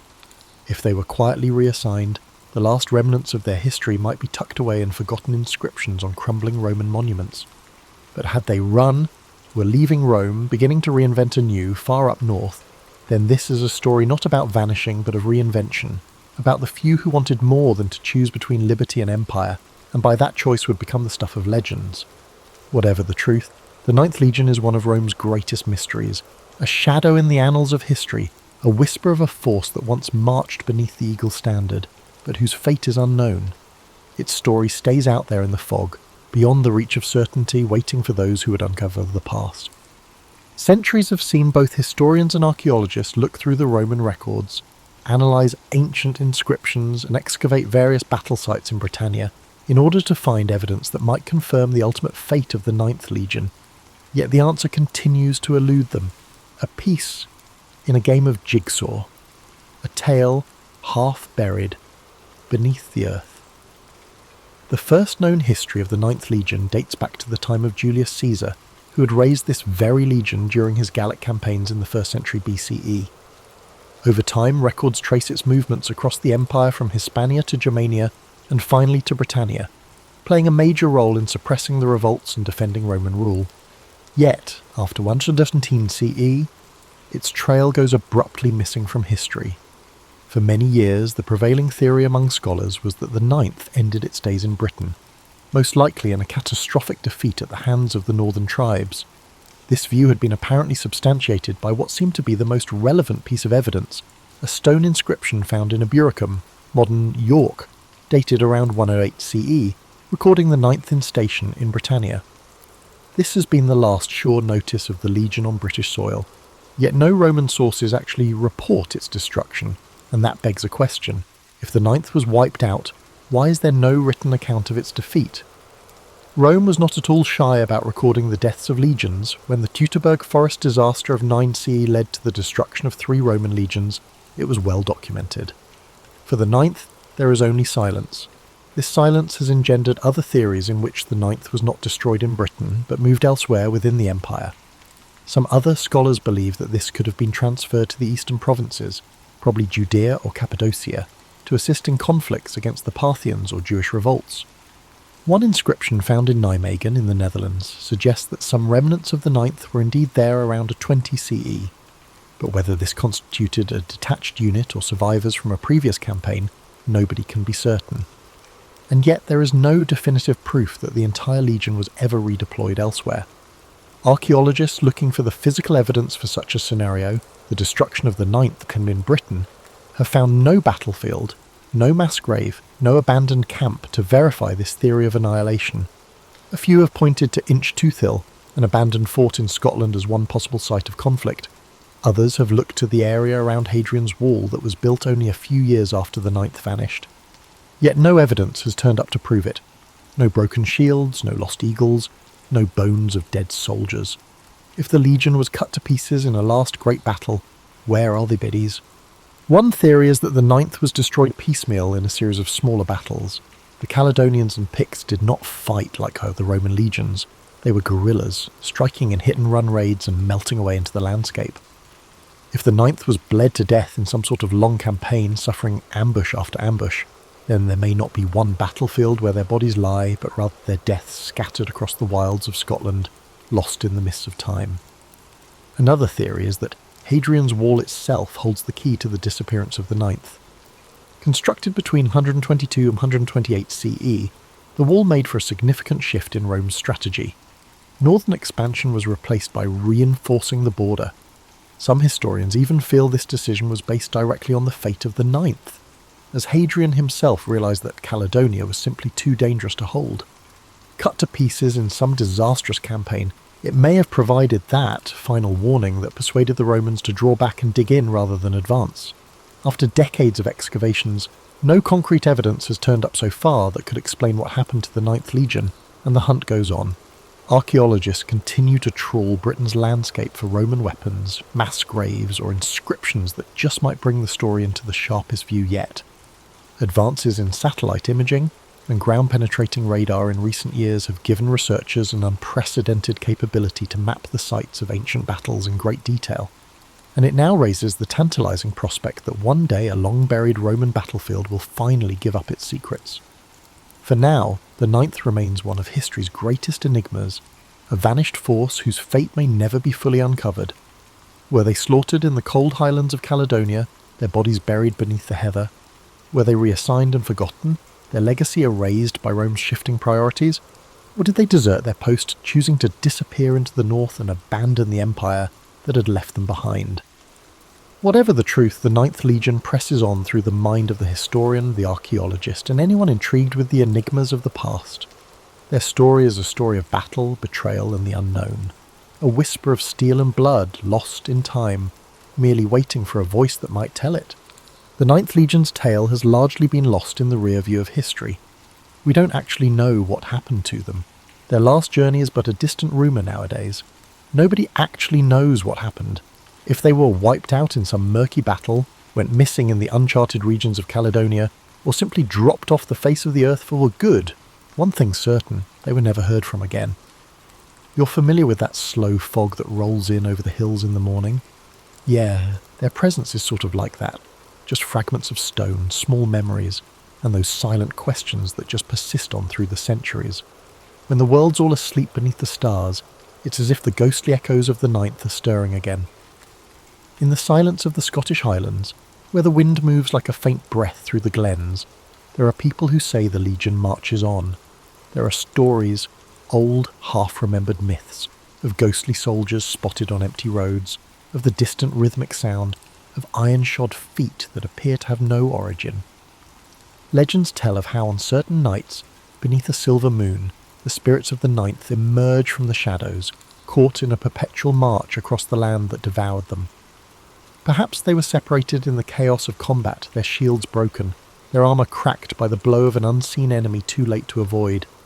Maybe they struggled through the wilderness, panting with fatigue, their path swallowed by the dense forests and winding rivers, to discover that no rescue would ever come.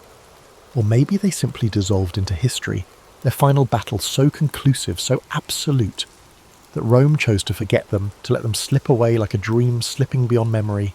Yet even dreams leave a mark, as the ninth has left its mark upon time itself. The silence of their vanishing is louder than any record, their absence taking up the space between the pages of history like the profound, soothing quiet before daybreak. Hadrian's Wall remains a silent witness to their disappearance, a wall built to exclude the untamed land that could have claimed them, a divide between the known and the unknown. It remains there, steadfast against the winds that blow through it, a testament to an age still hidden in mystery. Though the fate of the Ninth Legion can never be fully disclosed, their myth survives. Their names are recalled in books, in whispers, in the minds of those who are drawn to the mysteries of history. Up in the still hills, where you can truly scent the earth and rain, and the rivers glimmer like liquid silver in the moon's light, the ninth could still be roving about, not physically, but in memory, always walking the shadows of the ages. This concludes tonight's quest into the mystery of the lost Ninth Legion. But the past is replete with even more stories just waiting to be unearthed.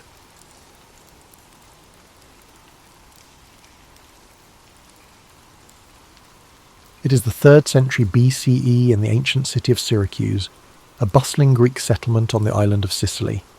The air is filled with the scent of the sea carried by the breeze from the nearby Mediterranean coast. The streets are alive with merchants, artisans and scholars, their voices blending into a harmonious hum. Among these people walks a young boy, his eyes bright with curiosity, his mind constantly searching for answers to questions most people do not think to ask. This boy is Archimedes.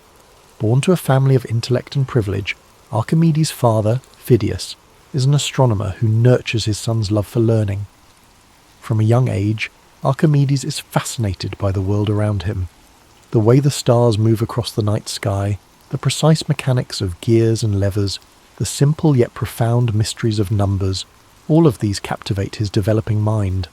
He spends his days asking questions, pondering problems and seeking answers in the natural world. As Archimedes grows, his thirst for knowledge takes him beyond the borders of Syracuse. He travels to Alexandria in Egypt, a renowned centre of learning, home to the great library of Alexandria. Here he studies alongside the brightest minds of his time, absorbing knowledge like a sponge. He dives deep into the works of great thinkers, geometry, physics, astronomy. Each new concept fuels his passion for discovery, and his mind sharpens with each lesson learned.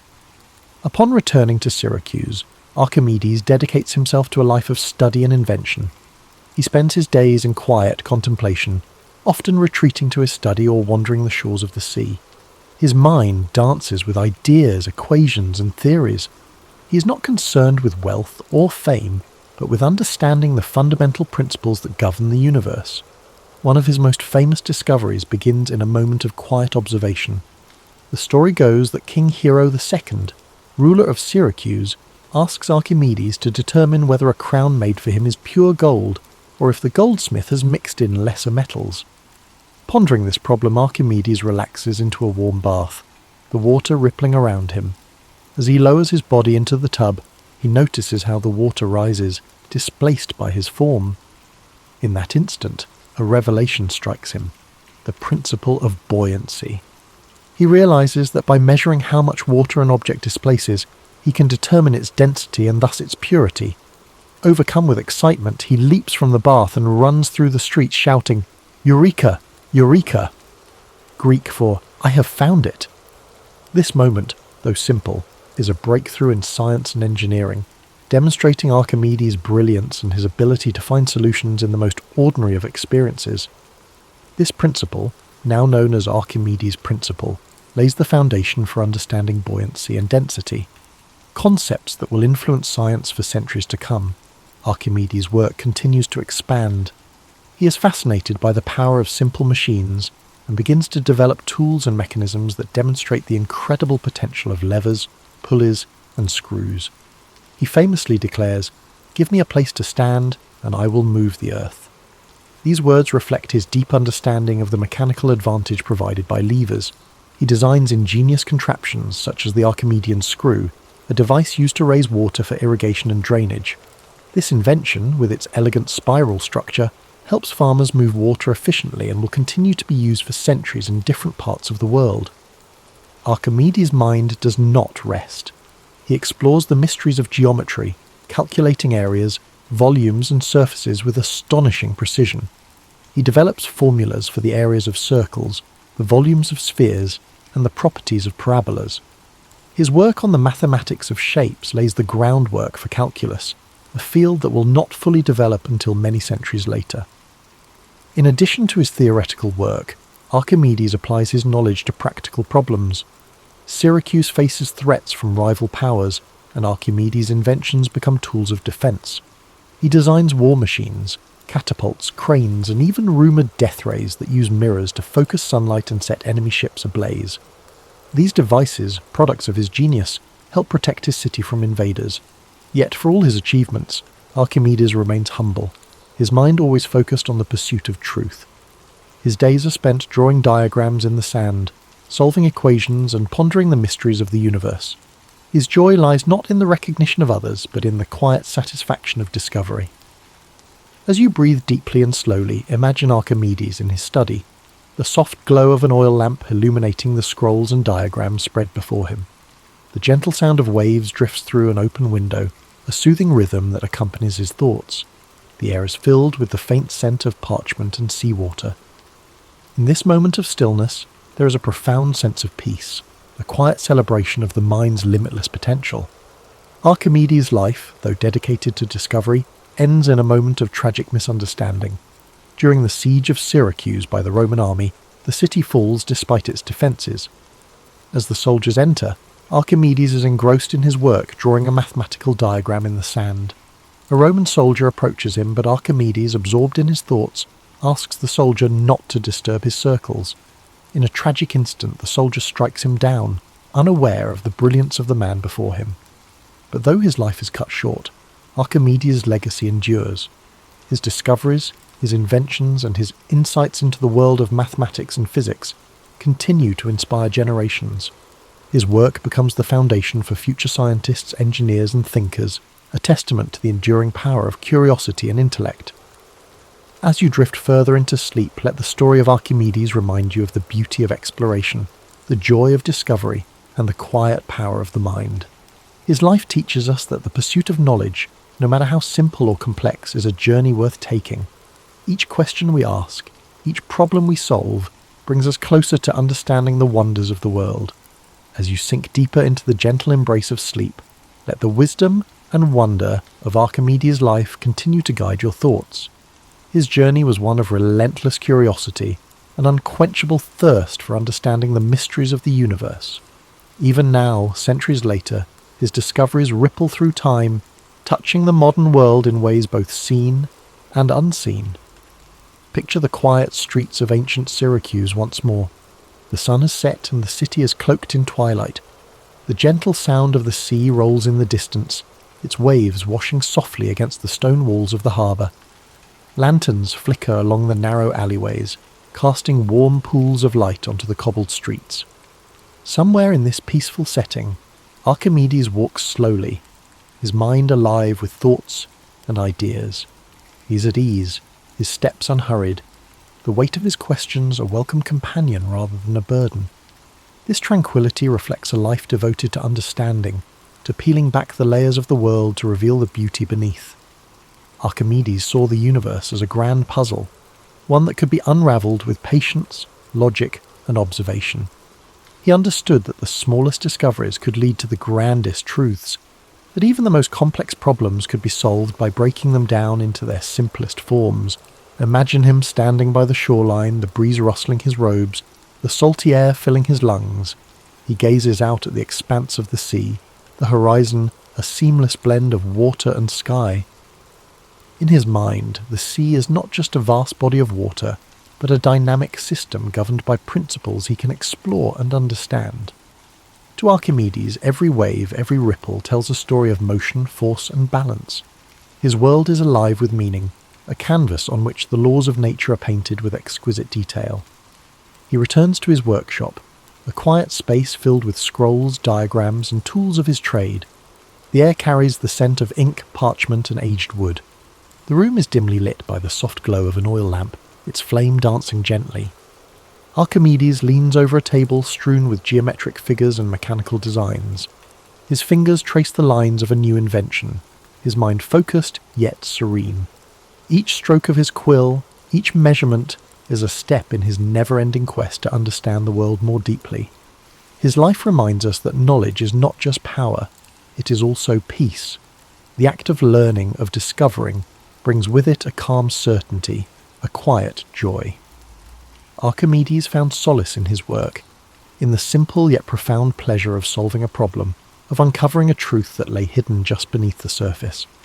His discoveries were not just for his time, but for all time, a gift to future generations who would build upon his legacy.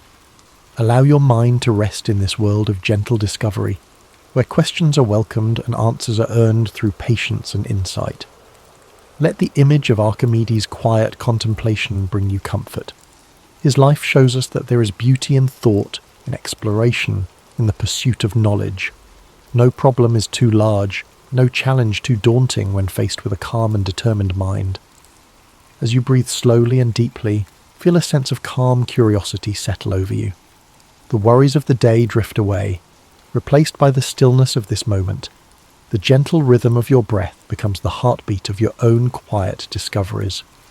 Like Archimedes, you're free to explore the depths of your thoughts, to wonder, to question, and to dream. The soft lapping of waves on the shore echoes in the distance, a soothing sound that anchors you to a place of peace. The stars twinkle faintly above, each one a reminder of the infinite possibilities that lie before you. Archimedes understood that the universe, vast and mysterious, is a place of endless wonder. And as you drift further into sleep, you too are part of that wonder, a being of thought, curiosity, and potential. Imagine the warmth of a gentle sun rising over the horizon, casting its golden light across the quiet city of Syracuse. The world awakens slowly, the streets coming to life with the soft sounds of morning. Archimedes' study is filled with the gentle glow of dawn, his scrolls illuminated by the first rays of light. The work continues, the questions remain, and the journey of discovery goes on.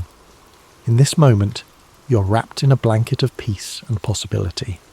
The story of Archimedes whispers to you that the pursuit of knowledge is a path without end, a journey that brings fulfillment and joy. His life is a reminder that even the smallest insights can lead to the greatest understandings, that patience and curiosity are the keys to unlocking the universe's secrets. As you drift deeper into the serene embrace of sleep, let the story of Archimedes continue to weave through your thoughts like a gentle current. His life reminds us that the universe is filled with puzzles waiting to be solved, and each quiet moment of reflection brings us closer to understanding its secrets. The night is calm now, and the echoes of his discoveries linger softly in your mind. Imagine the gentle rhythm of the sea, the waves rising and falling in a soothing eternal dance.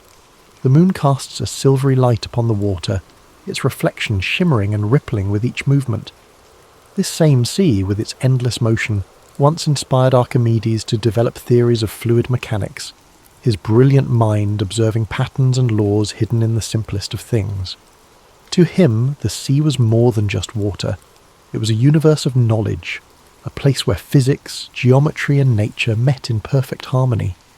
Allow yourself to float upon this tranquil sea, the waves cradling you with their soft, steady motion. The worries of the day dissolve, carried away by the tides. Each breath you take is like the rise and fall of the waves, a rhythm of life, of peace, of calm.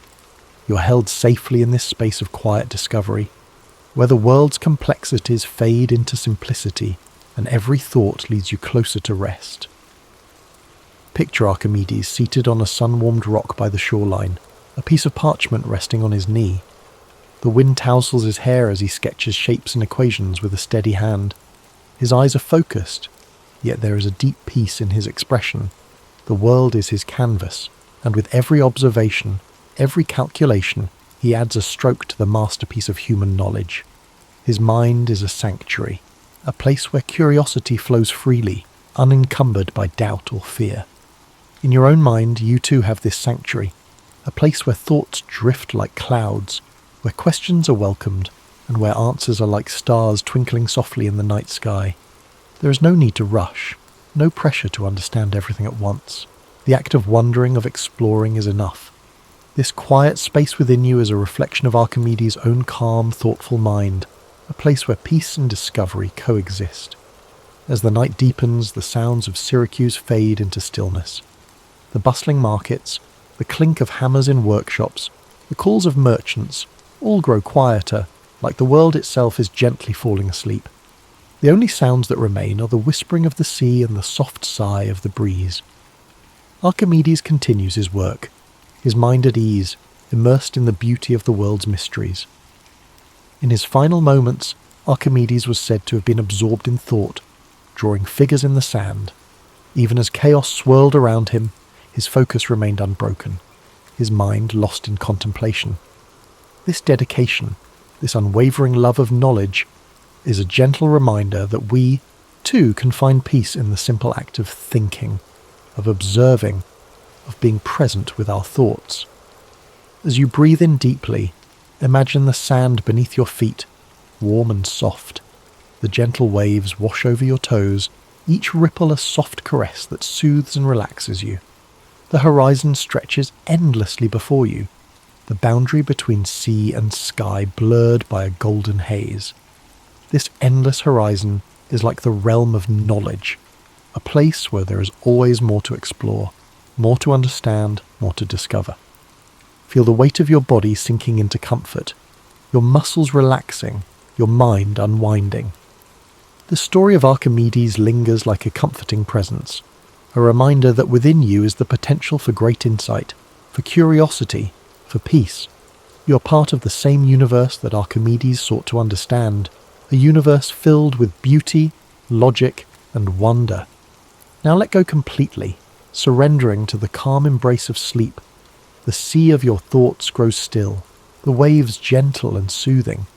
The stars above shine with a quiet brilliance, each one a beacon of endless possibility. You're safe here, wrapped in the warmth of the night, guided by the gentle wisdom of Archimedes' journey. Thank you for joining us tonight on History and Sleep. May this story of discovery, resilience, and curiosity guide you into a deep, restful slumber. Let Archimedes' legacy remind you that every question, every thought, every moment of wonder is a step toward understanding the world around you. Sleep deeply, knowing that you are part of a grand, beautiful universe, and that peace and curiosity are always within your reach.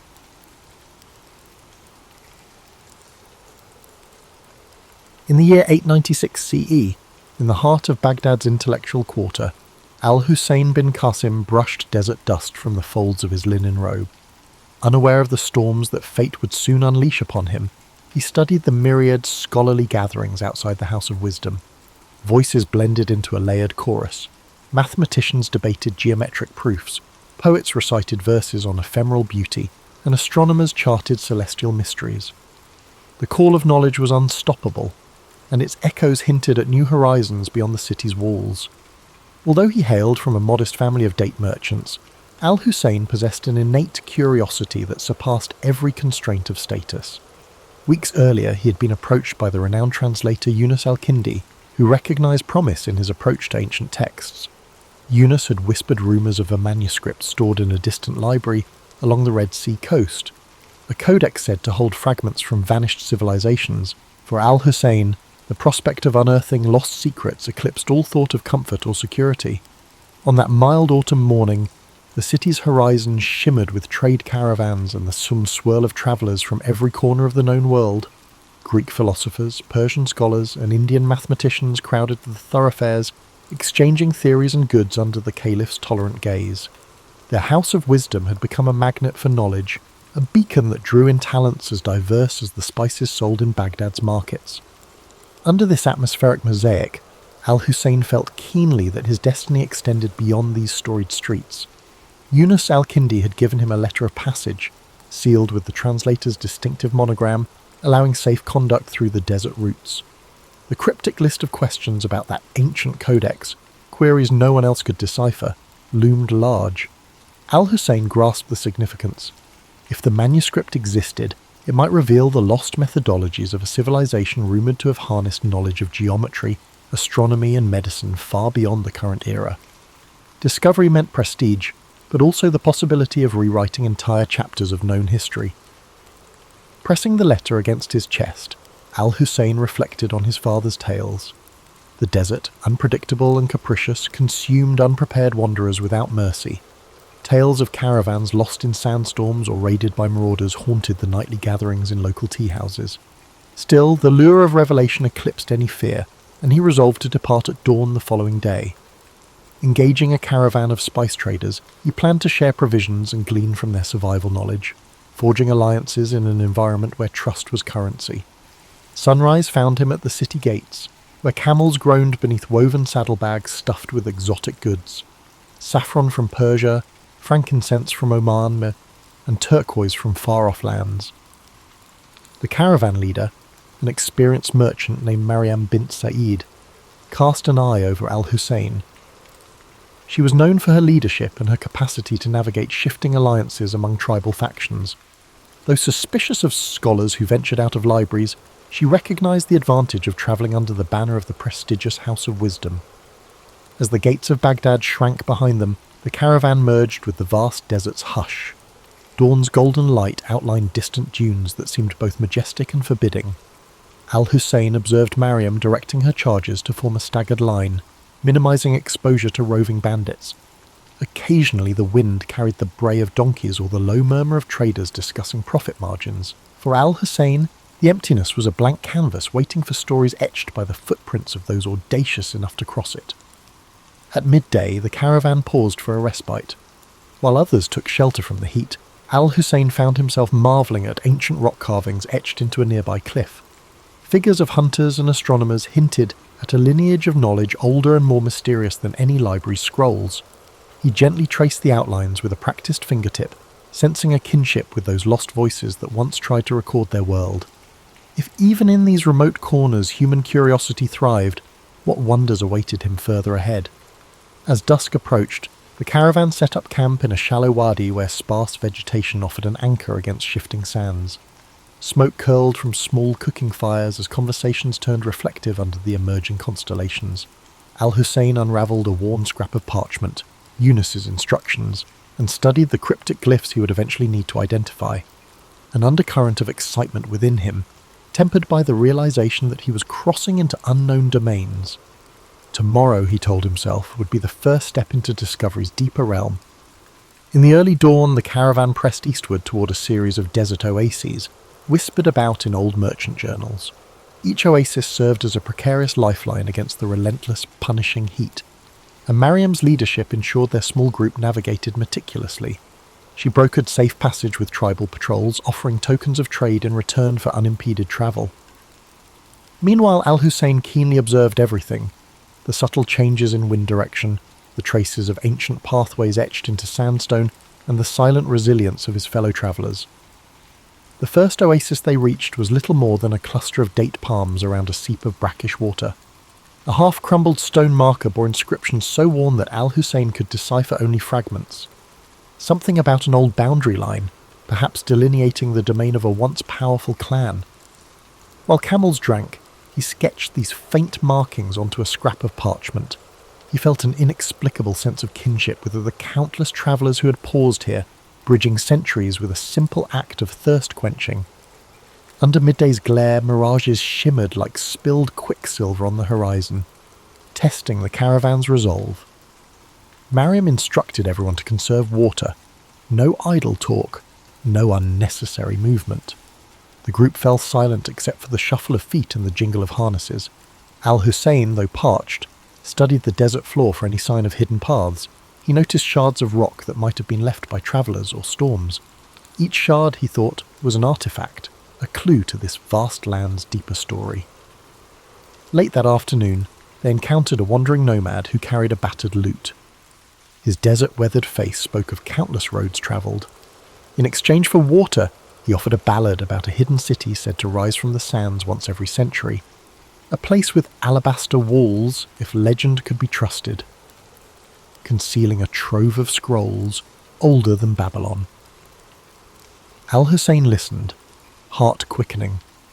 Though Mariam dismissed it as a fanciful tale, the scholar within him sparked at the thought of such a discovery. They arrived at the second oasis by dusk, greeted by the scent of wet earth. The moon's reflection quivered on the water, a promise in the darkness. Mariam arranged night guards while the rest settled near tufted grass and short palms. Al-Hussein unrolled his notes, scribbling every rumour and observation he'd gathered that day.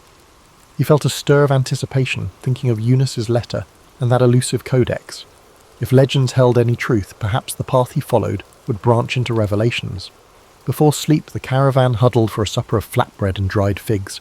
Conversation meandered to improbable tales, spirits that roamed the dunes, hidden jinn kingdoms beneath the sand. Mariam, ever pragmatic, rolled her eyes but allowed these stories to pass unchallenged, aware that tales could soothe weary minds. Al-Hussein listened thoughtfully, dissecting each legend for kernels of historical fact. He sensed how desert myths blended with real events, forging a tapestry of belief. Each story, he realized, held a reflection of human longing. Sleep came fitfully. Between ragged gusts of wind that rattled the palms, Al-Hussein dreamed of an endless corridor lined with doors of sandstone. Behind one door lay the hidden city the nomad described, behind another, the Red Sea Library. He awoke to the howling of a jackal, unsure if the dream was an omen or mere fantasy. Still his conviction remained firm. He would continue chasing knowledge across these shifting landscapes, trusting that destiny might reveal itself within the margins of the unknown. By morning, a layer of sand dusted every surface, and the caravan resumed its cautious advance. The air felt thick with unspoken tensions. They reached a rocky pass where looming sandstone pillars resembled silent sentinels. Mariam signalled a halt, sensing something amiss. Al-Hussein peered into the ravines, half expecting bandits or lurking predators. Instead, he found stillness. However, the unease remained. Sometimes the desert concealed its perils in plain sight, biding time. The caravan pressed on, anxious to leave those brooding columns behind. That evening they camped on the pass's far side, sheltered from direct winds by a towering rock face. After supper, Al-Hussein examined an astrolabe Mariam carried for navigation.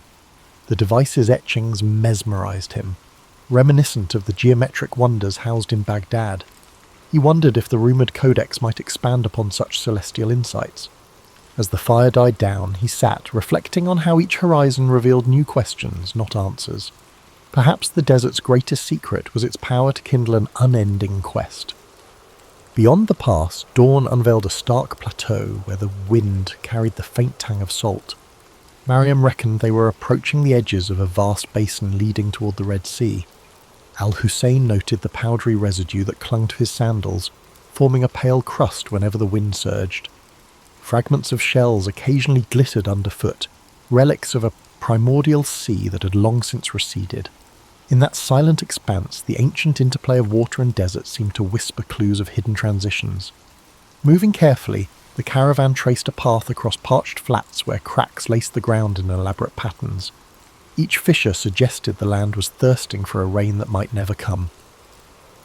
Al-Hussein lingered over a particular cleft that formed a near-perfect star shape. He sketched it in his notebook, contemplating how geometry surfaced in nature's own design.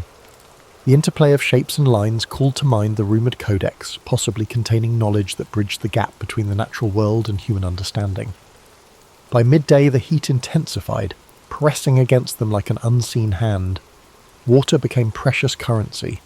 Mariam, aware of how quickly desperation could unravel unity, kept a strict ration schedule. Observing her leadership, Al-Hussein admired the way she balanced empathy with firm discipline. Under her direction, no quarrels erupted even as thirst pricked tempers. The caravan trudged on, each step a negotiation between body and environment. In the shimmering distance, stunted shrubs and dwarf acacias offered, the only semblance of life in that stark domain. Later they spotted a solitary figure approaching from the southeastern horizon. Cautious, Mariam arranged the travellers into a defensive semicircle. The figure proved to be a medicine seller, hauling dried herbs in neat bundles across the back of a spindly donkey. He announced himself as Basim, a wanderer of many lands. In exchange for a pouch of dates, he spoke of rumours swirling beyond the Red Sea coast, of ports teeming with treasures, of inscriptions carved on coral walls, and of foreign ships docking with exotic cargoes. Basim then revealed he had crossed paths with a scribe who claimed knowledge of the hidden library by the sea. This scribe, rumoured to be in the port town of Yanahal, might hold a key to the codex. Al-Hussein's pulse quickened at the mention. He urged Mariam to consider diverting their route toward this potential lead. Weighing the advantage, she agreed, provided it did not threaten the caravan's prime objective of trade. Reorienting their compass, they set out with renewed purpose, heading south by southeast. The change in direction led them to an abandoned way station of mud brick walls caked with salt. Its courtyard lay choked with sand drifts, but a broken well hinted at what had once been a vital rest stop. Al-Hussein wandered among the ruins, spotting faint inscriptions along the wall, names, dates, fragments of prayers. Each carving was a testament to fleeting presence.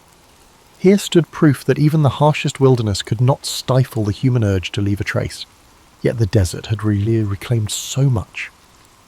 That evening they made camp under a sandstone ridge carved into rippling curves by ancient winds. The last rays of sunlight played across the layered patterns, revealing colour bands that ranged from ochre to rose. Al-Hussein felt a distinct awe for the land's subtle artistry. He understood how easily travellers might spin legends from these austere shapes.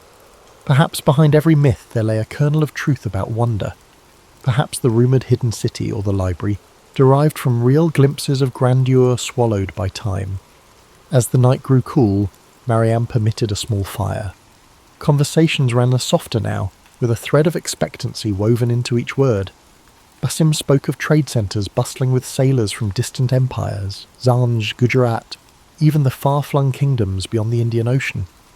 He also mentioned the region's swirl of local legends, a half-buried temple near the coast, the rumoured tomb of a prophet whose name had slipped from memory. Al-Hussein took careful notes, determined to sift the improbable from the verifiable. Before sleep, Al-Hussein pulled out Eunice's cryptic questions, scanning the faded script by firelight. They referred to instruments that measured the angles of stars from improbable vantage points, formulas that predated known treatises. Could the Red Sea Library truly hold such ancient feats of intellect? He felt the subtle pull of destiny, the sense that each conversation, each dusty ruin, brought him closer. The desert had not broken him. Instead, it was shaping him into something sharper. Morrow would carry them nearer to that beckoning shoreline. Dawn lifted the shadows from the ridge, exposing a horizon lined with jagged rock outcroppings. The caravan continued toward Yanahal, keen on reaching its port before supplies ran dangerously low. A subtle but steady breeze carried the faint smell of salt, confirming they were inching closer to coastal winds. Al-Hussein noticed changes in the environment. Scattered gulls wheeling overhead, traces of sea-polished stones littering the path. These small signals revived the group's spirits, reminding them that a new chapter of their journey lay ahead. By midday they encountered a caravan heading north. Mariam negotiated a swift exchange of information. The travellers warned of shifting alliances among local chieftains, each vying for influence in the lucrative maritime trade. Al-Hussein listened carefully. Turbulent politics could affect access to the ports and libraries alike. One slip in protocol could transform an academic quest into a diplomatic tangle. Protecting the mission, and the precious knowledge it might uncover, required walking a delicate line between curiosity and caution, intellect and survival. The landscape soon began a gradual descent, winding through low hills where thorny scrub dotted the earth in pale clusters. At times, the caravan skirted salt marshes, each step producing a hushed crunch underfoot. Tiny crabs scuttled in shallow brine pools, and the occasional heron soared overhead, a pale sentinel against the shimmering sky. Each sign of life felt like a small revelation after miles of barren desert. Al-Hussein found himself overwhelmed by the variety of forms the natural world assumed, even in the remote margins.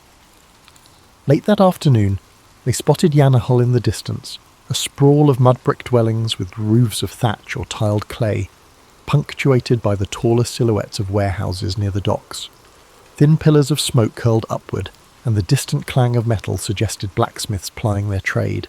Seabirds circled the bustling harbour, where dhows and small cargo vessels bobbed in the tide. For Al-Hussein, the sights and sounds of a place so different from Baghdad were a vivid reminder of the region's fluid tapestry of cultures. Mariam led the caravan through the town's outskirts, seeking a trustworthy local factor who could arrange secure storage for their goods. Children peered out from doorways, intrigued by the unusual mix of travellers. The air smelled of fish, spice, and damp rope, all woven together into a briny perfume. Al-Hussein scanned every detail, from the chipped walls covered with old maritime symbols to the lively banter between dockworkers. He made mental notes of how commerce thrived here, bridging deserts and oceans in a single breath. With arrangements in place, the group settled at a modest inn near the wharf. Basim quietly vanished among the waterfront stalls, murmuring about errands to run. Al-Hussein felt a twinge of concern, but was too eager about the library rumour to dwell on it. He quickly asked around for any mention of the scribe. Locals offered conflicting accounts. Some shrugged, while others claimed they had glimpsed a reclusive scholar searching for archaic port records. One old fisherman insisted the scribe left for the Coralstone Quarter. Determined, Al-Hussein set off with Mariam and 2 guards, weaving through narrow alleys that snaked between sun-baked walls. The sound of the sea grew louder, waves rolling and crashing in a steady rhythm. They soon found the Coralstone Quarter, a cluster of buildings fashioned from blocks quarried along the shore. The walls sparkled with flecks of shells embedded in pale limestone. While the architecture entranced Al-Hussein, it was the possibility of encountering the scribe that propelled him forward, heart-pounding with each echoing footstep. At last they arrived before a half-collapsed structure perched on the water's edge. Broken shutters and a leaning doorway bore witness to decades of neglect. Inside, scattered manuscripts lay in disarray atop a wooden table. Candle stubs had melted into curious shapes, dotting the floor like forlorn sculptures. Al-Hussein called out, receiving only silence. Mariam gestured for the guards to remain alert. Then a voice, raspy but precise, emerged from behind a partition. "If you've come for idle gossip, there is none. If you seek knowledge, speak." An elderly man stepped forward, shoulders draped in a threadbare shawl. His gaze darted suspiciously among them. Al-Hussein introduced himself and explained his search for a Red Sea library rumoured to house an ancient codex. At the mention of Yunus al-Kindi, the man's eyes sparked. He introduced himself as Fahim, once a royal archivist who had fallen out of favour. Fahim claimed to know the codex's general whereabouts, but warned of obstacles, political and supernatural. Despite his guarded manner, he pointed to a scroll. "There," he said, "the trail begins." Under the scribe's watchful glare, Al-Hussein unrolled the scroll Fahim indicated. Faded script described a coastal stronghold called Makshaf, famed for its labyrinthine archives. Though the text offered scant details, it named a certain scholar, Ibrahim of Kulzum, who had once catalogued manuscripts within its walls. Fahim revealed that a naval blockade centuries earlier had forced the stronghold into obscurity. Few in Yanahal even recalled its name. The old archivist smirked. "If you wish to risk your neck, go. But be warned, those halls remain unforgiving." Mariam, standing nearby, studied the scribe's demeanour. She had dealt with enough merchants and officials to read a man's motives. Though Fahim's bitter tone implied grudges, he seemed sincere about the stronghold's existence. After a terse negotiation, she coaxed him to provide a rough chart of Makshaf's possible location. Al-Hussein promised to mention Fahim's name favourably in scholarly circles if they succeeded. The archivist waved them off as though disclaiming any further responsibility for their fate. Mystery, it seemed, was his final currency. Reconvening at the inn, Al-Hussein laid out the new findings. The stronghold of Makshaf appeared to lie southwest along a rugged coast where cliffside passes met tidal inlets. This was no typical trade route, and Mariam recognised the risk. Yet curiosity pulled them forward. Treasure for her, knowledge for Al-Hussein. To minimise complications, she decided that only a smaller detachment would continue. The main caravan could remain in Yanahal, selling goods and provisioning for the journey back to Baghdad. Al-Hussein and a handful of companions would venture on. Evening found Al-Hussein pacing the inn's modest courtyard, poring over Fahim's chart. Tiny notes etched beside rough sketches of landforms hinted at old conflicts, ruined watchtowers, and rumoured pirate hideouts. He traced the shoreline with his fingertip, imagining the waves crashing against the walls of Makshaf. What secrets might that stronghold's archives hold? Remnants of civilizations unknown or advanced theories lost to time. The moonlight made the parchment glow, as if enticing him to see beyond its faded lines into uncharted territory. By dawn, Mariam had secured a light coastal vessel from a local captain named Tawfiq, whose family specialised in short-haul voyages along the Red Sea. With Basim's help, he had returned with unusual timeliness. They loaded supplies, water barrels, salted fish, a few goats for milk. Al-Hussein brought his notebooks, Eunice's letter, and whatever references Fahim had been willing to share. A hush fell over them as they boarded the vessel, the humid sea breeze a welcome change from desert dryness. Ahead lay the open sea, half illuminated by the rising sun. The boat rocked gently as they navigated away from Yanahal's harbour, leaving behind the tangle of masts and dockside chatter. Overhead, seabirds wove intricate patterns, while the horizon stretched indigo and gold. Al-Hussein inhaled the briny air, feeling a subtle exhilaration. This watery expanse was a far cry from the dusty roads he had known. Mariam stood at the prow, scanning for hazards. Despite the calm surface, she understood storms could blow in with devastating force. The Red Sea, like the desert, demanded vigilance. During the voyage, Tawfiq recounted local lore about hidden coves where pirates once stashed plunder or reefs that glowed with phosphorescence at night. Basim listened, occasionally offering a sly anecdote of his own. Al-Hussein jotted down each tale, uncertain which threads might lead to truth. The swirl of rumour only deepened his conviction that knowledge often lurked in the unlikeliest corners. Meanwhile, the coastline revealed layers of cliffs, dotted with vegetation clinging to cracks in the rock. Small huts or fishing camps occasionally dotted the beaches. On the second day at sea, dark clouds brewed on the horizon. Tawfiq urged them to find shelter before the squall hit. They steered toward a narrow inlet sheltered by limestone bluffs. Waves churned with increasing ferocity, and the wind whipped spray across the deck. Mariam and Basim helped secure the sails while Al-Hussein clung to the boat's railing, heart pounding. Thunder boomed overhead as they finally slipped into the inlet. There the water remained calmer, though the storm raged just beyond the protective cliffs. Huddled against the rain, they waited for the tempest to subside. Al-Hussein's mind raced. If the codex contained advanced understanding of astronomy, it might also hint at meteorological patterns. Could ancient scholars have deciphered the desert's or the sea's hidden rhythms? The storm's fury felt like a primeval test, warning him of the forces that shaped this realm. Perhaps Makshaf's long-sealed archives held not just forgotten texts, but an entire worldview alien to their era. As lightning flared overhead, he vowed that neither fear nor storm would deter him. With the morning sun came a deceptive calm. Clouds still hovered, but the winds had eased. Tawfiq guided the boat cautiously out of the inlet, skirting churning waters. The storm had left debris afloat, broken branches, strips of torn sail from some unlucky craft. Mariam eyed the horizon.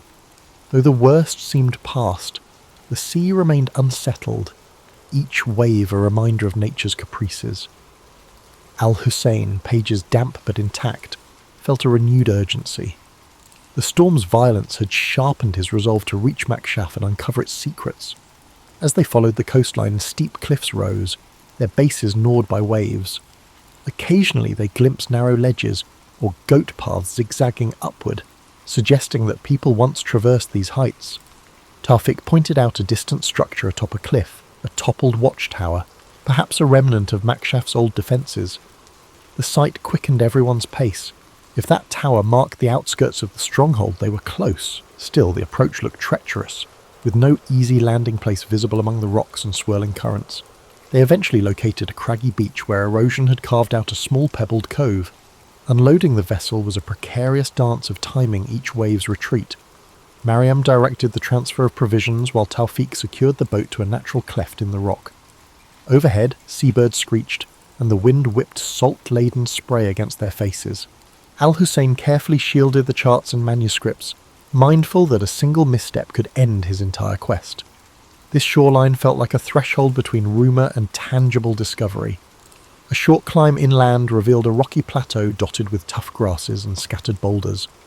Amid the distant cliffs, fragments of a fortification jutted skyward, tumbled walls and half-collapsed arches. Basim let out a low whistle, marvelling that such ruins still lingered after centuries of neglect. Mariam maintained her measured composure, though Al-Hussein guessed she shared the group's rising anticipation. Makshaf's silent outline beckoned. For all anyone knew, they were the first to set foot here in generations. Perhaps they stood at the edge of a dormant legacy. They advanced through a steep ravine, its sides etched with old chisel marks. Al-Hussein paused to examine them, suspecting that earlier inhabitants had quarried stone for the stronghold's construction.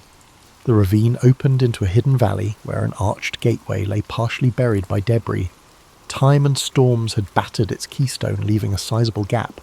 Carefully they picked their way through fallen stones, each footstep sending echoes through the still air. A faint tang of seaweed permeated the ruins, as if the ocean had invaded this bastion long ago. Beyond the gateway stretched a courtyard choked with rubble and invasive plants. Broken pillars hinted at what might once have been an open colonnade. A series of corridors branched off from the far side, one leading to a stone staircase descending underground. Al-Hussein's pulse fluttered. Subterranean vaults often served as archives or storage facilities in older fortifications. He imagined shelves of manuscripts, layered with dust, awaiting rediscovery. Mariam tested a cracked step with her boot, finding it stable enough. They lit torches, bracing themselves for whatever lay below.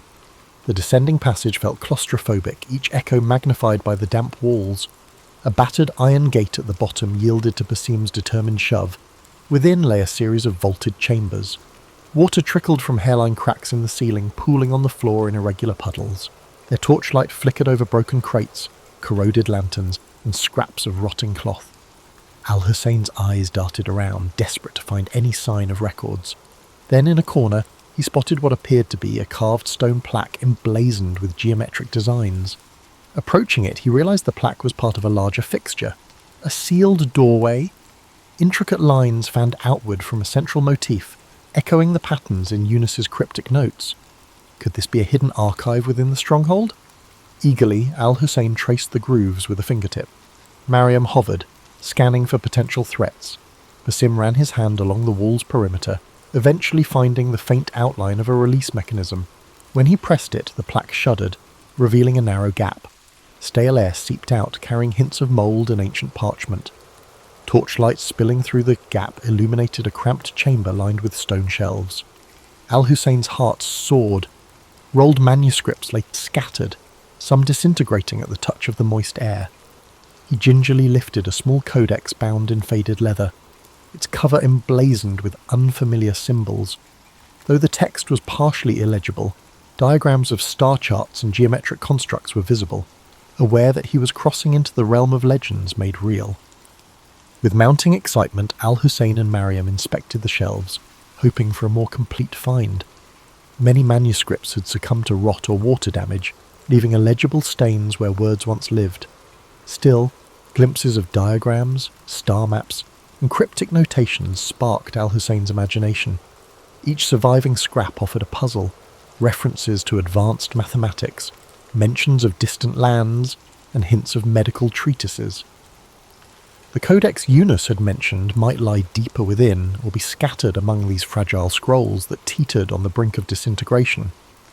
Basim, less enthralled by the written page, explored adjacent chambers in search of anything valuable, coins, jewellery, or historical artefacts that might fetch a price.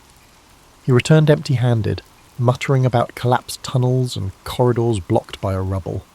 From one corridor a trickle of brackish water flowed, implying that parts of the stronghold might be submerged or entirely inaccessible. The group decided to work methodically, prioritising the drier sections first. Mariam posted a guard outside, aware that local pirates or treasure hunters could still pose a threat. Hour after hour, Al-Hussein catalogued each fragment they could salvage. He recognized partial translations from Greek, Coptic, and even Sanskrit. Whoever had curated these archives clearly embraced the same zeal for knowledge that fueled the House of Wisdom in Baghdad. Occasionally he stumbled upon a page detailing astronomical observations far more advanced than anything he'd encountered. He dreamed that if he could reconstruct these texts, they might reshape contemporary understanding of the cosmos, bridging centuries of lost scholarship.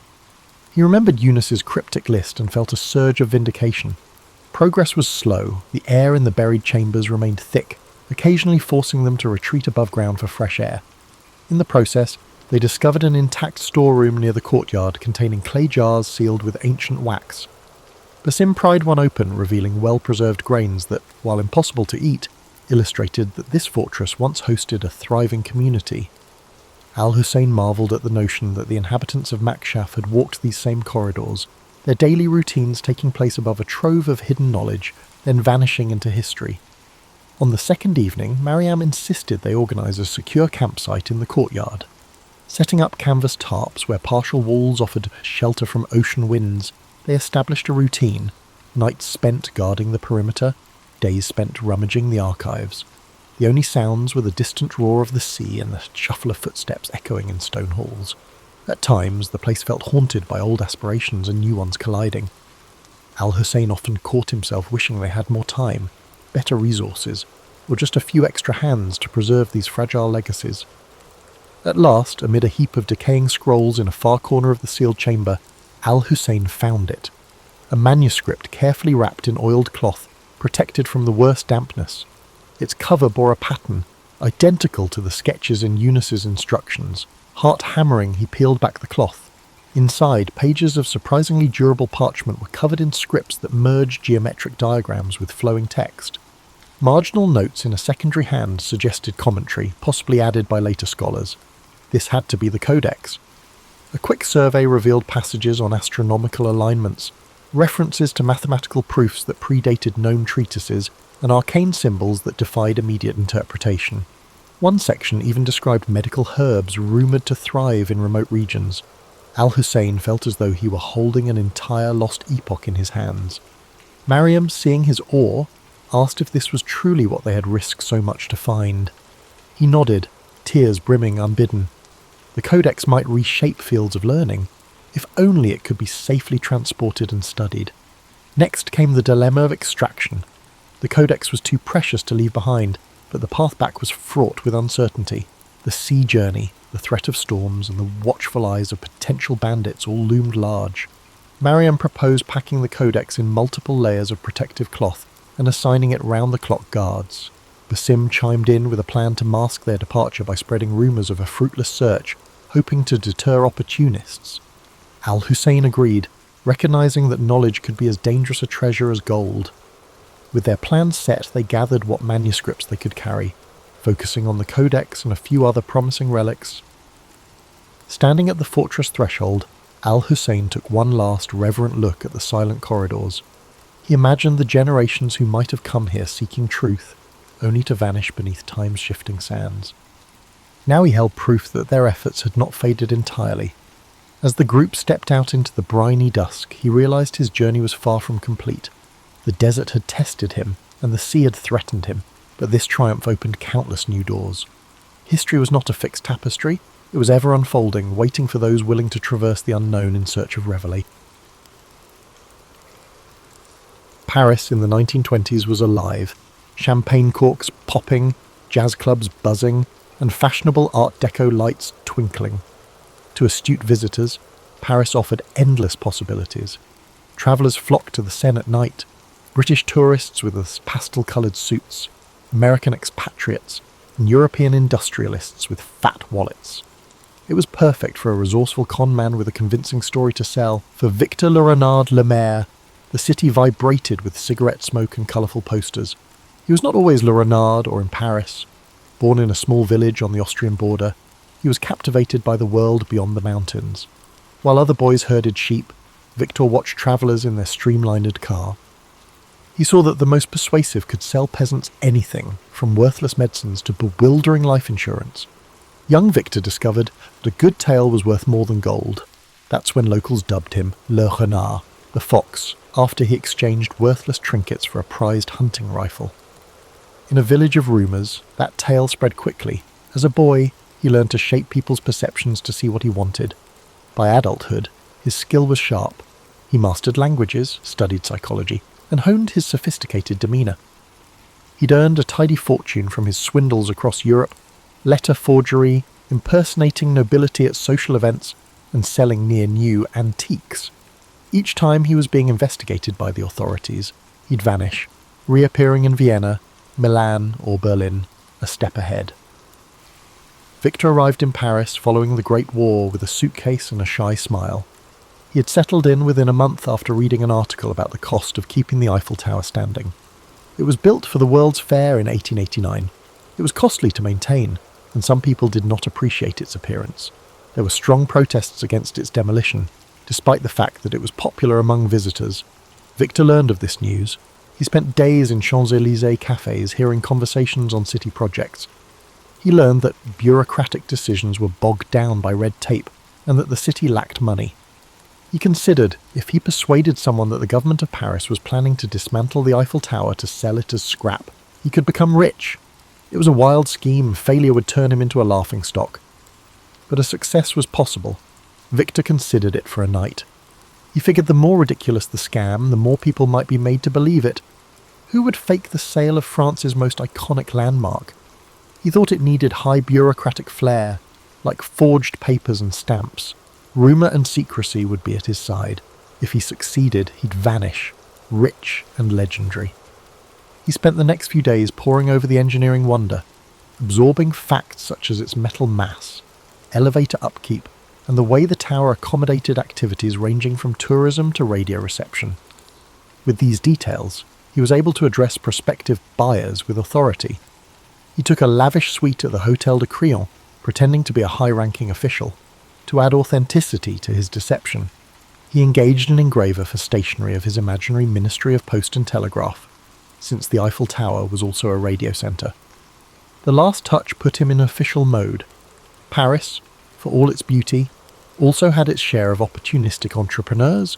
There were whispers that a government minister was looking discreetly for a private investor in a secret project. The city did not want to face the public outcry of cancelling the tower, so this transaction had to be kept quiet. Everything was ready by the time Victor was prepared. It was such a warm spring afternoon that Victor was at a sidewalk cafe facing the Madeleine, scanning a list of buyers, ambitious, greedy-eyed men in the metal industry. His informant had told him they would stop at nothing to gain inside information on a city contract, no matter how sleazy. Breathing deeply of the scent of warm croissants and enjoying the hush as upscale Parisians walked past, Victor was filled with confidence. He could practically feel his win. He was more than a criminal in his own eyes. He was a performer with a bigger act than ordinary morals. He finished his coffee, concealed his notes, and rose to his feet. The greatest scam of his life was ready to start. Victor began by sending elegantly handwritten invitations on forged ministry stationery to half a dozen influential scrap metal merchants. He requested their presence at the prestigious Hôtel de Crillon for a most confidential discussion of national importance. The letter was a masterpiece of official-sounding rhetoric, sprinkled with phrases such as "in strictest confidence" and "under direct ministerial oversight." Anyone who read it would have believed it came straight from the desk of a high-ranking bureaucrat. He scheduled a single day of interviews, meeting each merchant individually. He wanted them to feel hand-picked and privileged, reinforcing the notion that the city wanted to keep this matter tightly under wraps. From the start, curiosity and greed twinkled in their eyes. When at last the conversation steered to the possibility of dismantling the Eiffel Tower, he watched their expressions dance between disbelief, astonishment, and excitement. Victor's calmly stated reasoning was that the maintenance fees had become prohibitive, and certain parties in government felt the tower no longer served its original purpose. To all of them, he leaked the same inside track. The city would soon finalise a discreet agreement for the tower's metal, but public backlash was a real concern. The city planned to avoid any uproar by finalising the deal quickly, so confidentiality was paramount. By the time the meeting ended, each merchant was fully enthralled. Victor had left them with the impression that they were among the few chosen to bid on the opportunity. Their own imaginations did much of the work from there. conjuring up fantasies of staggering profit. However, Victor soon identified a prime mark, André Dubois, a mid-level scrap metal businessman whose ambition often overshadowed his common sense. Dubois was known to be insecure about his place among the big players in the industry. If he could land a deal that secured him exclusive rights to the Eiffel Tower's metal, he believed he'd rise overnight into an elite echelon. Victor noticed how Dubois always asked breathlessly about the possibility of special consideration, a subtle hint that he might pay extra for preferential treatment. That was precisely the attitude Victor needed. After a few days of tantalizing phone calls and cryptic notes, Victor invited Dubois to tour the Eiffel Tower with him in person. For added realism, Victor booked a chauffeur-driven car to pick up Dubois. Both men sat in the back seat, forging an atmosphere of clandestine camaraderie. As they approached the landmark, Victor gestured toward it as if it were an aging beast about to be put down. "It's quite costly to keep it painted and structurally sound," he remarked, with a faint sadness in his voice, as though he truly lamented the tower's impending fate. Dubois nodded solemnly, but his eyes gleamed with hunger. Ascending the tower's first deck, they observed the city sprawling in every direction, evidence, as Victor noted, that progress required sacrifice. He recited maintenance figures he'd gleaned from newspaper archives and from subtle bribes given to minor city clerks. This data-laden performance impressed Dubois. Victor then produced a sheaf of official-looking papers, a forged contract awarding the successful bidder exclusive salvage rights. Dubois skimmed them, mouth agape, as if he held a golden ticket to instant wealth. Finally, on the cusp of sealing the deal, Victor paused dramatically, then leaned closer. "I must admit," he said quietly, "we're under tremendous pressure to finalise this swiftly. But some officials are, shall we say, open to persuasion." With one eyebrow raised in subtle suggestion, Victor let that phrase linger in the air. Dubois took the bait. He understood that a bribe would secure him the contract, an illegal but... Weeks later, Victor found himself in Vienna, living luxuriously at a grand hotel. He enjoyed idle afternoons at the imperial cafes, reading about the flurry of rumours swirling in Paris. A few tabloids speculated that a conman had fleeced a businessman out of a fortune. Official statements from City Hall denied any plans to dismantle the Eiffel Tower. Yet the press never got hold of Dubois's name, and no one had identified Victor. The story, swirling with half-truths, soon faded from public discourse. For Victor, that was a green light. His scheme had left no significant ripples, no public scandal, no humiliating trial. It was as though the entire episode had slipped into an urban legend. While sipping a particularly fine espresso one morning, he found himself flipping through a Parisian newspaper. In the business section, there was a fresh wave of articles on the tower's upkeep expenses. Costs were climbing yet again. The debates that raged a few years prior were resurfacing, with critics continuing to ask if the monument had outlived its usefulness. Reading that, Victor felt a surge of déjà vu, accompanied by a mischievous grin. If the city itself remained unconvinced of the tower's permanent place in its skyline, then the seed of plausibility was still there. The more he mulled it over, the more irresistible the idea became. Selling the Eiffel Tower once was bold. Selling it twice, that would be legendary. Of course, every repeat performance carries an elevated risk. Con artistry thrives on the unexpected. Victor was no stranger to the concept that lightning rarely strikes the same place twice. And yet, as he weighed his options, he recognised one key advantage. The first victim, Dubois, never went public. The scheme was still cloaked in rumour. Furthermore, the ephemeral nature of public memory in a bustling city like Paris worked in his favour. People had moved on to the next scandal. Victor decided that with a few adjustments, the plan could work again. He returned to Paris incognito, adopting the persona of a minor diplomat from a small Eastern European country. He took a suite at a different upscale hotel near the Opéra Garnier, careful not to retrace his steps exactly. He updated his forged documents, upgrading his fictitious role to an intergovernmental liaison dealing with municipal real estate transitions. This time, his approach would be more polished, more exclusive. He planned to target even wealthier players, men with deeper pockets and even greater appetites for risk. The second attempt began with the same formula. Elegantly worded letters on official-looking stationery, discreet appointments scheduled in lavish hotel lounges, and hushed talk of a sensitive government project. Yet the potential buyers this time were fewer, and Victor was more selective. At one meeting in a private parlour, he addressed 3 men together, an unusual choice for him. The trio included a well-known industrialist rumoured to have close ties to the city's political figures, a second man who managed a large shipping enterprise, and a third, a foreign investor looking to break into European markets. Victor carefully balanced the discussion, letting just enough details slip to convince them that the city's patience with the Eiffel Tower was running thin. But if the first sale had gone astonishingly smooth, the second was fraught with unexpected snags. One of the potential buyers was far more astute than Victor anticipated. This man, Claude Fournier, had a reputation for sniffing out underhanded deals. At the meeting, Fournier didn't flinch when Victor presented the rationale for dismantling the tower. Instead, he politely asked for references and official documentation. There was a certain sharpness in his eyes that made Victor uneasy. Still, Victor handed over his forged credentials without hesitation, offering carefully rehearsed explanations. Fournier accepted them with a practiced smile that revealed nothing. A day later, however, Victor discovered that Fournier had asked around about him, discreetly inquiring among local bureaucrats to confirm the authenticity of the liaison role. None of them, of course, recognised the name. A city clerk, already suspicious about a foreigner asking pointed questions, apparently alerted a friend in the police. Victor learned of this through his network of informants, petty forgers, streetwise doormen, and an occasional mistress or two. The rumour suggested that the police had begun quietly investigating a man posing as a city official peddling a contract tied to the Eiffel Tower.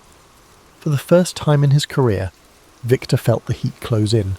The con was in motion, but the authorities were no longer ignorant. With a mixture of dread and exhilaration, he realised he had no choice but to accelerate the plan.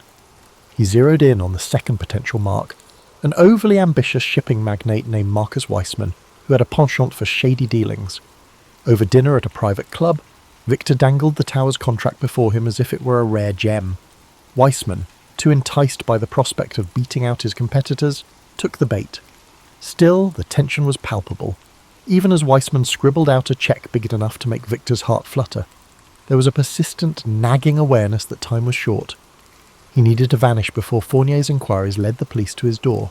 So he chose to skip the bribe angle that had worked so well with Dubois. Instead, he accepted a lump sum payment that covered everything, the purchase of the tower's scrap plus a discreet administrative fee. Weissman assumed that the simpler the transaction, the less likely it would be detected. Late that night, under the cover of darkness, Victor slipped out of his hotel.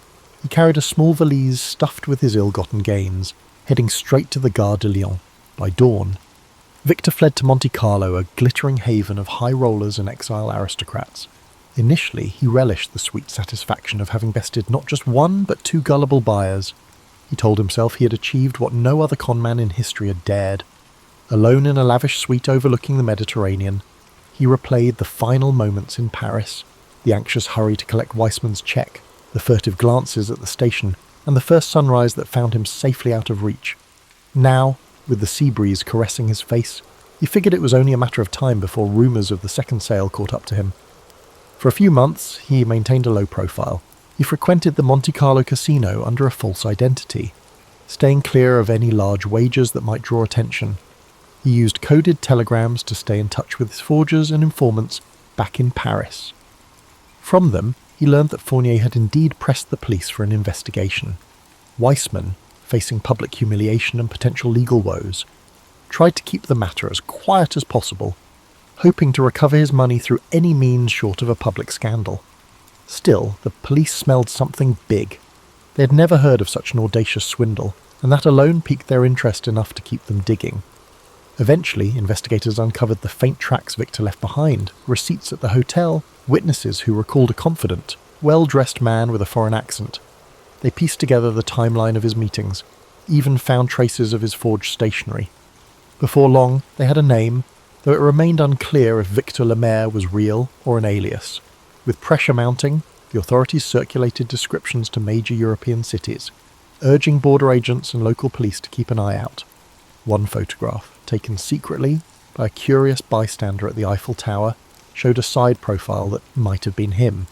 Rumours spread that a flamboyant con artist, rumoured to have sold the Eiffel Tower not once but twice, was at large.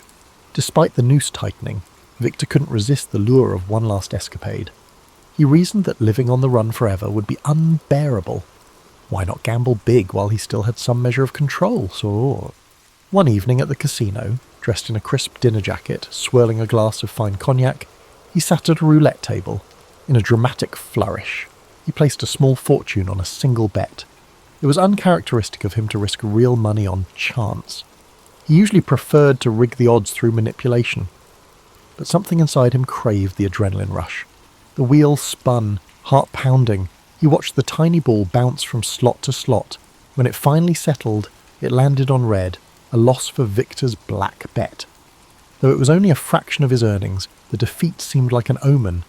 For a moment, he stared at the chipped green felt of the table, the croupier's polite nod indicating the end of the bet. In that instant, a seed of doubt sprouted in Victor's mind. Was his luck running out? He excused himself, stepping away from the table, ignoring the curious glances of other patrons who recognised him, by one of his many aliases, presumably. That night, as he strolled the moonlit promenade along the coast, he tried to shake off the feeling that everything was about to catch up with him. He told himself he was a master of illusions. He could reinvent himself anywhere, America, South America, or a quiet corner of Asia. Yet the persistent thought nagged at him. How long can any fox outrun the hounds? He had always believed in the artistry of his craft, but sooner or later, every performance comes to a close. Sure enough, his downfall arrived abruptly. While stepping out of a Monte Carlo cafe one morning, he was discreetly approached by a man who introduced himself as a private detective from Paris, hired by none other than Claude Fournier. The detective's tone was polite, but his eyes brimmed with that unwavering sense of purpose. He claimed to have evidence linking Victor to the Tower Con, along with sworn statements from hotel staff. The detective offered Victor a choice: return to Paris, meet with Fournier's lawyers, and negotiate a quiet settlement, or face arrest and extradition. Outwardly, Victor kept his composure. He flashed a wry smile, feigning indifference. But his heart pounded. Even if he eluded this detective, he sensed the net was cast too wide for him to remain free for much longer. Sometimes, surrendering on your own terms was the last con you could pull. In a move that stunned the detective, Victor proposed his own arrangement. He would meet Fournier in neutral territory, in Switzerland, to hash out a deal. The detective, intrigued and possibly influenced by some under-the-table persuasion, agreed to broker the meeting. Victor reasoned that by controlling the location, he might still orchestrate an escape. But as fate would have it, the Swiss authorities were also alerted. When Victor arrived, plainclothes officers appeared from the shadows, swiftly taking him into custody. His arrest was a quiet affair, overshadowed by bigger global events. Still, word spread among the underworld. The man who sold the Eiffel Tower twice had finally met his match. There was no dramatic public trial in France. Instead, in backroom negotiations to avoid an international scandal, a deal was reached. Some said Fournier and Weissman recouped a fraction of their losses, and the French government, stung by embarrassment, preferred to hush up the matter. Victor was quietly sentenced for fraud under an assumed name, but the legend endured in hushed whispers for decades. Rarely did anyone speak of his fate. Some claimed he escaped from prison using forged documents, vanishing into the night. Others insisted he served his time, only to emerge a changed man. Either way, in the smoky corners of certain Parisian cafes, old-timers still tell the tale with a gleam in their eyes. The man who dared to sell the Eiffel Tower, not once, but twice. It remains a testament to the power of audacity, the allure of ambition, and the strange truth that the bigger the lie, the more people want to believe it. And so the story endures, a monument to the enduring thrill of a great impossible scam.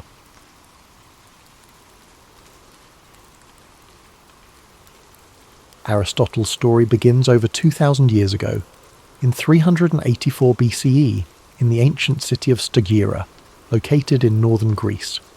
Born to a physician named Nicomachus and his wife Phaestis, Aristotle came into the world surrounded by a mix of science, medicine, and tradition. His father's role as the physician to the royal court of Macedon meant that Aristotle grew up in an environment deeply rooted in observation, inquiry, and the natural sciences. Even as a child, he showed a curious and inquisitive nature, traits that would come to define his life and work. However, Aristotle's early life was not without hardship. His parents passed away when he was still a boy, leaving him orphaned at a young age. Despite this loss, he was taken in by a guardian and received an education that emphasized both discipline and exploration. His early exposure to the workings of the natural world, combined with the structured environment of his upbringing, set the stage for his intellectual journey. At the age of 17, Aristotle travelled to Athens, the intellectual and cultural centre of the ancient world. There, he enrolled in Plato's Academy, a prestigious school founded by the renowned philosopher Plato. Aristotle quickly distinguished himself as a brilliant student, one whose mind seemed boundless in its capacity for inquiry. For 20 years he studied under Plato, immersing himself in philosophy, mathematics, and the natural sciences. Though Aristotle greatly admired Plato, he did not always agree with his teacher's ideas. While Plato focused on the realm of ideal forms, Aristotle's mind was drawn to the tangible, the observable, and the concrete. He believed that understanding the world required examining it directly, through observation and experience. This difference in approach would later define Aristotle's own philosophy, setting it apart from that of his mentor. After Plato's death, Aristotle left Athens and began a period of travel and teaching. He journeyed across the Greek world, sharing his knowledge and expanding his understanding of different cultures and environments. During this time, he also married a woman named Pythias, with whom he would have a daughter. His travels brought him to the court of King Philip II of Macedon, where he was tasked with an extraordinary responsibility, tutoring the young prince, Alexander, who would later become known as Alexander the Great. Aristotle's influence on Alexander was profound. While the prince was destined for military conquest and political leadership, Aristotle introduced him to the worlds of philosophy, science, and ethics. He encouraged Alexander to think critically and to approach his rule with wisdom and fairness. Though their paths would eventually diverge, the relationship between teacher and student left a lasting impact on both. In 335 BCE, Aristotle returned to Athens and established his own school, the Lyceum. The Lyceum was more than just a place of learning. It was a community of thinkers and scholars dedicated to exploring every aspect of the world. Aristotle and his students walked the grounds of the Lyceum, engaging in discussions that range from biology and physics to ethics and politics. These peripatetic discussions, as they were called, became a hallmark of Aristotle's teaching style. Aristotle's curiosity knew no bounds. He sought to understand the world in its entirety, cataloguing plants and animals, studying the stars, and analysing human behaviour. His work was both broad and detailed, reflecting his belief that knowledge was interconnected. To Aristotle, understanding one aspect of the world helped illuminate the others. His contributions to philosophy were groundbreaking. Aristotle developed a system of logic that laid the foundation for scientific inquiry. He believed that knowledge could be built through observation, reasoning, and experimentation. This approach contrasted with the purely theoretical methods of his predecessors, and it marked the beginning of a more empirical way of thinking that would influence science for centuries to come. Aristotle's writings covered nearly every subject imaginable. He explored metaphysics, examining the nature of existence and reality. He wrote extensively on ethics, proposing that the goal of life was to achieve eudaimonia, or flourishing, through the cultivation of virtue. In politics, he analysed the structures of government and society, emphasising the importance of balance and justice. Yet, Aristotle was not infallible. Like all thinkers of his time, his work was shaped by the cultural and historical context in which he lived. Some of his ideas, particularly those on natural hierarchy and gender roles, reflected the limitations of his era. Even so, his methods of inquiry and his commitment to understanding the world continue to resonate. As Aristotle's influence grew, so too did the challenges he faced. In his later years, political tensions in Athens made his position increasingly precarious. Following the death of Alexander the Great, anti-Macedonian sentiment in the city put Aristotle, with his ties to the Macedonian court, under scrutiny. Accused of impiety, he chose to leave Athens, reportedly saying that he would not allow the city to sin twice against philosophy, a reference to the execution of Socrates decades earlier. Aristotle spent his final years in the city of Chalcis, where he continued to write and reflect. He passed away in 322 BCE at the age of 62, leaving behind a legacy that would endure for millennia. His works, preserved and studied over the centuries, became a cornerstone of Western thought, influencing fields as diverse as science, ethics, politics, and art. As you reflect on Aristotle's life, let the calm rhythm of his story guide you into a peaceful state of relaxation. His journey reminds us of the power of curiosity, the value of inquiry, and the interconnectedness of all knowledge. Aristotle's life was not just about answers, it was about asking the right questions and seeking understanding in all things. Feel the quiet wisdom of his teachings as they settle in your mind, a gentle reminder that the pursuit of knowledge is a journey, not a destination. Let the story of Aristotle inspire you to embrace curiosity and to find wonder in the world around you. Now, as you drift off to sleep, imagine the serene halls of the Lyceum, the soft murmurs of philosophical discussions, and the gentle rustling of leaves as Aristotle and his students walk under the shade of ancient trees. Let these images carry you into restful dreams, where the wisdom of the past illuminates the infinite possibilities of tomorrow. As you continue to relax, let the profound legacy of Aristotle's life unfold in your mind. His dedication to understanding the world wasn't just about acquiring knowledge.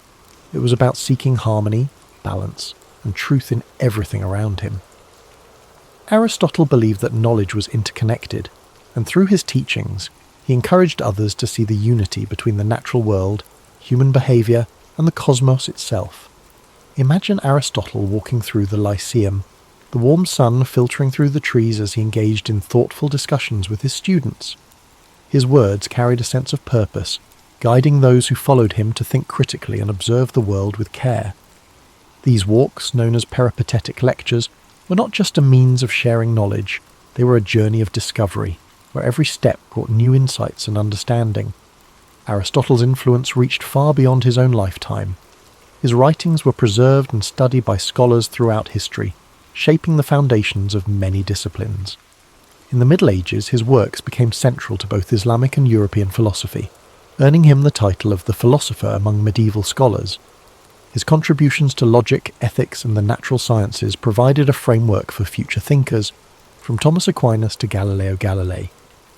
In the realm of ethics, Aristotle's concept of virtue remains timeless.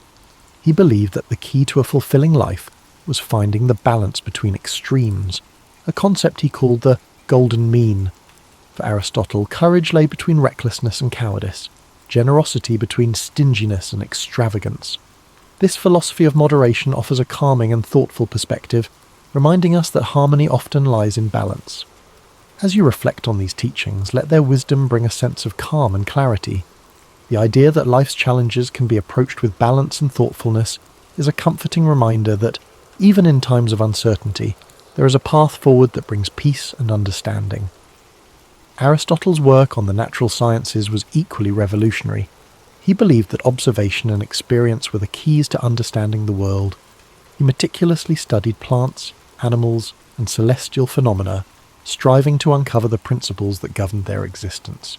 His efforts to categorize and explain the natural world laid the groundwork for modern scientific inquiry, inspiring countless generations of researchers to follow in his footsteps.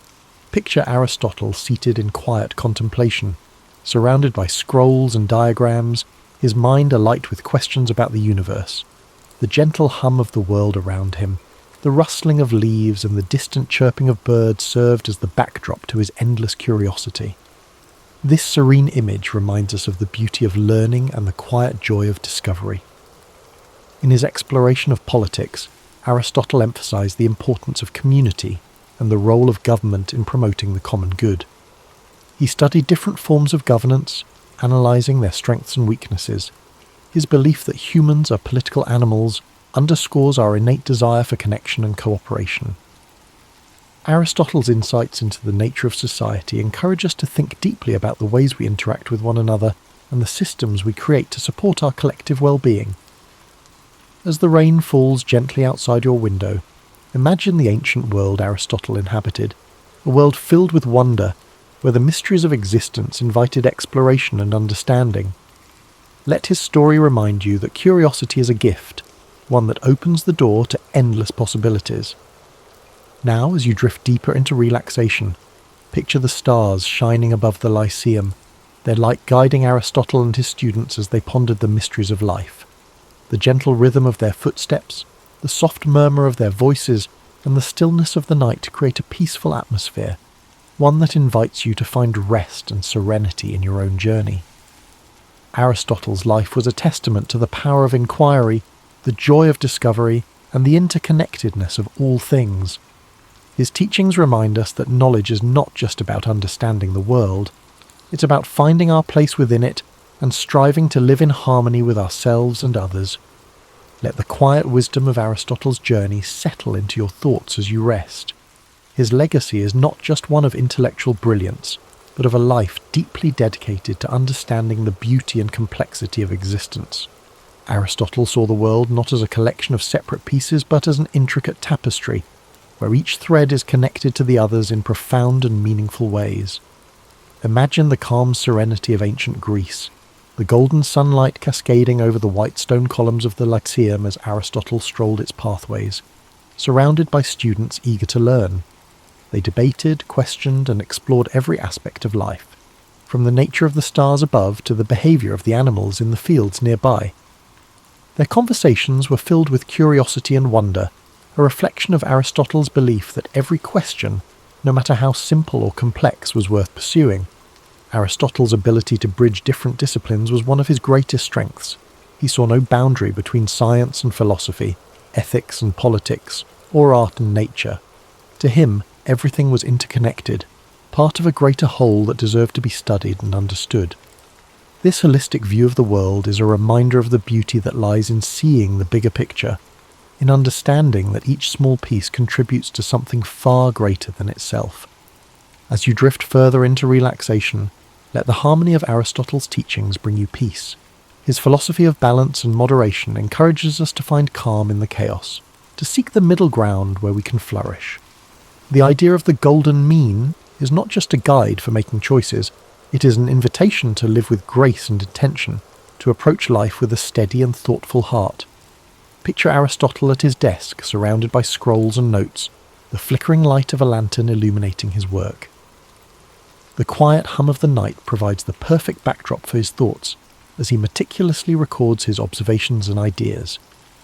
Each stroke of his pen represents a step forward in humanity's understanding of the world. This image is a reminder that even the grandest achievements begin with quiet moments of reflection and dedication. Aristotle's life was also a testament to resilience. Despite the challenges he faced, from personal loss to political exile, he never stopped asking questions, never stopped seeking to understand. His commitment to learning and teaching, even in the face of adversity, is a powerful reminder that knowledge and curiosity are forces that can overcome even the greatest obstacles. Now, as you relax and prepare to drift into sleep, imagine the gentle sound of waves lapping against the shores of ancient Greece, the rhythmic flow of the sea echoing the timeless nature of Aristotle's wisdom. His story reminds us that the search for knowledge is an endless journey, one that brings us closer not only to the world around us, but also to ourselves. Let your breathing slow as you picture the peaceful gardens of the Lyceum, where Aristotle's students gathered to learn and grow. The rustling of leaves in the wind and the soft murmur of philosophical discussions create a tranquil atmosphere, one that invites you to rest and reflect. As the calm of the night surrounds you, let the echoes of Aristotle's wisdom carry you further into a restful state. His life's journey reminds us of the power of patience and persistence, the idea that true understanding unfolds slowly, like the petals of a flower opening to the morning sun. Each step he took, each question he asked, was a step toward unravelling the mysteries of life. Imagine the gentle rhythm of Aristotle's daily routines at the Lyceum, the sun casting soft shadows over the gardens, where he and his students would walk and talk. The air would have been filled with the scent of blooming flowers and the distant sound of birds singing, creating a serene environment for thought and reflection. It was in these simple, unhurried moments that some of the most profound ideas in human history were born. Aristotle's approach to life and learning reminds us that it's okay to take our time, to explore the world with curiosity and wonder. He understood that knowledge is not something to be rushed. It is a lifelong journey, one that unfolds gradually and beautifully. This philosophy of patience and exploration is one we can carry with us, a gentle reminder to approach our own lives with care and intention. Aristotle often turned his gaze upward, marvelling at the vastness of the universe and pondering the mysteries it held. To him, the stars were not just distant points of light. They were part of a grand, interconnected cosmos, a reminder of our place within something far greater than ourselves. Let this thought bring you a sense of peace and wonder as you rest. Aristotle's teachings also emphasized the importance of community and connection. He believed that humans are social beings, meant to live and work together in harmony. His ideas about politics and ethics were grounded in this belief, highlighting the value of cooperation, fairness, and mutual respect. These principles continue to resonate, reminding us of the importance of building strong, supportive relationships with those around us. As you relax further, imagine the soft murmurs of conversation in the Lyceum, the voices of students and scholars blending together in a gentle symphony of learning. The warmth of their shared curiosity and the strength of their connections created an environment where ideas could flourish. Let this image remind you of the power of community, the way it supports and uplifts us, even in our quietest moments. Aristotle's dedication to understanding the natural world was unparalleled. He believed that by observing and studying the world around us, we could uncover the principles that govern life itself. From the smallest insect to the vast expanse of the heavens, Aristotle approached every subject with the same level of curiosity and care. His work laid the foundation for countless discoveries, inspiring generations of thinkers to explore and question. Now, as you drift closer to sleep, picture Aristotle walking along a quiet beach at sunrise, the waves gently lapping at the shore. The golden light of dawn illuminates his path, a symbol of the new ideas and possibilities that each day brings. This peaceful scene reflects the quiet strength of his mind and the endless potential for discovery that lies within us all. Let your breathing slow as you embrace the calm and tranquility of this moment. The story of Aristotle's life is one of resilience, curiosity, and an unyielding desire to understand. His teachings remind us that no matter how complex the world may seem, there is always beauty to be found in the search for knowledge. As you fall into a deep, restful sleep, let the timeless wisdom of Aristotle's journey inspire your dreams. Imagine the serenity of the Lyceum, the warmth of shared ideas, and the quiet joy of exploring the mysteries of life. Thank you for spending this time with us at History and Sleep. May your dreams be peaceful and filled with wonder. Sweet dreams, and we look forward to seeing you again soon.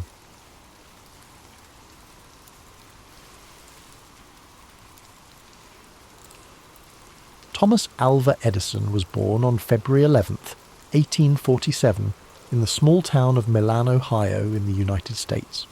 He was the youngest of 7 children, and his parents, Samuel and Nancy Edison, were hard-working and resourceful.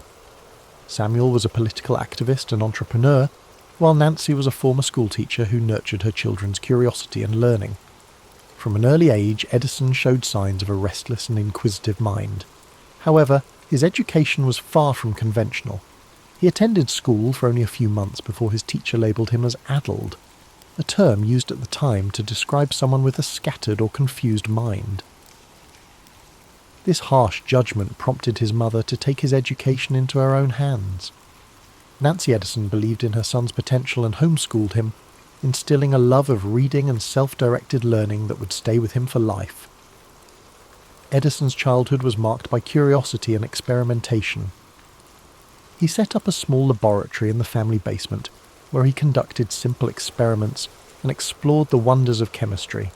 However, his thirst for knowledge extended beyond science.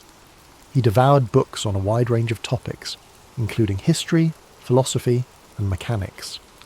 This eclectic education laid the foundation for the inventor he would become.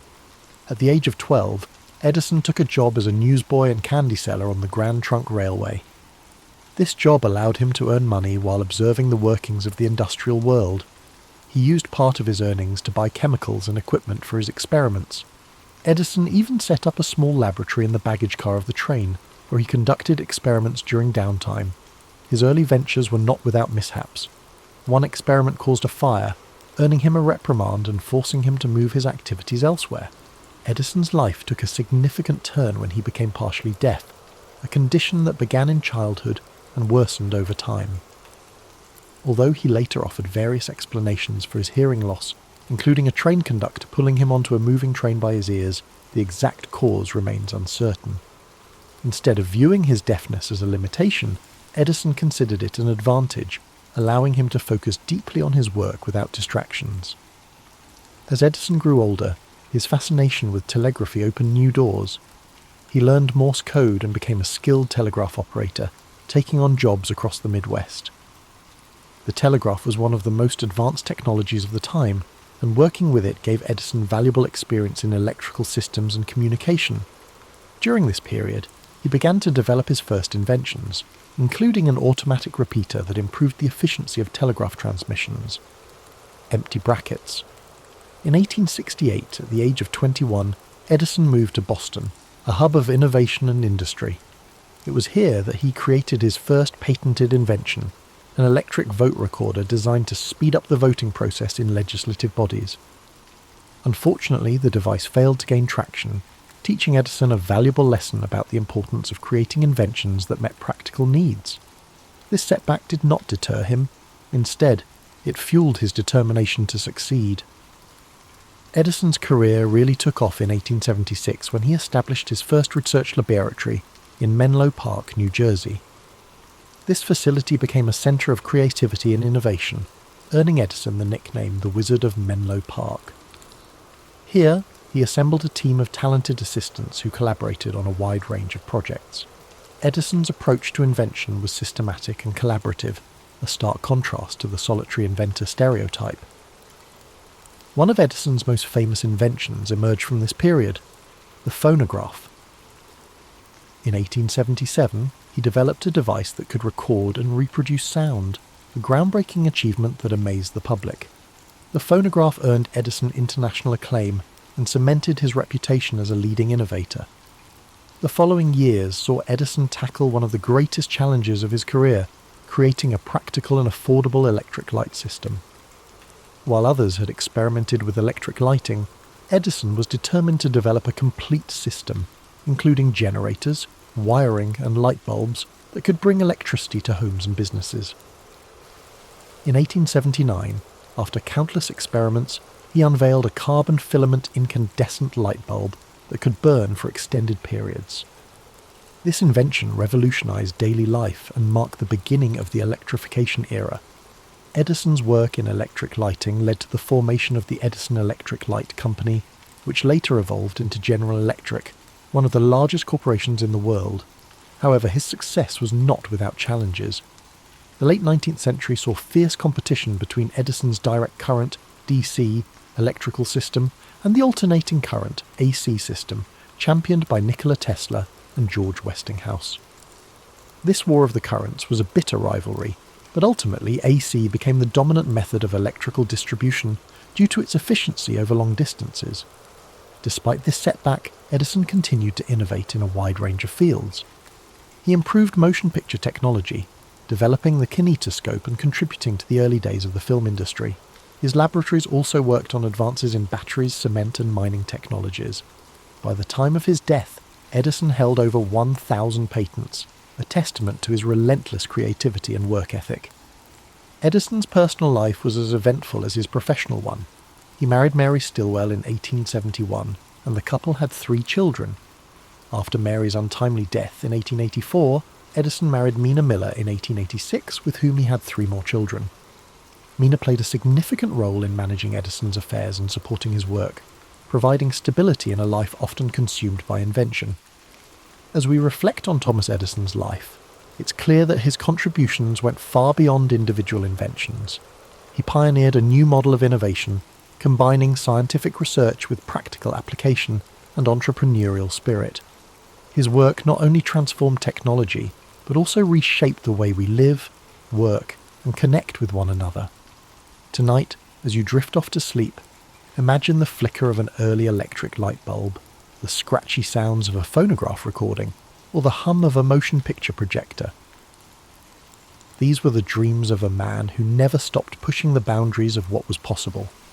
Let his story inspire your own dreams, reminding you that curiosity, perseverance, and creativity can illuminate even the darkest nights.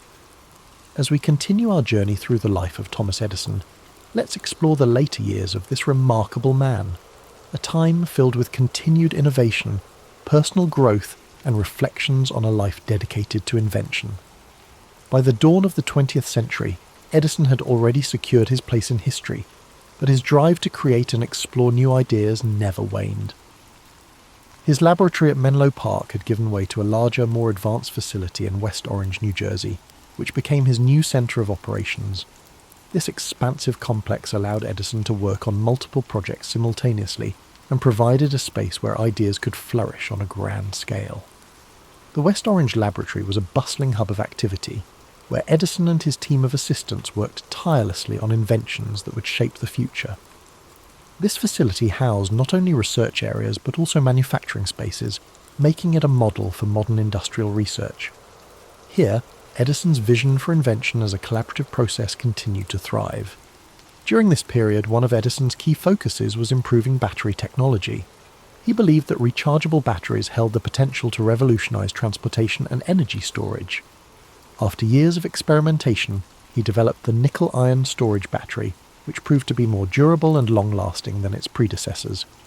These batteries were used in electric vehicles, signaling Edison's foresight into the future of sustainable transportation. Edison's interest in motion pictures also continued to evolve. His work on the kinetoscope and the development of early film projectors played a crucial role in the birth of the motion picture industry. Although his methods and equipment were eventually surpassed by newer technologies, Edison's contributions laid the groundwork for the film industry's rapid growth. He saw movies not just as entertainment, but as a powerful medium for education and communication. In addition to his inventions, Edison had a keen sense of business and industry. He founded several companies over his lifetime, many of which merged or evolved into the corporate giants of today. His ability to navigate the worlds of science, engineering and business set him apart as a true pioneer of the industrial age. As Edison aged, his approach to work remained disciplined and intense. He was known for his long hours and often slept only a few hours each night, preferring to take short naps throughout the day. He famously remarked, "Genius is 1% inspiration and 99% perspiration, a testament to his belief in hard work and perseverance." Edison's personal life also continued to be a source of strength and stability. His second wife, Mina Miller Edison, managed the family household and supported his endeavours with grace and dedication. Together they raised 3 children, Madeline, Charles and Theodore. The Edison family enjoyed a comfortable life, but Edison's devotion to his work sometimes kept him away from home for long stretches of time. Despite his fame and success, Edison remained a humble and often private individual. He shunned the idea of being called a genius, and instead credited his achievements to relentless effort and curiosity. He was known to be a man of simple tastes, preferring practical clothing and straightforward conversations over grand displays of wealth or intellect. In the later years of his life, Edison's pace of invention began to slow, but his mind remained active. He explored new ideas in fields such as rubber production, seeking alternatives to natural rubber for industrial use. He even collaborated with his friends Henry Ford and Harvey Firestone on this endeavour, forming what became known as the $1 Million Trio. Their combined efforts reflected the spirit of collaboration and innovation that defined Edison's career. As he approached his twilight years, Edison became more reflective about the changes he had witnessed. Born before the widespread use of electricity, he lived to see a world transformed by his inventions. The cities of his youth, once dimly lit by gas lamps and candles, now gleamed with electric lights. The hum of machines, powered by electricity, filled factories and homes alike. The world had grown smaller through communication technologies like the telegraph, the telephone and motion pictures, all fields where Edison had left his mark. In 1929, to celebrate the 50th anniversary of the electric light bulb, a grand event was held in Edison's honour at his laboratory in West Orange. Attended by prominent figures such as President Herbert Hoover and industrialists like Henry Ford, the event was a tribute to a man whose ideas had changed the world. Despite the accolades, Edison remained modest, focusing instead on the future and the possibilities yet to be explored. On October 18, 1931, at the age of 84, Thomas Edison passed away in his home in West Orange, New Jersey. His death marked the end of an era, but his legacy lived on. In tribute to his memory, people across the United States dimmed their electric lights for a moment of silence. It was a poignant reminder of how deeply Edison's work had illuminated their lives. Edison left behind more than just his inventions. He left a philosophy of innovation, a belief that curiosity, hard work, and a willingness to experiment could change the world. His approach to problem solving, his relentless pursuit of practical solutions, and his ability to turn ideas into reality inspired generations of inventors, scientists, and entrepreneurs. As you relax and drift into sleep, think of Thomas Edison's unwavering commitment to his dreams. Imagine the quiet hum of his laboratories, the soft glow of an electric bulb, or the scratchy tinny sound of a phonograph playing a long-forgotten tune. Let his story remind you that within each of us lies the potential for creativity and discovery. Even after Thomas Edison's passing, his influence continued to ripple through time, touching countless aspects of modern life. His laboratories, inventions, and philosophy of persistence left an indelible mark on the 20th century and beyond. Edison's legacy was more than a collection of patents or technological breakthroughs. It was a blueprint for how curiosity, determination, and collaboration could change the world. Edison's innovations laid the groundwork for industries that would thrive long after he was gone. The electric power systems he pioneered became the backbone of modern civilization, lighting homes, powering factories, and enabling the technologies we rely on today. The phonograph he created evolved into modern sound recording, giving rise to the music industry as radio broadcasts, and later digital media. His early motion picture work grew into an art form that now entertains, educates, and connects people around the globe. Edison's approach to invention also transformed the way research and development were conducted. Before his time, inventors were often solitary figures working alone in small workshops. Edison's vision of collaborative, team-based innovation in a dedicated laboratory environment paved the way for the research institutions and technology companies we know today. His West Orange laboratory became a model for innovation hubs and inspired future generations of scientists and engineers. The lessons from Edison's life extend beyond his inventions. His resilience in the face of failure is a timeless reminder that setbacks are often stepping stones to success. He once said, "I have not failed. I've just found 10,000 ways that won't work." This perspective encouraged countless others to embrace failure as part of the creative process, to learn from it, and to push forward with renewed determination. His story also reflects the transformative power of curiosity. From the young boy conducting experiments in his basement to the seasoned inventor refining new technologies, Edison never stopped asking questions or seeking answers. He approached the world with wonder and a desire to understand how things worked, a quality that fueled his lifelong quest for innovation. This insatiable curiosity is a gentle reminder that within each of us, the spark of discovery can ignite remarkable possibilities. In the years after his death, Edison's family, friends, and colleagues ensured that his memory was preserved. His laboratories in Menlo Park and West Orange were carefully maintained, and today they stand as monuments to his life and work. Visitors can walk through these spaces, see his tools and notebooks, and imagine the energy and creativity that once filled the air. The sounds of clinking glassware, the smell of chemicals, and the quiet hum of machinery still seem to echo in these historic halls. Beyond the physical spaces he left behind, Edison's ideas continue to shape the world. His belief in making technology accessible and practical lives on in every device that simplifies our lives. The light bulb, though improved and modified over time, remains a universal symbol of inspiration, creativity, and the triumph of human ingenuity. Edison's story is also a reminder of the human side of innovation, the patience, the long hours, and the moments of doubt that accompany every breakthrough. He understood that progress often comes slowly, and that true innovation requires both passion and persistence. As you rest tonight, perhaps you can reflect on your own journeys, knowing that even small steps forward are part of a greater path. Imagine a world lit only by flickering candles and dim gas lamps, where nights were cloaked in darkness. Then picture the slow, steady emergence of light, spreading from cities to towns, illuminating homes and streets. This transformation was more than a technological shift. It was a change in how people experienced life. Night no longer brought an end to productivity or recreation. With the glow of electric light, the world stayed awake, and new possibilities emerged. As you sink deeper into relaxation, envision Thomas Edison in his laboratory, the warm glow of a single bulb casting long shadows across the room. Shelves lined with tools, wires, and glass beakers surround him. The quiet scribble of notes fills the air as he records his observations. His eyes, filled with focus and curiosity, study each experiment, searching for answers hidden in the details. This was a man who believed that within every problem lay a solution waiting to be uncovered. Edison's belief in progress and innovation reminds us that the world is ever changing, shaped by those who dare to imagine something better.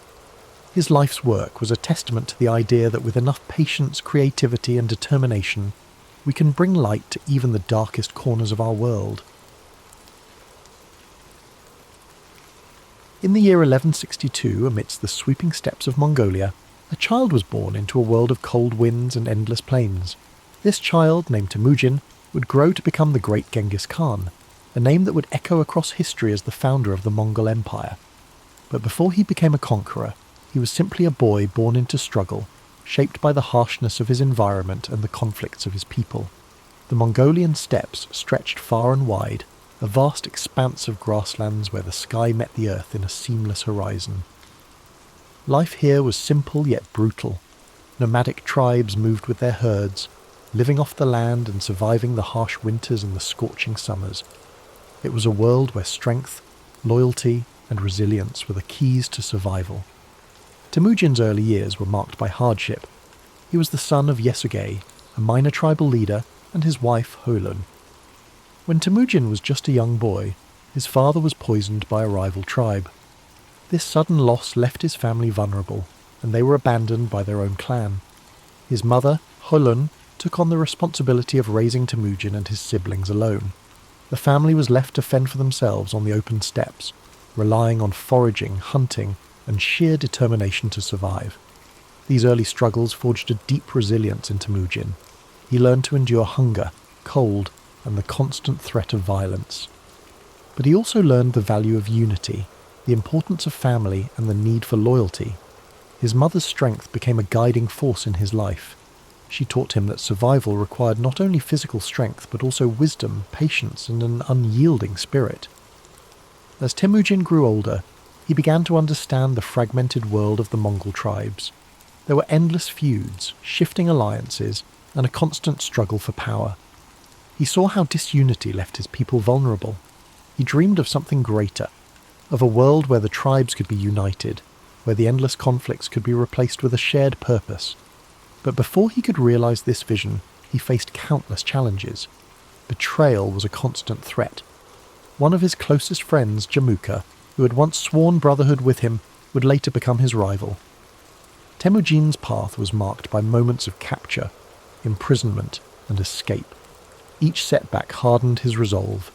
He believed that strength was found not just in the sword, but in the unity of purpose and loyalty. In time, Temujin began to gather followers who saw his vision. He was not just a warrior. He was a leader who understood people. He rewarded loyalty and merit rather than noble birth, a revolutionary idea in a world bound by tradition. His reputation grew, and more tribes pledged their allegiance to him. His ability to inspire, to strategize, and to adapt set him apart. He was relentless, determined, and focused on a single goal: to unite the Mongol tribes under one banner. In 1206, after years of battles, alliances, and strategic brilliance, Temujin achieved his dream. He was declared Genghis Khan, meaning universal ruler. It was a title that reflected his role as the unifier of the Mongols, a leader who'd brought together the once fractured tribes into a formidable force. But Genghis Khan's vision did not stop at the borders of Mongolia. He saw beyond the steppes, beyond the horizon. His ambition was to create a world where his people could thrive, where the divisions that had weakened them for centuries could be replaced by a new order. His armies, skilled horsemen and fierce warriors, began to expand the Mongol territory. They moved with speed, discipline and precision, conquering lands that had once seemed unreachable. The campaigns of Genghis Khan swept across Central Asia, into China and beyond. His leadership was marked by a combination of ruthless efficiency and strategic genius. He understood the importance of adapting to new challenges, incorporating new technologies, and learning from the cultures he encountered. Under his rule, the Mongol Empire became a melting pot of ideas, trade, and communication. But Genghis Khan was more than just a conqueror. He established laws to bring order to the chaos of his expanding empire. His code, known as the Yasa, emphasized loyalty, discipline, and justice. He promoted religious tolerance, recognizing that unity required respecting the beliefs of diverse peoples. He created systems of communication, trade routes, and infrastructure that connected distant parts of his empire. The Silk Road, once a dangerous route, flourished under Mongol protection, facilitating the exchange of goods, ideas, and cultures. As you breathe in deeply, picture the vast Mongolian steppes under a night sky filled with stars. The grass sways gently in the breeze, and the world is quiet except for the soft sounds of horses and the distant crackle of campfires. Genghis Khan's legacy stretches across these plains, a reminder of a leader who dared to dream of unity, who faced the harshness of his world with an unbreakable spirit. His life was a journey of resilience, vision, and transformation. He turned adversity into strength, chaos into order, and disunity into a vast and enduring empire. Though his methods were fierce, his impact on the world was profound. The connections he forged between East and West reshaped history, leaving a legacy that endures to this day. As you sink deeper into relaxation, let the story of Genghis Khan remind you of the power of perseverance, the strength found in unity, and the importance of vision. His life, filled with challenges and triumphs, speaks to the boundless potential within each of us, the ability to overcome, to lead, and to create lasting change. As you drift even deeper into the calming embrace of sleep, let the echoes of Genghis Khan's journey gently guide your thoughts. His story, one of struggle, vision, and unrelenting determination, is a reminder of the strength that lies within every challenge we face and the boundless potential we possess to shape our own destinies. Picture the endless Mongolian steppes beneath a vast night sky, where the stars shine like scattered diamonds, illuminating the dark plains below. The wind moves softly, whispering tales of ancient conquests and unification, carrying with it the faint scent of grasslands and distant fires. This is the world where Genghis Khan forged his legacy, a world where survival was harsh, but the spirit of resilience was even stronger. As his empire expanded, so too did his influence. His conquests stretched from the mountains of China to the deserts of Persia, from the plains of Russia to the cities of the Middle East. But beyond the battles and the victories, Genghis Khan's mind remained focused on a singular goal: creating a world where his people could thrive. He was not driven purely by conquest, but by the desire to establish order where there was once chaos, to bring unity to lands divided by endless feuds. The Mongol Empire under his leadership was not just vast, but interconnected. Trade routes flourished under his protection, allowing merchants, scholars, and travellers to move more freely than ever before. This period of stability and security, often referred to as the Pax Mongolica, allowed ideas, cultures, and innovations to flow across continents. Paper, gunpowder, and art travelled from east to west, while philosophies, religions, and scientific discoveries spread in return. Imagine the caravans moving slowly across the Silk Road, their lanterns glowing softly in the dark, their footsteps measured and steady, the gentle clinking of goods, the murmur of languages blending together. This was a world where once isolated cultures began to connect, creating a tapestry of shared human experience. Genghis Khan's vision of an interconnected world laid the foundation for this exchange, bridging the gaps between civilizations and opening pathways that had once seemed impassable. As you breathe in slowly, picture the vast expanse of his empire, the lands stretching beyond sight. Mountains rise in the distance, rivers carve paths through fertile valleys, and open plains roll endlessly toward the horizon. Each part of this landscape, once divided, is now united under a common rule, a testament to the power of a shared purpose. Genghis Khan's dream of unity has become a reality, one shaped by his unwavering will and strategic brilliance. But even as his empire grew, Genghis Khan remained tied to the simplicity of his roots. He lived a life close to the earth, surrounded by the people who had followed him from the very beginning. He never allowed himself to be consumed by luxury or excess. His strength lay in his ability to understand both the warrior's path and the leader's burden, to balance the ferocity of conquest with the wisdom of governance. As the years passed, Genghis Khan continued to guide his people, his vision extending beyond his own lifetime. He established systems of law and order, ensuring that justice and discipline held his empire together. His code, the Yasa, provided structure and fairness, holding even the highest-ranking leaders accountable. This commitment to order and loyalty became the backbone of the Mongol Empire, a legacy that would endure long after his death. In 1227, Genghis Khan's journey came to an end. He passed away during a military campaign. His body returned to the land he had known since childhood. His burial place remains a mystery, hidden somewhere in the vast steppes, a secret held tightly by those who revered him. But though his physical presence faded, his legacy continued to shape the world. His descendants carried his vision forward, expanding the empire and cementing his place in history. As you breathe deeply, feel the quiet power of Genghis Khan's story resonating within you. His life teaches us that, even in the face of unimaginable challenges, a determined spirit can overcome, a clear vision can unify, and resilience can shape the course of history. He transformed his hardships into strength, his struggles into purpose, and his dreams into reality. Imagine the steppes once more, now calm under the vast night sky.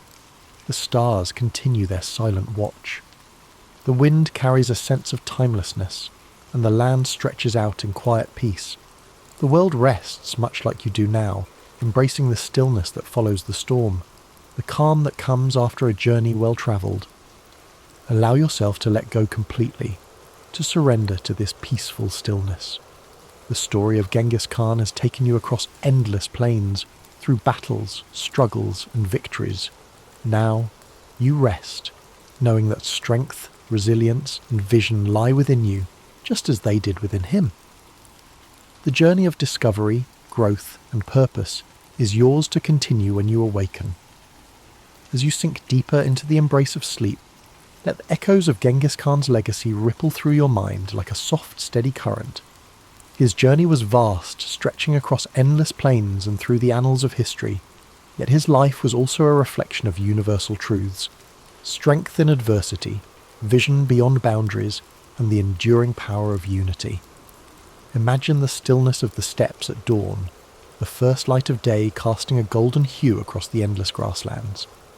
The world holds its breath in quiet anticipation, a moment suspended between night and day. This is the same land that shaped Temujin, the boy who became Genghis Khan. The cold winds, the hardships, the endless horizons, all these elements forged his spirit, teaching him to endure, to adapt, and to lead. As you breathe deeply, let that same sense of quiet resilience settle within you. Just as the steppes stretched beyond sight, so too do the possibilities within your own life. The journey of Genghis Khan reminds us that no matter how vast the challenges before us, the human spirit is capable of incredible endurance and transformation. In your mind's eye, picture the endless caravans that travelled the Silk Road under the protection of the Mongol Empire. Merchants from distant lands move steadily along ancient routes, their carts loaded with silks, spices, and knowledge. The world is connected in ways it had never been before, ideas flowing freely across continents. These connections, once fragile and uncertain, now weave a tapestry of shared human experience. Genghis Khan's vision brought people together, creating pathways where there had once been barriers. His legacy lives not just in the conquests, but in the bridges he built between cultures, the systems of order he established, and the idea that unity, even amidst diversity, is possible. Now, let your thoughts drift further into the stillness of night. The campfires have burned down to embers, their soft glow casting faint light across the faces of warriors, nomads, and travellers. The air is filled with the faint scent of smoke and the quiet murmur of people at rest. This moment of peace, hard-earned and cherished, reflects the balance that Genghis Khan sought, a world where strength and stability allowed for moments of tranquility. Feel the calm spread through your body, each breath drawing you deeper into a space of comfort and safety. The struggles of the day fall away like grains of sand carried by the wind. You are part of a larger story, one where each challenge you face shapes you, where every moment of resilience adds to your strength. Like the great Khan, you possess the power to endure, to dream, and to create a legacy of your own. Imagine now the vast plain stretching out beneath a sky filled with stars. The universe seems infinite, yet there is a profound sense of peace in knowing that you are a part of this grand expanse. The wind whispers gently, carrying with it the stories of the past, the hopes of the present, and the dreams of the future. You're connected to this timeless flow, your spirit at ease, your heart steady. As your mind drifts further into sleep, let the essence of Genghis Khan's story remain with you. His life, shaped by hardship and triumph, reminds us that within every challenge lies an opportunity for growth. His journey from a boy abandoned on the steppes to a ruler who united vast lands is a testament to the power of determination and vision. You too carry that same potential within you, the ability to overcome, to rise and to transform. The world outside grows softer now, the edges of reality blurring as you surrender to rest. Your breath is slow, steady, and calm. Each inhale fills you with a sense of possibility. Each exhale releases any tension you've been holding. The night wraps around you like a warm cloak, protecting and soothing you as you drift further into peaceful sleep. As you drift even deeper into the embrace of sleep, the vast plains of history stretch endlessly before you, serene and timeless. The gentle rhythm of your breath mirrors the calm, steady winds of the Mongolian steppes, whispering stories of courage, resilience, and transformation. The journey of Genghis Khan lingers softly in your mind, a reminder that every challenge faced, every hardship overcome, shapes the path towards something greater. In this peaceful expanse, the world feels limitless. The night sky, filled with an infinite sea of stars, reflects the boundless potential within you. Each star glimmers with a quiet brilliance, a beacon of possibility, hope, and the dreams that lie waiting beyond the horizon. Just as Genghis Khan dared to look beyond the confines of his world, you too are capable of breaking through barriers, of envisioning new paths, of creating a life defined by your own resilience and purpose. Imagine the quiet of the ancient world. No city lights, no noise of modern life, just the pure, unbroken silence of the night. The grass beneath you is soft, cool and fragrant. The air is crisp, carrying the scent of earth and distant fires. The only sounds are the faint rustling of the wind and the occasional soft nicker of a horse standing watch. This tranquility is a gift, a space where you can let go, breathe deeply, and allow your mind to float freely. As you inhale, draw in a sense of calm strength. With each exhale, release the burdens of the day, the worries that cling like shadows. In this space, there is no need to rush, no need to struggle. You are safe, held gently by the vastness of history and the quiet wisdom it offers. Like the open steppes, your mind expands, free from constraints, filled with possibility. The story of Genghis Khan is one of transformation, of a young boy who endured pain and loss, but who rose to become a leader who reshaped the world. His journey reminds us that strength is born in moments of adversity, that the spirit is forged in the fires of challenge. His vision was clear, his resolve unbreakable, and within you too lies that same seed of potential, that same capacity for growth, for vision, for resilience. Picture the endless plains bathed in the soft glow of dawn. The first rays of sunlight touch the horizon, casting a warm golden light over the land. The sky shifts from deep indigo to gentle hues of pink and orange. The world awakens slowly, peacefully, as the night gives way to a new day. This transition, from darkness to light, is a symbol of hope, a reminder that no matter how long the night may seem, the dawn always comes. Let this thought settle gently in your mind. Just as the night must yield to the morning, every struggle you face, every challenge you endure holds the promise of renewal, of new beginnings, of possibilities yet to be realized. The journey of life, like the journey of Genghis Khan, is one of cycles, of hardship and triumph, of darkness and light, of endings and new beginnings. Feel your body relax even further, each muscle letting go, your mind sinking deeper into the comfort of sleep. The weight of the world lifts away, leaving you light, free, and at peace. The winds of the steppes, the vast horizons, and the quiet strength of history envelop you in a cocoon of serenity. In this state of deep relaxation, know that you are part of something timeless. The struggles, the victories, the dreams of those who came before you live on, whispering their wisdom and encouragement. You are connected to this greater tapestry of humanity, a thread woven through the fabric of time, resilient and unbroken.